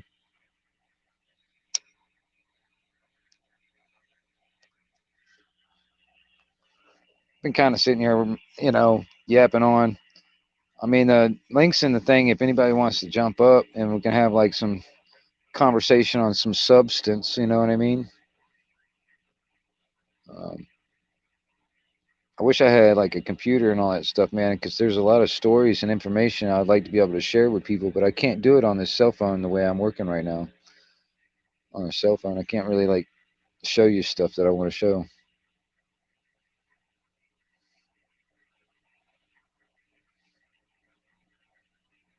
Yeah, right on. No worries. No worries.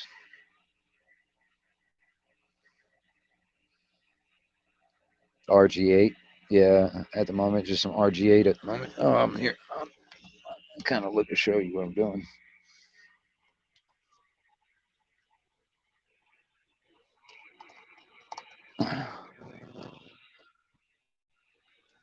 At the moment, this is,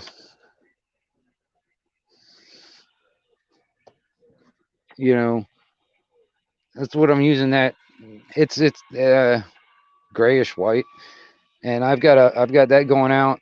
Like I said, I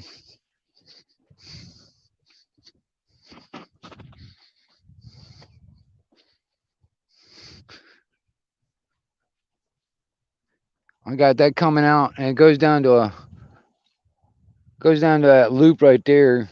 I need a little bit more actually. What I want to do is put there's a surge protector type of thing that is like cell phone towers use for their coax, and I want to put one of those in line also because I'm going to put one on the tower and have my coax going into that, so lightning, protection, and but yeah, I got that going up to the ground plane.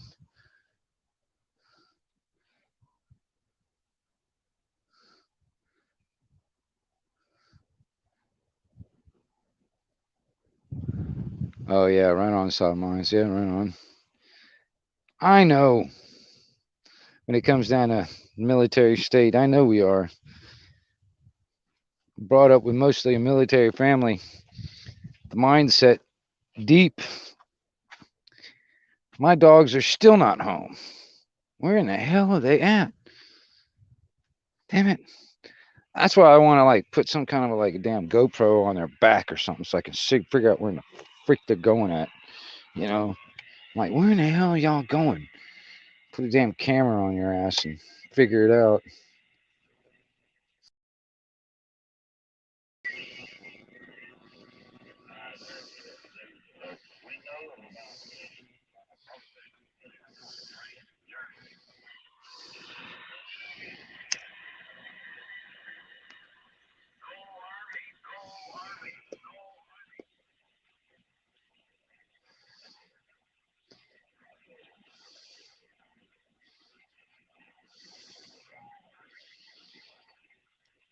Yeah.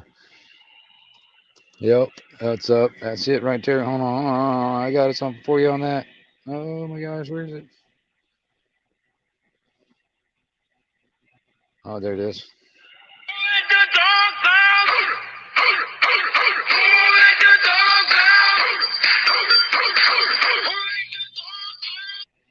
There you go. I got that going on.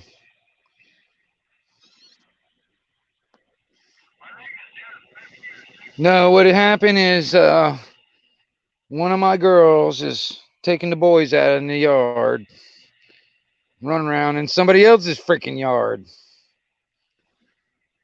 That's what happened. I know damn well that's what it was. My baby girl taking my other boys and my other girl out of the yard into somebody else's damn yard. And hopefully they're not getting in too much damn trouble. But it's 4 fucking dogs like running around like a god dang pack. And I don't know. I just don't want them getting in trouble. Getting shot at. Stuff like that. I mean, there's no telling. I mean, you know, some of them come back a little sick and they were kind of like feeling bad for a couple of days. And it's no telling. They're probably eating something they shouldn't be eating and they're getting sick. You know, I have to worry about that shit too. You know, they might be getting into something they shouldn't be getting into. And next thing you know, they get fucking sick. Next thing you know, I got a dead dog in my hands. And that'd suck ass. You know, fuckers. I want them to like want to stay here. You know, I want them to stay here and want to protect the house and not wander off unless I'm with them. That's what I want. That's what I want them to be like. And they're just so damn young. They just want to run around. And as soon as I turn my head long enough, man, boom. Especially, it's like, I mean, if I put it this way, I've learned, there's another thing too. On a general sense, they don't really run off all that much. If I got baby girl tied up, because baby girl is the first one to start wandering off a little bit. And once she wanders off a little bit, a couple more wander off with her. And then she wanders off some more. And they keep on wandering off even further and further and further and further away. Oh, crap. Number 3 repeater up in Saskatchewan. Get the propagation right and call them. Let me see here. Well, let's see here. I hear a number 3 repeater up there in Saskatchewan. What happened to going up there up into Canada? The 1122 wing radio on the side.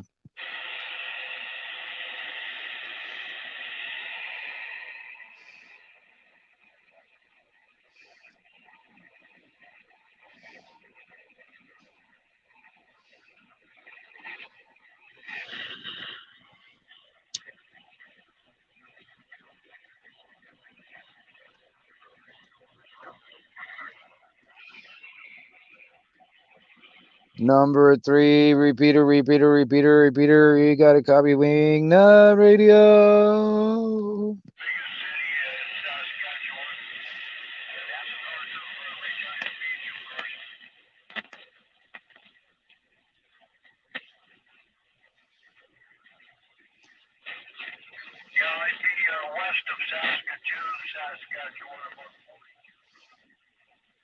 Yep, Santa Claus repeater. You know who he is. Yeah, he's a buddy of mine, man. Me and Calvin, we get along pretty damn good. Yep, the number 3 Santa Claus repeater. Yep. Hey, number 3 repeater, you got a copy of Wing Nut Radio?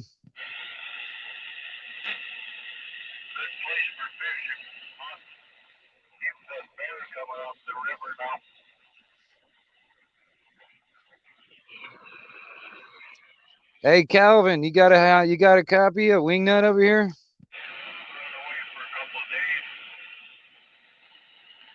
Calvin, Wing Nut Radio over here, Lizard. I'm not catching them right. But yeah, number 3, the Santa Claus repeater up in Saskatoon, Saskatchewan. Dude, I'm going to tell you something, man. What was it? Last cycle was about, 10, 11 years ago. We used to hang over on frequency 27555. All right. And over on the international calling frequency, as they call it. But me and him would sit there and watch. Well, this is back when Danica Kirkpatrick was racing in NASCAR, and Calvin is really big on NASCAR, especially the track down in Daytona. And I'm down here in Florida, all right? And next thing, man, back that last cycle, man, me and him would sitting there like next door neighbors, sitting there watching the race together, talking about fucking this and that, and then about the race or whatever for like all day long, man. Me and Calvin are pretty good. We're all right, man. You know, I like Calvin. You know, there's a lot of people that just don't like him and stuff, man. But you know, I guess, you know, he's of the same breed as me, I guess. I don't know. It's funny. He's a good guy, I think. He's a little out there. Like that's cool though. Hey, hey, number three, repeater. You got a copy out there of the 1122 Wingnut Radio.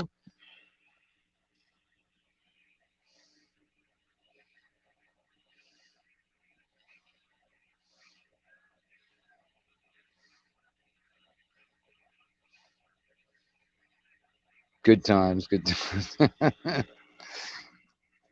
It's funny though. Until just recently, man, the propagation hasn't been good enough to actually get over in his area. I've been I've been getting mostly like Toronto and Ontario and stuff like that in Canada.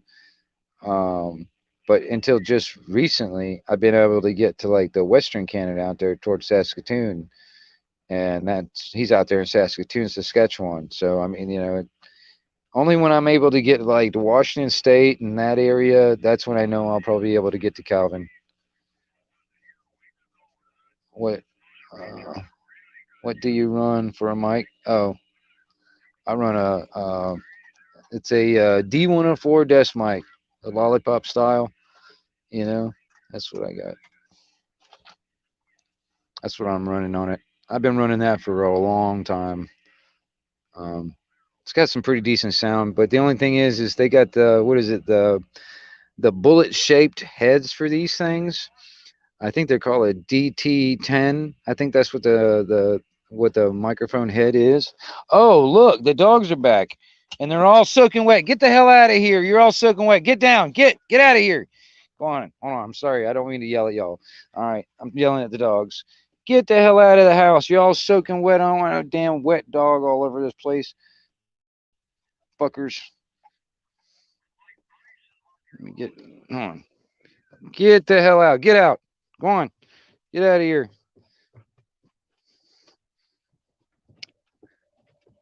All right. Well, there's two of you. Where's the other two? Where's the other two?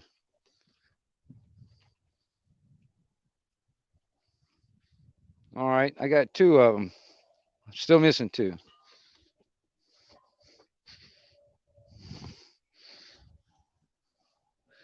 Yeah. Well, you're staying outside. Fucking guys went like jumping a damn pond, didn't you? Get out of here. Yeah. I don't want no damn wet dogs open my house. Anyway. Still missing two of them. Fuckers.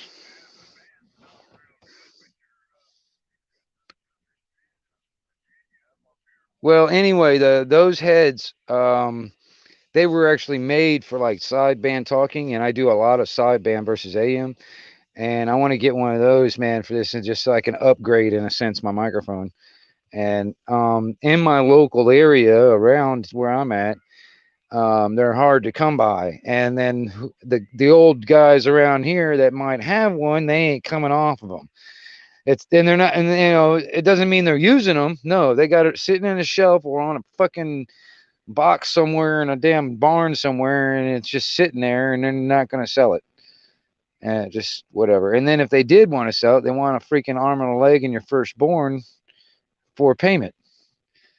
And so it just sucks ass. But I want to get one of those heads for this for that microphone because this has been a good microphone. Plus, I modified it.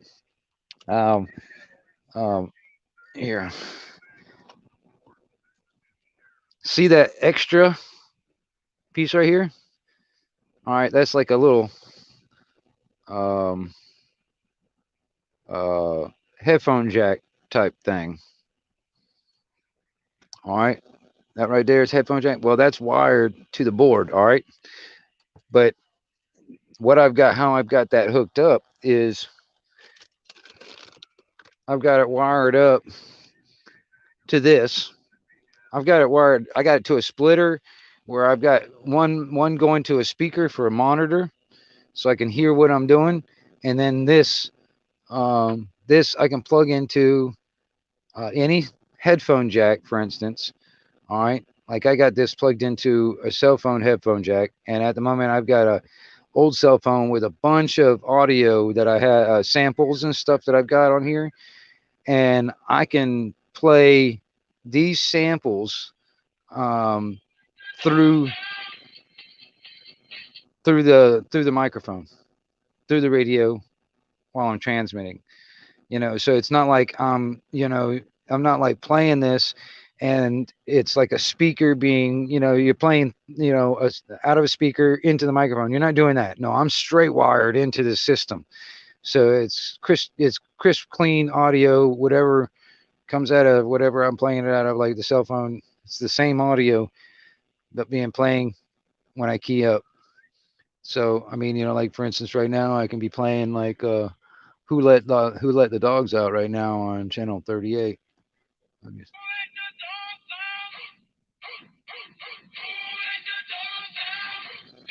Yeah.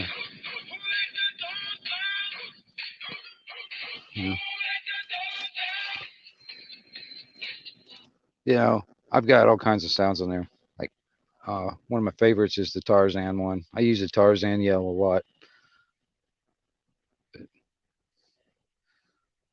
Yeah. See, I like a 2950. They're nice. It just takes a pretty good power supply if you want to use it in the house, because it's got 2 pills in it. That's the only thing. I used to have one, but I didn't have a big enough power supply to run it. That's the only problem. Because at the time I think I only had like a 20 amp or something like that. That was not enough. I need something like a 40 amp or bigger.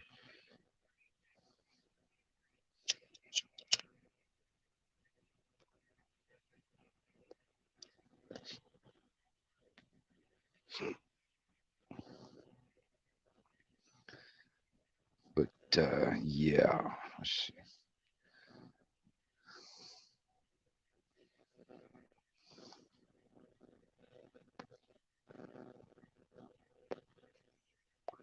That reminds me, if anybody's close to Panama City, man, I've got 2 damn dogs over here that I need to find homes for.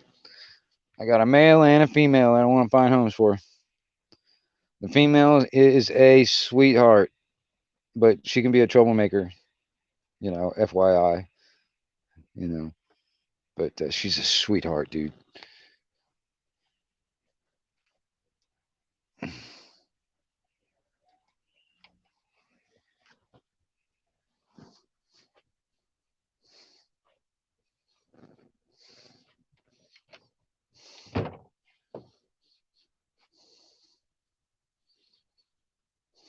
Right.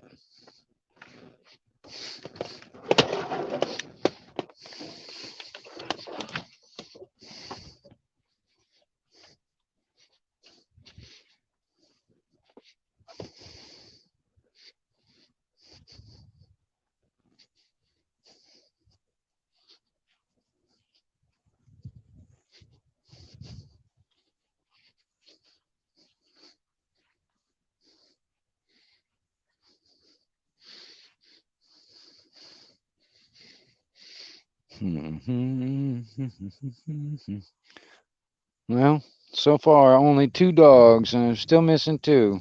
The 2 that I want to find homes for also. It's a strange coincidence. The 2 that are still missing are the 2 that I want to find homes for.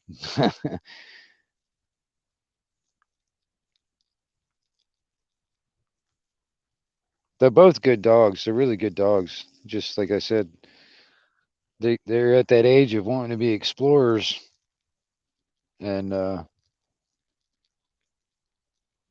off the bat, it's like I don't, like I said, by the time they get home, then it's like they won't know what the hell I'm spanking them for. I'm like, I don't understand. All I did was just, All I did was wander over there and get in the dude's garbage cans and tear it all up, you know. That's all I did. Why are you beating me up? You know, I've caught them coming back from a neighbor's house and stuffing their damn mouths. Like one of them had like a milk jug in his mouth.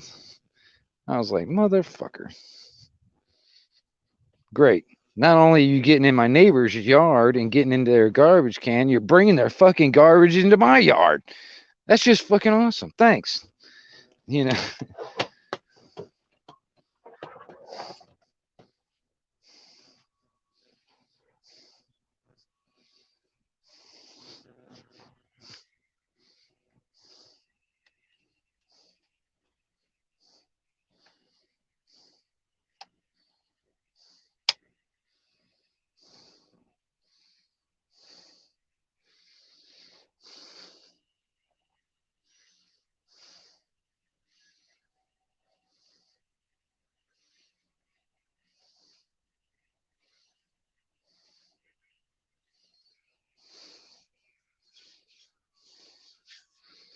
All right on, yeah. 70 right back, man. 70 turds. 311, a 1122 wingnut. Yeah, I'm tipping my hat to you, bud. You have a good one out there too. Like I said, I mean, you know, I probably need to take a break from the live stream and stuff like that. Go to the store myself and maybe figure out what the hell I'm going to do for dinner while I'm out, and maybe see everybody else. See everybody maybe on another live stream or whatever, or you know, whatever, or in the chat or something like that. And who knows, man? Because I don't know what's going on. It's Saturday night, right? Yeah, it's Saturday night. So there's no telling what's going on. Y'all have a good afternoon. I'm gonna cut it off, y'all.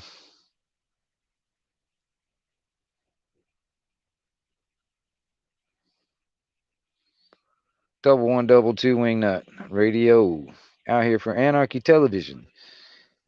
Everybody out there in YouTube land and radio land, y'all have a good evening. And stay dangerous and free.